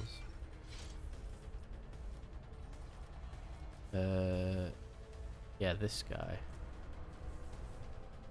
He's heavily damaged and has a fresh injury. Servitor is heavily damaged. Its damage, hit chance, and wounds are greatly reduced. Okay, so it can't do as much damage. And it has a fresh injury. Right, you, sister.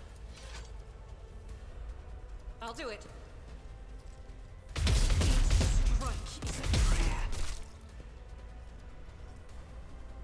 Don't want to change the momentum. Alright.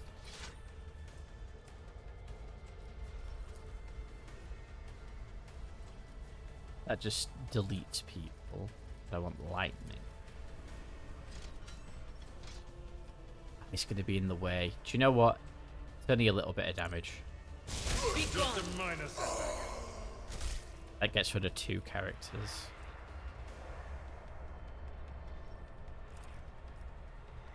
I don't think I need to use Analyze. Let's expose... I can't expose the weakness. Can I? Can analyze enemy though. An exemplary strike. Stop mocking me. Ooh! What kind of gun is that? This will leave a scar. You can gain a better understanding of what transpired in combat by checking the combat log. All actions performed by your character, their companions, and enemies are recorded. Click right smack on the event or action to learn more about it.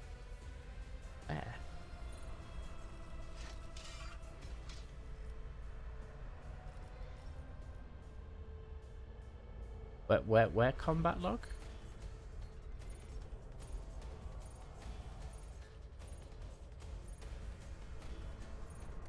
Ah, here we go.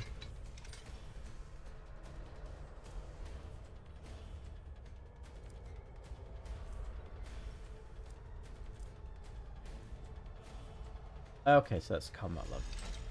Right. You best chop this gentleman. Indeed. One fewer target. And then charge the servitor. It will be done. And then At your beck and call. we'll do that.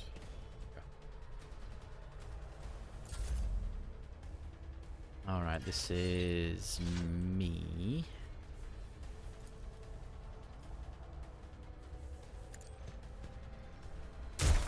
Ooh, got him. Wait, what does this do again?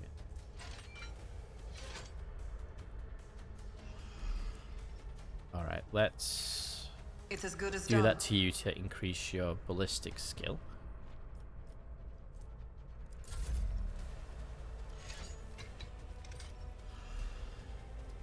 And fire. Faith without deeds is worthless. None can escape the Emperor's judgment. Not who I was aiming for, but it hit him and got rid of him, so that's good for me.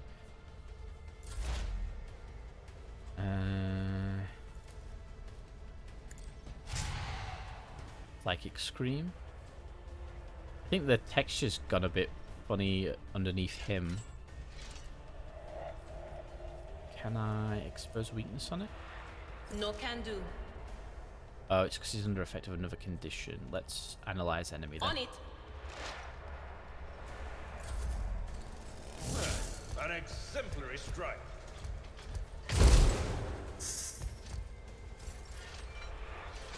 Uses thermal multi-melter / melter scorching area of attack. Okay, so it is a multi-melter. Oh wait, I can charge him. I'm That's not too close. interested. That's not the Seneschal's job. What do you mean that's not the Seneschal's job? I want you to go attack him. I'd rather not. Follow my lead. There we go. Dead. Yeah, he just dodged a multi-melter. As you do. What did they have? Swords. They had last pistols. Is it better than his?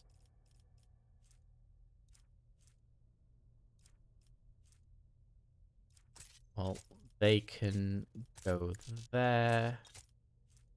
The wearer gains +5 toughness and if their intelligence is less than 35. Do we have anybody who has an intelligence less than 35? 45.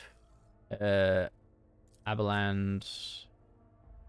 Idira, and I think we'll give it to you.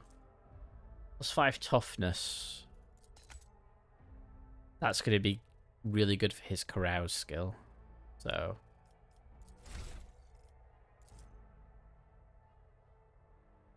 he's not in range now. He is. Exactly. Let's have a look. We get finest hour. The officer grants an ally an extra turn with full AP and MP. During the extra turn, there is no attack limit. This is an archetype rank. Characters gain a special archetype ability that can be used as a heroic act or desperate measure. These abilities become available depending on the party's momentum value. If momentum reaches 175, the heroic act becomes available to the character. If it drops below 25, then it may be time to employ a desperate measure. Okay, and I get to choose a talent. Okay, talents. That's something I wasn't expecting to deal with. Recommended. Favorites. Offensive. Defensive. Support. Universal. Archetype. Origin. And warp features. Okay, well. The range of the officer's abilities is increased by +3. The range of voice of command is increased by 6. The officer's resolve is increased by 3. Blood of Martyrs. Whenever an ally uses a heroic act, that ally gains temporary wounds equal to 10% of their maximum wounds plus resolve. Focus. Whenever the officer uses an ability on an ally, that ally gains a bonus to their perception and ballistic skill equal to fellowship bonus. These bonuses stack, but half the stacks rounded up are lost at the end of the target's turn. That actually sounds really good, actually. Inspired Courage. Whenever the officer targets an ally with an ability for the first time in a round, that ally gains a willpower bonus. Gains willpower bonus temporary wounds. Personal Oversight. Whenever an officer targets an ally with an action, an ability, or an attack, that ally's resolve is increased by +1 until the end of the officer's next turn.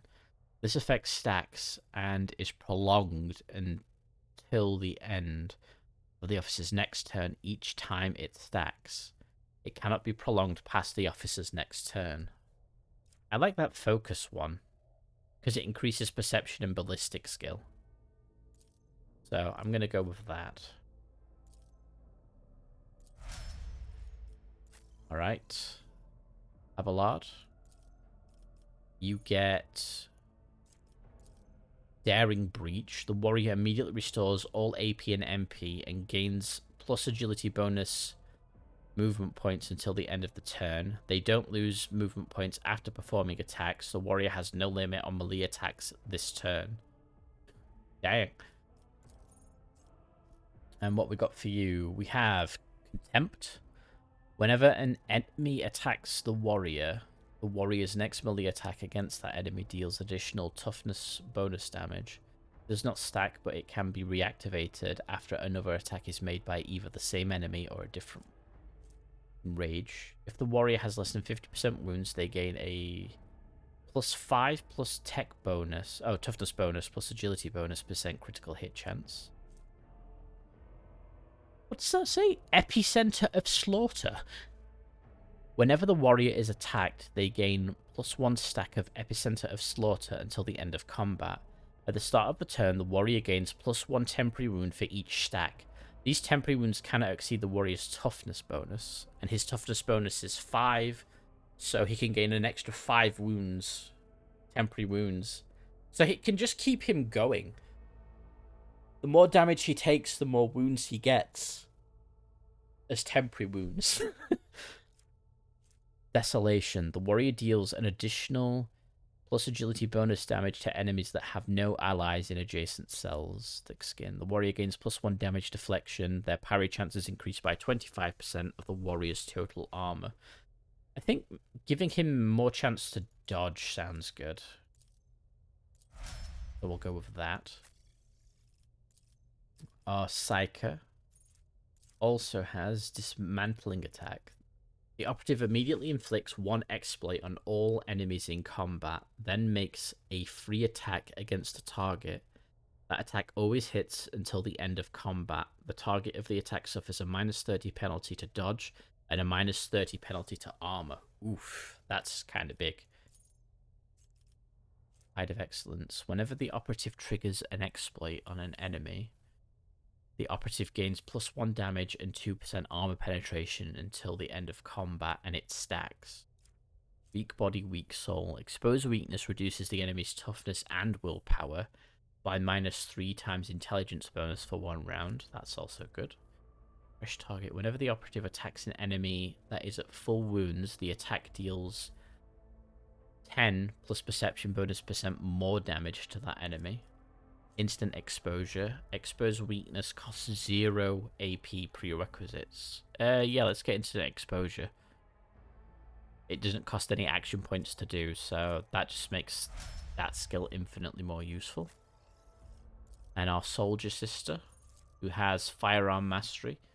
The soldier gains the ability to make a number of extra attacks equal to their weapon's rate of fire.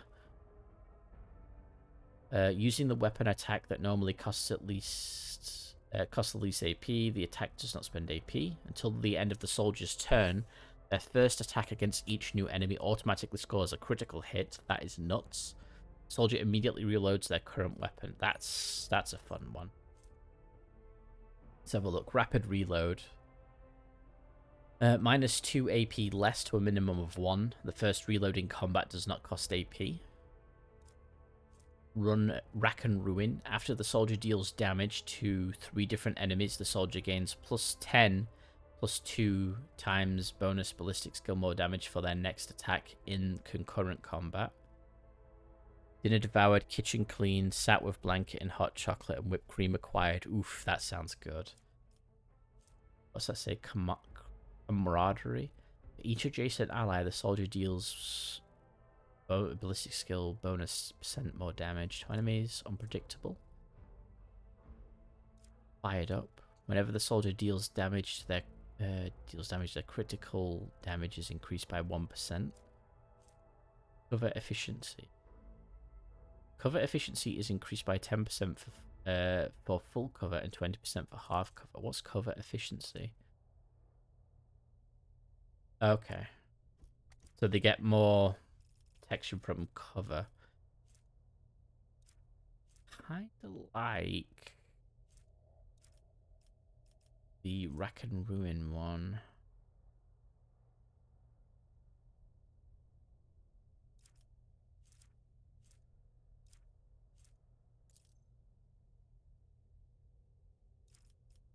We'll go for that.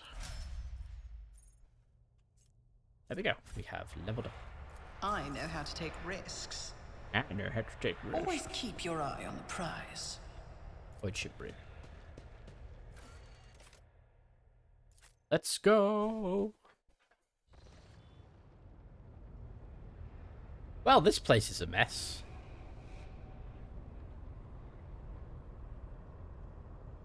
Ever so slightly.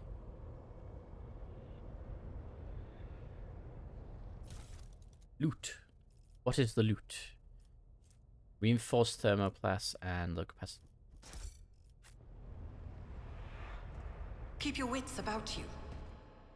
The first sacrifice opens the eye. Oh god.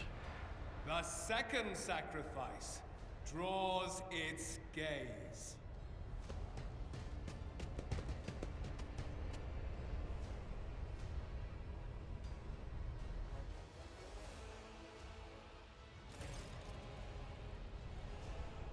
Alvarad, who is clutching a bleeding wound on his chest, gives you a tormented look. Help has arrived. Too late to change the tide, I'm afraid, but if there is any honor in you, we can at least die with dignity and give our lives to the rogue trader, for the rogue trader. You look dreadful. I'm still standing, and I have enough strength in me for one more fight. All that truly concerns me is this. Where is the Lord Captain? The Lord Captain will not be joining us. Gives you a confused look, then, as realization dawns on him, his eyes fill with dismay. No, the rogue trader is dead? Shudders and grabs his shoulder. As you watch, the sleeve of his jacket bursts open and 2 bone growths pierce through the fabric. Ah!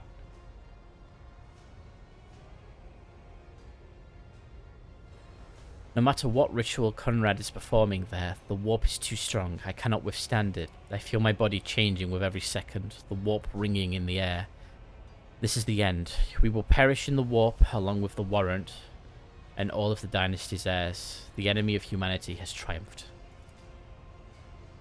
Dira looks anxiously at Elthrad, and then glances back at you. I've seen it before. We'd better get away from him. The changes are already accelerating. It sounds like chaos spawned him, yeah. I forbid you the very thought of yielding. Only by resigning to your fate will you truly suffer defeat. The ship can still be steered out of the warp, but we must first restore communication between the bridge and the navigator's sanctum. Elfred stares at you and his eyes harden with cold resolve once more. Then we have no right to bow our heads. Stop stabbing people! You see Conrad clearly in the gloom of the bridge. The broken blade he is holding is stained with dark drops that seem to have a pearlescent glimmer to them. We're out of time. He bites his knuckle, desperately thinking. You see a wave ripple across the whites of his eyes, and they begin to turn sickly yellow. Oh god.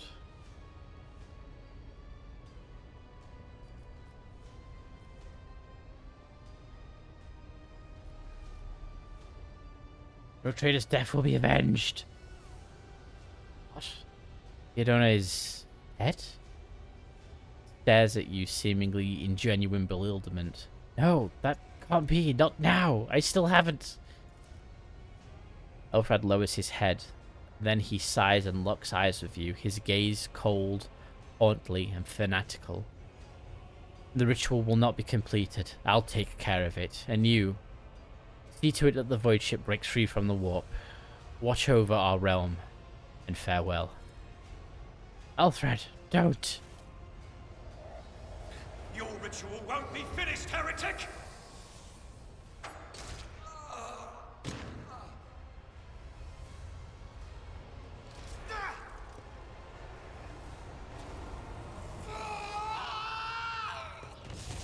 Oh no! He turned into I'll turn you into corpse starch. I'll turn you into corpse starch. To use unique abilities called heroic hacks and desperate measures, momentum is required. Depending on the actions of your party in combat, the momentum bar will increase or decrease. A high momentum value allows a character to use a heroic deed. A low value grants access to desperate measures. Both abilities can completely change the course of a battle, but every party member can either use one or the other, and only once in a single combat. Oh man. Look at that thing. Look at it. Tox Spurt, Rending Scream, and Devourer. It can devour an ally to get 30% of its maximum wounds back. Oh my god. That's nasty. I'd like full cover. The sister would like full cover. The Psyker can take half cover. And you stand there. I think that's as good as it's gonna get. Yay, spawn. No, not yay. 140 health.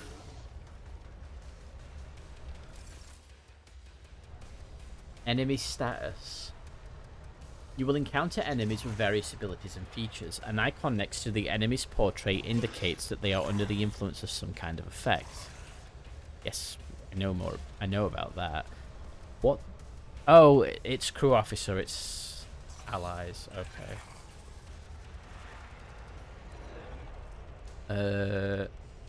I'll do voice of command to her.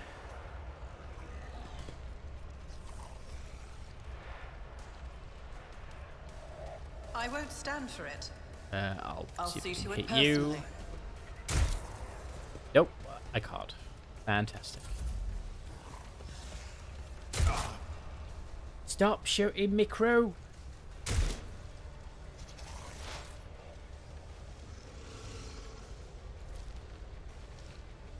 Yeah, let's try and... But of course. What an unfortunate Buzz, turn of buzz, fate. buzz, buzz. Hydrate and stretch. Okay. Bow's weakness. I can't on you. Analyze you. Was that you? Or Analyze, and then... Oh, this is momentum. Okay, I can actually get this. Let's not do that yet. anything else? Let's get Abelard ready for this mad lad dash.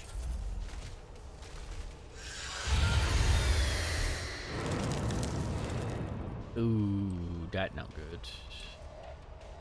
I am his will made manifest. Let's do it, sister. Shoot this thing. I'll do it. Why I was chosen. Doubt is for the weak. As the Emperor commands, I am. Oh! He ate that dude. And he turned into intestines.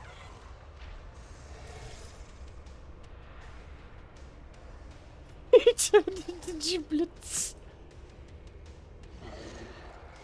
I don't think I can kill this thing, because ow, holy moly. How grimdark, yes. Pain and beauty go hand in hand. Did you just see the spirits walking around? Look. I need to get in melee with it, but I need to kill the cultists. Tried and tested tactics are the best ones. Reduced to dust. So the cultists are going to give it its health back if I don't kill them. Indeed. Let's brace.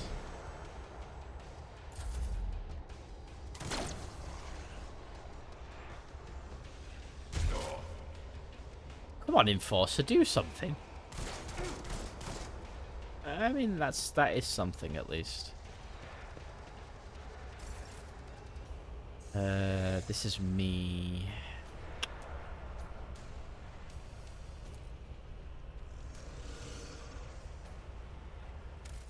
Oops. Let's look. Boost characteristics.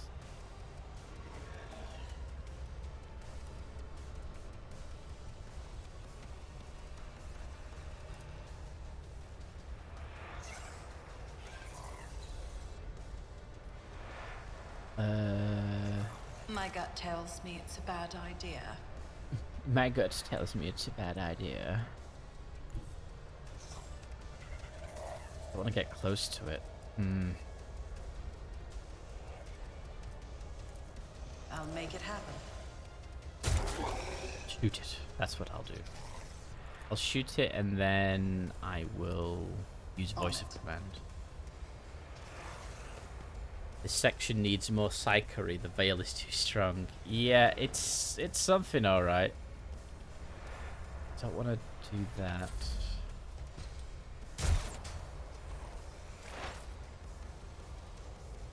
All right, where can you move? Can I hit either of you?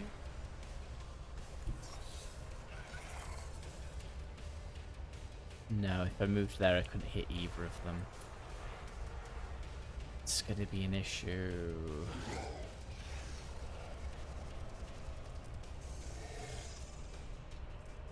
Let's put another stack of analyze enemies on you. Then Psychic Scream.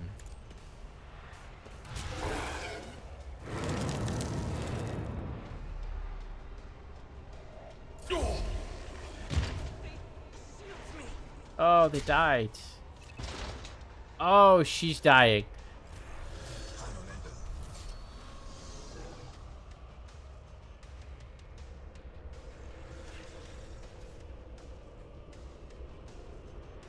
You can use a medkit to restore your party members' wounds in battle, treat an injury, or get rid of certain negative effects. If a character's injuries, if the character has a medkit equipped, its icon will be displayed at the bottom left. If no such icon is present, open your inventory and equip it. Well, you're the. I think he's the only one with a medkit.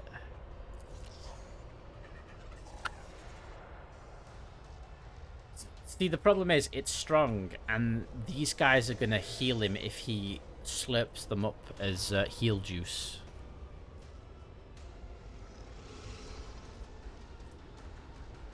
So I'm gonna do that in a minute there.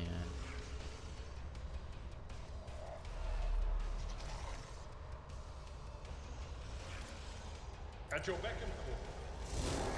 Ah!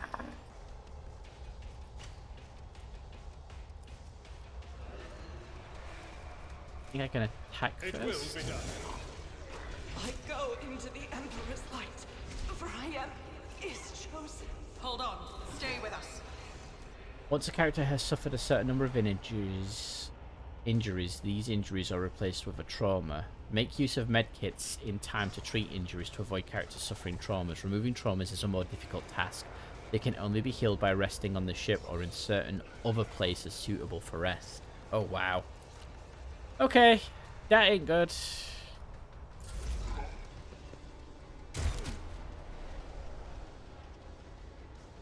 Come on, do something.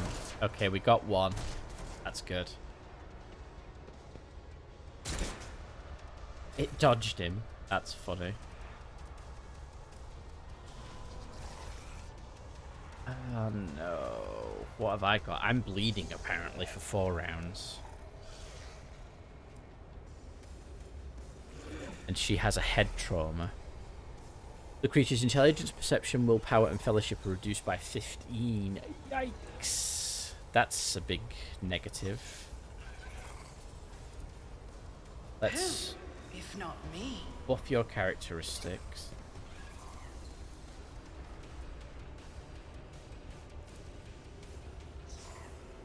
Let's just give you a full turn. Moment. An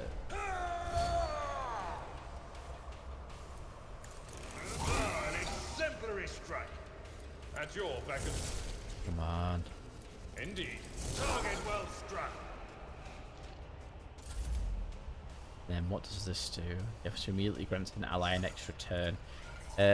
How about you have another turn, Abelard?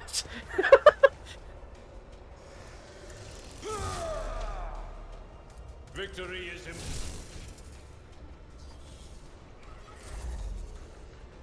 Can I kill it with a pistol?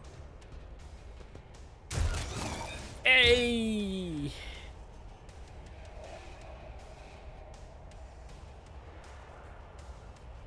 Ooh.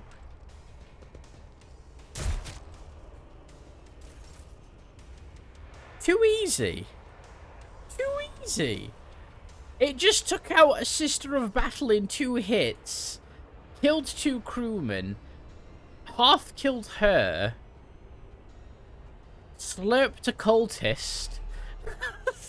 I don't think that's easy.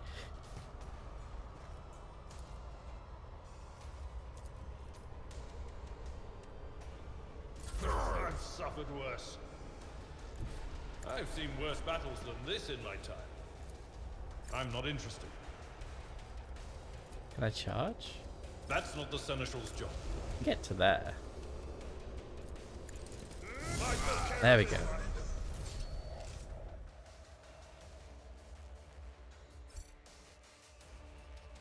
It's just a Sister of Battle that die all the time. Johnny! Wait, why is the camera moving away?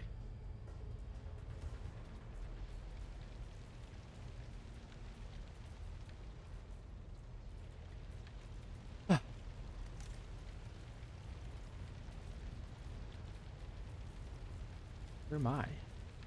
I'm here.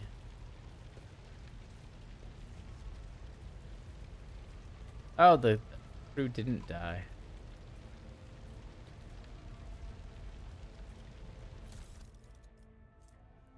A blade shard. That looks like a fun blade shard. Gloves of Endurance. Whenever the wearer of these gloves gets an injury or falls unconscious in combat, their allies gain +1 bonus to damage. Mantle of Harrison requires Iconoclast 4. Each heroic act used in battle increases the wearer's dodge by 20. Actually, that sounds a lot more better for Abelard than the one he's got on right now. But then, so does the Fellowship thing. Fancy cape. I'll let him have that. Sister of Battle is the Sister of Squish, so... Oh wait, did that say... Oh no, she can take them. Ooh. Yeah, take that helmet off, it's silly on her. I'll take the cape, even though I'm not a fan of blue. Oh, a blade made from a mysterious metal that shimmers with unnatural colours. And then this is the actual letter. Esteemed Theodona, a chance in circumstances has demanded your immediate assistance in our mutual cause. Thence, forthwith, upon receiving this letter and performing the necessary preparations of the crew, you are to depart for the Riken system. One of my agents, Interrogator Henriks von Kalox, operates there at the present time. Upon your arrival... where am I? Upon your arrival in the system, you will, without delay, make contact with him and offer any assistance required of you. After which, you will provide him passage to the Furibundus system aboard your ship. On footfall, the interrogator will remove himself from your presence to await further instructions. Anticipating any questions you may have, I will stress that the nature of Interrogator Van Kollux's activities on Reichend Minoris is of no concern to you. If required... I read it fully. If required, van. It just says, if required, you get a van. A space van. I always keep my options open. Okay.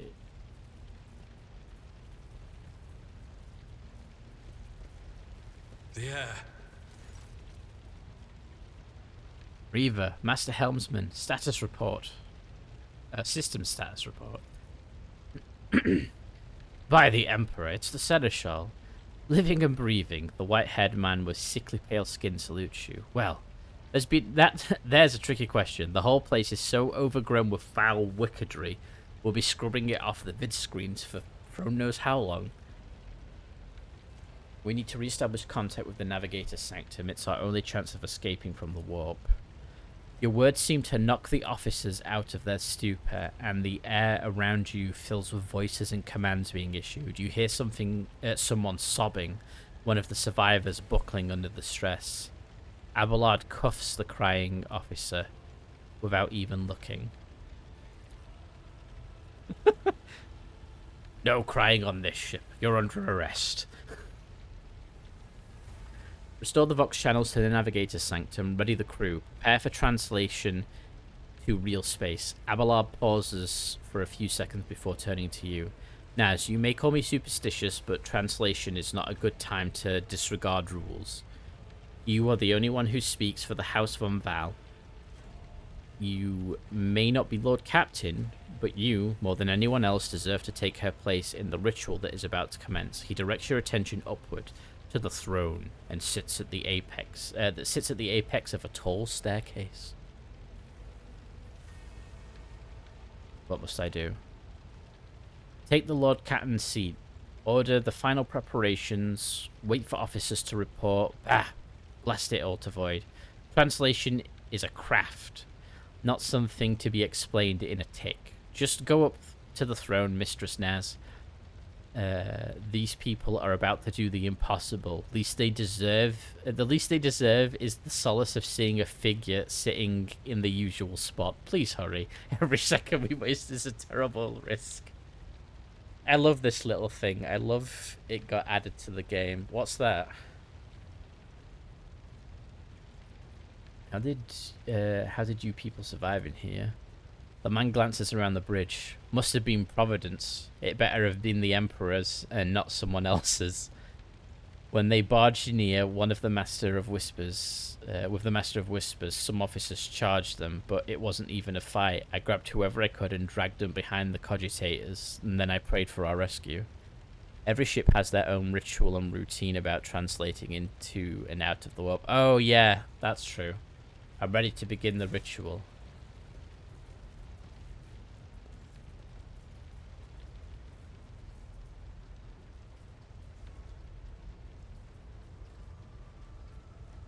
I'm about to stand or sit on the chair.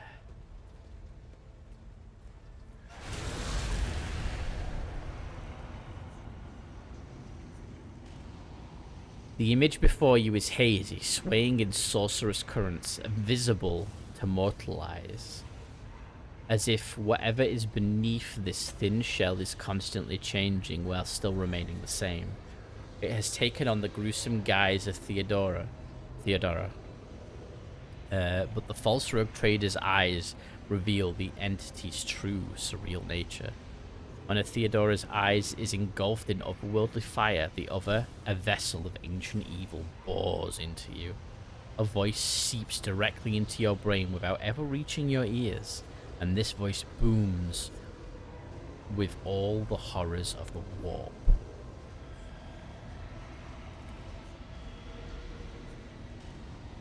I think I remember one was each bridge crew officer was required to take a shot of Amasec before they that's the one I've heard. Or interesting, I can't add road traders executable to NVIDIA control panel. You shouldn't need to add it to the control panel. What are you wanting to do that for? Let's see. Who are you to oppose destiny itself for the sake of lives that are not your own? So many threads stretched between you and other creatures of your world, pitiful, worthless links, ready to shatter at the slightest touch. A muddled, erratic, pointless tangent. It resonates and merges with the voices that have already dug their foul roots into your consciousness. A moment later, you realize that all these voices are the myriad manifestations of the same call that finally invaded your mind. To hard cap the FPS limit.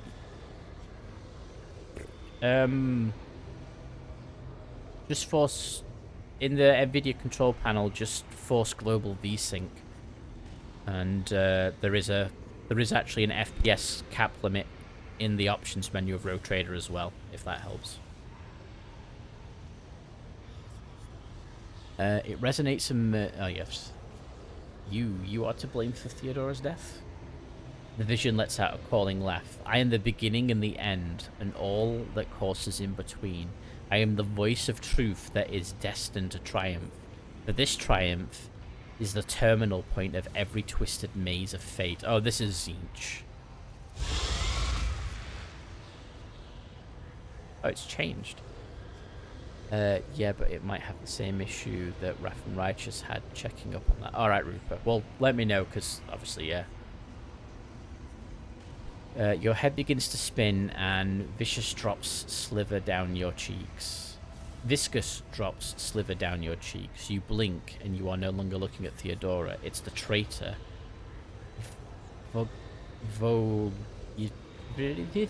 That man. It's Conrad. Just as fluid as ethereal as the previous apparition. The same terrifying voice seethes from his lips.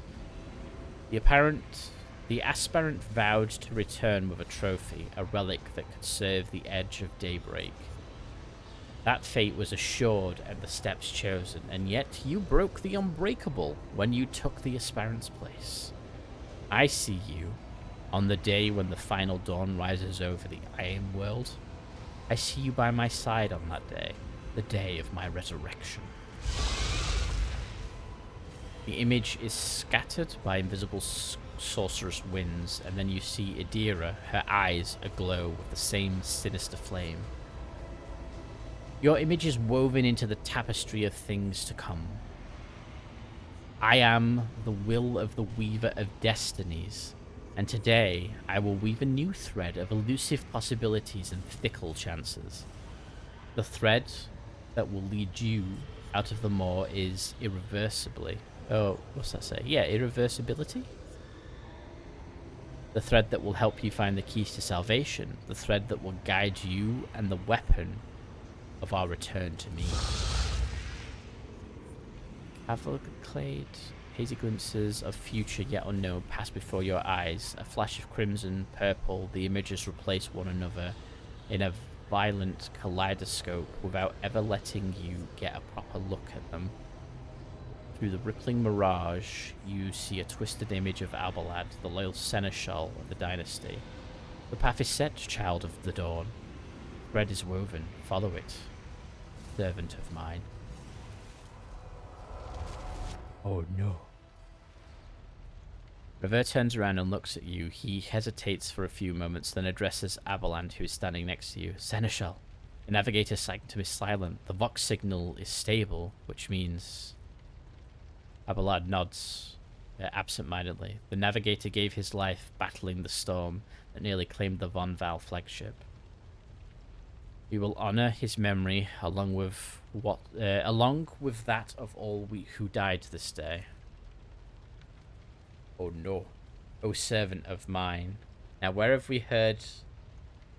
now we have... Wish Dragon Birds? Yeah, maybe. Ravo does not look away. He's giving you a hard stare, his white brow furrowed. Seneschal, will you tell us now? Who is that? Where is the Lord Captain? As First Officer, it is my duty to inform you with the greatest regret and indelible sorrow that Lord Captain Theodora von Valancius is dead. May her memory never fade from the annals of the dynasty. By right of blood succession, and with the absence of other kin who could challenge this decision,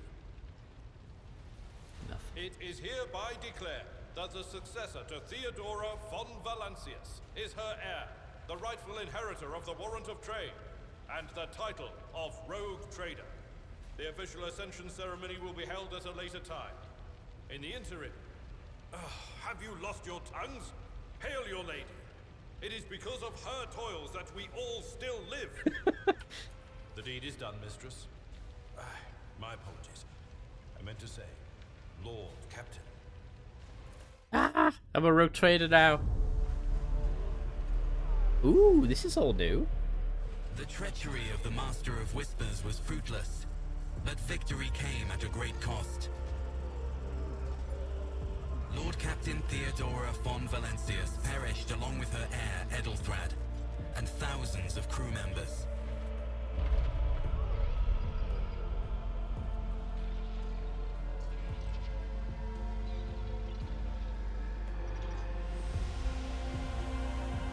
Yet hope remained, for the second in line to the Rogue Trader dynasty survived. And through the strength of her resolve, saved those who were counting on her for protection.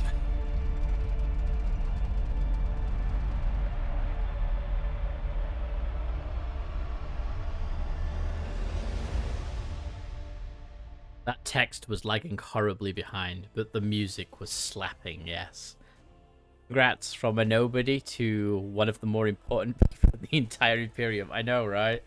Well, I wasn't just a nobody. Before this, my backstory was I was a planetary governor. So I was a somebody, just not an important somebody. It is 40k, so it's bombastic and hopeful. Yeah, I do love that.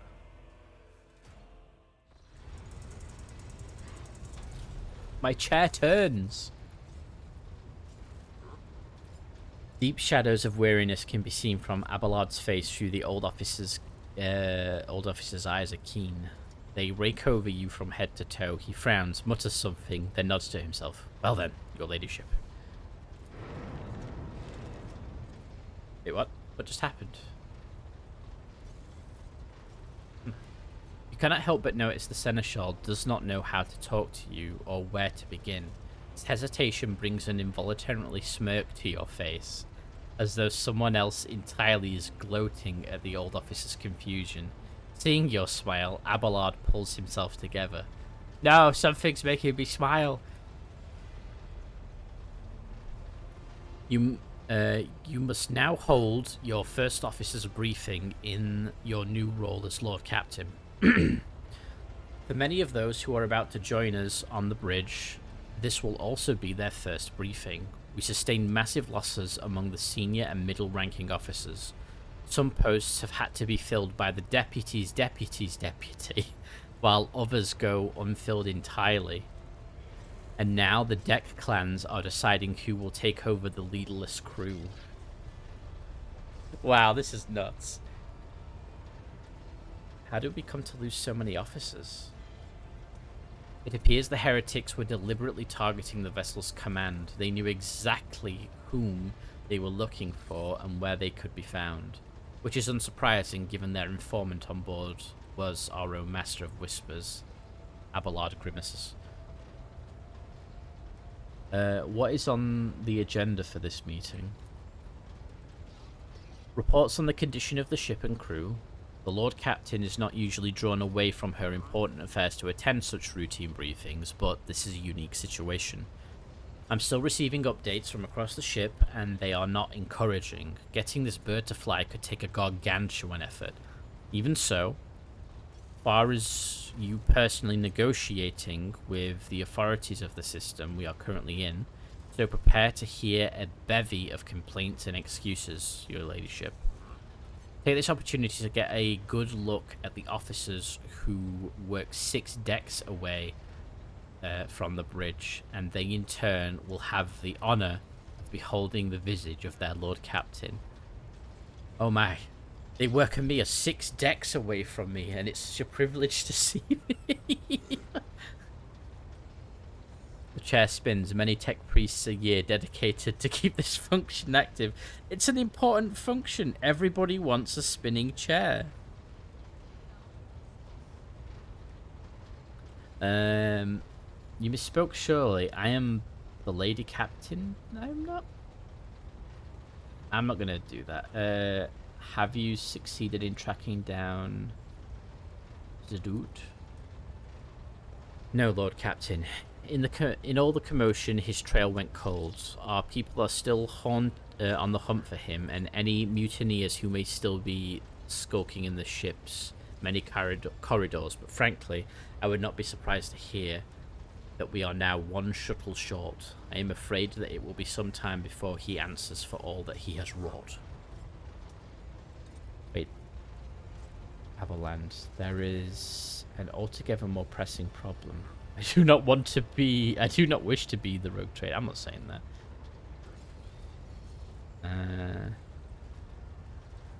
I'm ready to start the briefing. Summon the officers.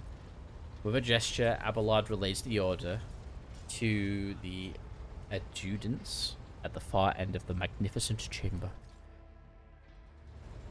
Consumables. Why are you telling me about this? Don't show... Oh. What? Ooh. Ah! A dozen pairs of eyes bore into you, the expressions revealing resent, joy, curiosity, and wariness. Attention, officers. You have been granted an honor. Lord Captain Nazval will personally conduct today's briefing. Our most gracious Lord Captain is ready to hear your reports.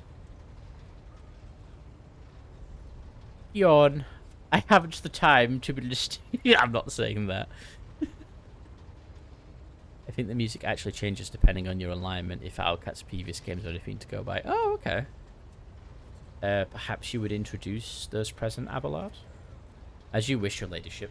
Abelard points to a tall, slender woman whose body seems to contain as many implants as it does flesh. Vigis Suri Otter of the Toloman line, our new Voxmaster. It is an honor to serve your ladyship. The Voxmaster offers a deep bow. Aboard this vessel, you have at your command thousands of crew members and hundreds of officers and section chiefs. I am responsible for receiving, processing, and sending all communications between you and them, as well as external sources. I am your eyes and mouth, Lord Captain. Beside her is Ravor, the Master Helmsman. He steers our ship along with the course set by the Lord Captain and monitors the void around us to ensure that we do not stray into an asteroid field or a pirate trap. The bearded man with pale, almost transparent skin, large dark circles under his eyes, and a dour expression that seems hardwired into his face gives a sullen nod. Hail, Lord Captain. This here ship's as good a home to me, so rest assured she's in safe hands. I'll die before I let her come to any grief. And lastly, High Factorum Janris Danrock, who oversees supplies, procurement, and general material well-being of the ship. Oh, he's a fancy-looking lad. Dressed in an embroidered jacket, the heavy-set man with oiled hair offers... what's that say? Obsequious smile and bows. It is an honor, your ladyship. You may trust me with all matters concerning your comfort. Everything will be done to the highest standard.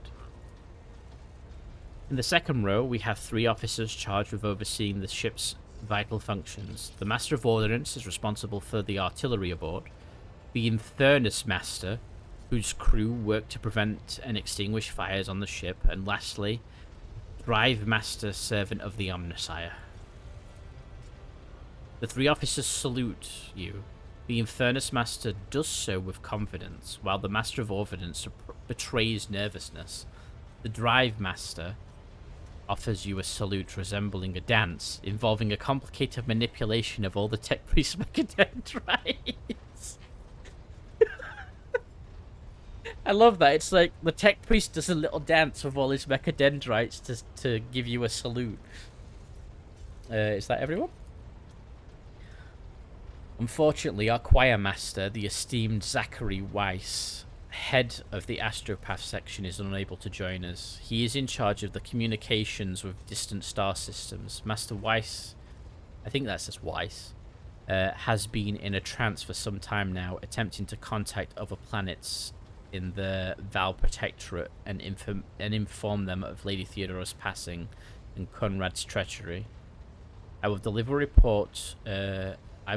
a report to your ladyship on the Astropath's progress as soon as possible to do so. All of the present are adjutants, secretaries, and deputies. They are here to make a record of proceedings. Beep boop. I wish to hear the Infernus Master's report.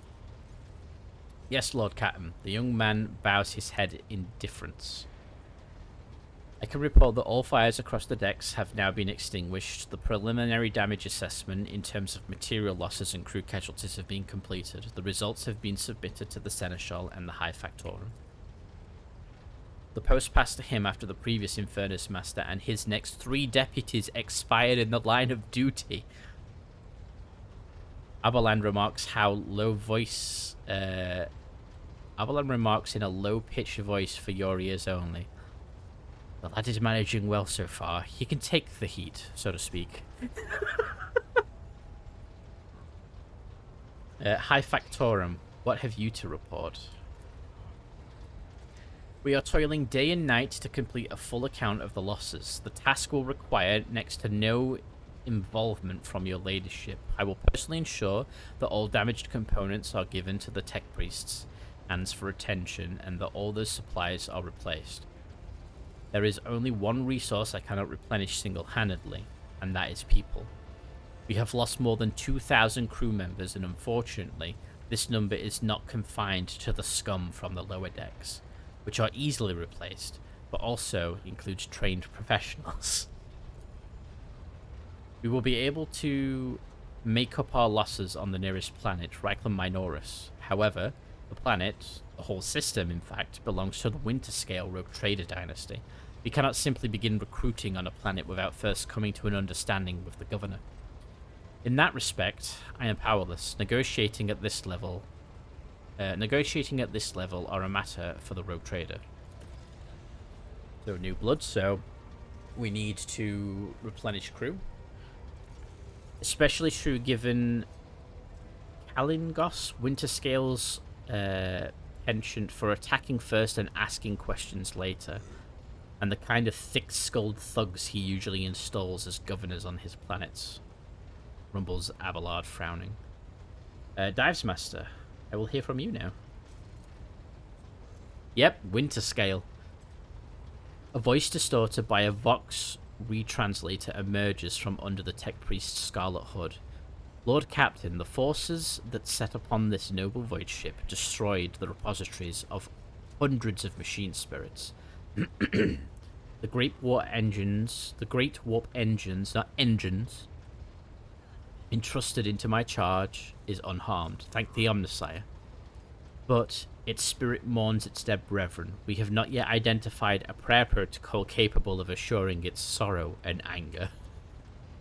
With great sorrow, I must also report that the Engine Seer Prime, Overseer and spiritual authority of all Tech Priests on board fell in battle. The Magos was betrayed by the little flesh that remained part of him. The most terrible loss. There is no one among my comrades aboard whose experience and comprehension of the sacred protocols equals that of the fallen Magos. We require replacement, and as soon as possible. I see. Thank you. So we need a new Engine Seer. Master Helmsman, deliver your status report. Right you are, Lord Captain. To cut a long story short, the outlook is bleak, the ship's sound more or less, but without our Engine Seer Prime and Navigator, who fell in battle, we have no way out of the system. If we try to set so much as a toe inside the warp, I don't know what'll happen first, our warp drive being torn to pieces, or all of us melting into the bulkheads. Your ladyship, if you will allow me to interject, when we arrived in this system, my crew followed standard protocols and conducted account of all available communication channels in the region. One of them was a Navis Nobolite station. The station maintains complex Vox silence, but even its presence here inspires hope. Blah blah blah.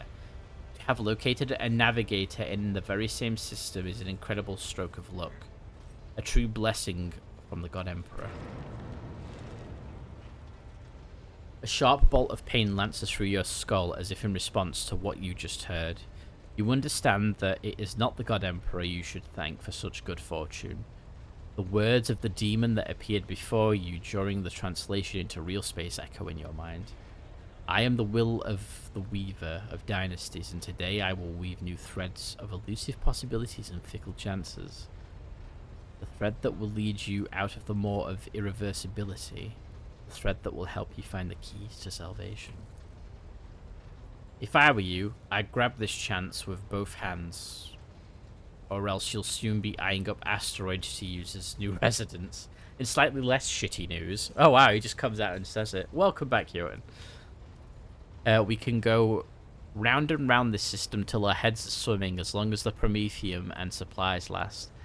And if any thick as Grox shit lowlifes come sniffing around, we'll be able to take them out. So don't you worry on that score. Yeah, it's gotta be Zinch. Master of Ordnance, do you have anything to report? The Master of Ordnance gives you a gloomy look. No, my job's simple. Maintain the arsenal and fire where I'm told. But just ask anyone. We've got no able crew, no Lord Captain. Master of Ordnance, you forget yourself. Master of Ordnance chokes back the words he was obviously about to blurt out without thinking. He casts another look at you before lowering his gaze. I apologize profusely, Lord Captain. Pardon the fool. The ship is in ruins. Every other officer is dead. And the Lord Captain is no longer with us. Fear has taken hold of me. He looks up at you. But I've heard of you. Oh yes. Your fame has reached even as far as the Expanse. I can't be showing myself up in front of an illustrious person such as yourself. He adjusts his uniform and stands ramrod straight. The Master of Ordnance can report that the rest of the arsenal has been saved, with the battery and the battery is in good order. We are ready to fight if the Lord Captain wills it. If it is the Lord Captain's will. Blah, blah, blah. So, yes, I am now the rogue trader. This is my first briefing with the upper crew. To summarize, we've sustained serious losses in crew members, and we require a new engine seer and prime navigator. Is this all that is preventing us from continuing the voyage? Precisely, Lord Captain, but bear in mind that this will not be the end to our trials. The ship's systems must be properly inspected for major damage, which can only be carried out at Footfall Station, home to the only dockyard in the sector, but we will never reach Footfall without first solving these 3 immediate problems. What can you tell me about the system we've currently find ourselves? I cede to the Voxmaster on this point. Mistress Tolman? We are in the Reichland star system, and our voyage here was undertaken on the orders of your ladyship's predecessor. There are 3 inhabited bodies in this system, and our attempts to send Vox messages have produced confounding results. The Navis Nobilite station has not simply failed to answer, it seems to be maintaining total Vox silence. However, we did receive a distress signal from the Prism planetoid in the system, and Reichland Minoris itself has not responded to our hails. But what is most alarming is that our augurs have intercepted signals from the surface that seems to indicate an ongoing hostilities on the planet. The situation is not very encouraging, but without a navigator, a tech priest, and new crew members, we won't be able to travel anywhere. Therefore, we must go to the planet and the Navis Nobilite station to find out what in the void is going on. Thank you for your report. Dismissed. The officers assemble. Salute you as one. Your ladyship, there is another thing. A confidential matter of the utmost importance. Lady Theodona, Ablin hesitates. Your eternally esteemed predecessor brought the ship here to this system for a reason. She was given a secret commission. You perhaps are wondering who has the authority to commission a rogue trader to do anything, and I shall tell you. The Lord Inquisitor. The hand of the Emperor, the chief architect of his will in the Koronos Expanse. I came across a strange handwritten letter on Theodona's desk. It was signed XC. Are you referencing to the contents of that note, I presume? Yes, quite right. XC. Xavier Alcazar? That's an interesting Inquisitor name. Lady Theodona was to seek out the Lord Inquisitor's right-hand man, one Hendrix von Kalox, an interrogator, you understand. All I know is that he is somewhere in this system, that we must find him and offer him whatever assistance he requires and deliver him to Footfall. The Verbundus system? In the Verbundus system. Finding him without any more information to go on will be difficult indeed, but the Inquisitor is an important individual. The authorities in this system, either Navis Nobilite or the governor of Reichland Minoris, may know something. That is all of it, your ladyship. You have a great deal of work ahead of you, but it is a mere taste of the daily burden of a rogue trader. Soon you must take up the reins of the Von Val Protectorate. Abelard gives you another scrutinizing look, as if trying to gauge how long you will hold out under this mountain of problems. His face softens slightly, and it seems he is about to offer some words of encouragement. Will you stop telling me about consumables?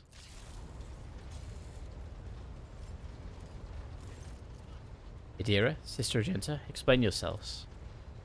The Sister of Battle grimly nods towards Iridia. The Psyker is suffering some ailment or dark madness. She insisted on seeing the rogue trader. I judged that it would be unwise to leave her unsupervised. For a brief moment, Sister Argenta's voice sounds hesitant. I was also hoping to approach you with a personal request, but it can wait. Speak to me when you have time, rogue trader. Consumables. Yes, consumables. Radira's glazed eyes rove over the assembled. One word bursts from her lips. Daybreak.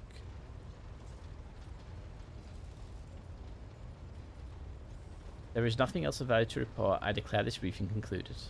Radira, come to your senses. Damn it. Radira presses her finger to her temples in desperation. Your ladyship. Here's the thing. I was trying to see the immediate future, and it hit me so hard. My head is still spinning. Something very strange is heading our way, and I can't make out what it is, no matter how hard I try. A single word is all I can make out. Daybreak. Or maybe it's dawn. And it's ringing and ringing like an echo, like a bell. But if it's daybreak, then why is it so dark? We cannot extract any information of value from a single word. Can you tell us anything else, Mistress Talas? No, not yet anyway. The voices are going berserk, all shouting at once. I can't make sense of any of it. As soon as I know or sense anything, I'll report it, alright? Lord Captain, if you want me to take a closer look into your future, find me on the bridge. We can talk. Lady Theodora was well served by my whispers on many occasions, and I'm sure you will benefit from them as well. Psycha's bitten lips stretch into a wary smile. If there's anything else of value to report... Yes. Briefing is concluded. You may go about your business. I will spin in my chair. I will not spin in my chair. Use the system map in the center of the bridge to issue orders to the crew. Thank you, Master Vox. There's the sister. Look at the bridge! The bridge is like 3 decks tall. And there's big cogs for some reason. It's a funky bridge. I love it. Ooh, there's the void. There's space. Okay. I get the feeling this ship isn't just 1.6 kilometers long. Quite possibly. Right, let's save the game. Yeah, new save. My time as a rogue trader in Rogue Trader Land. There you go. That's the name of the anime. And that's where we're going to stop, because my voice is dying horribly. But we've done good, so happy with that. Exit to desktop. Yeah, it's very techy. You're in anime. Yeah, I'm in an anime now. Didn't you know Rogue Trader's an anime? Right, let's... Yeah, I'm going to hydrate and stretch after this. Where is... Twitch? And I believe, yep. That's still not working. That's cool.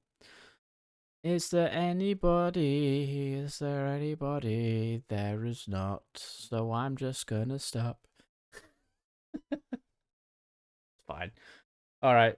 Well, I'm gonna stop the stream for this evening. I will be back next week. There'll be no stream Friday. I do apologize. Schedule shifting around, so Thursdays is the new Friday. I didn't stream yesterday, so apologies for that. Things came up and yeah, it happens. So I hope you all have a wonderful weekend, and thank you for the gifted subs, Aiden. Thank you for the bits, Saru. Thank you for the donation towards the new graphics card as well, Saru. Thank you to Biggest Gobbo and I think it's Esther Ritchie for the follows, and thank you to D and Happles for the raids as well. And those of you that got streaks, thank you for getting a streak watching my streams. Alrighty, well, I hope you guys have a wonderful weekend. I will catch you all next time. So, from me to you, goodbye for now. Bye, everybody.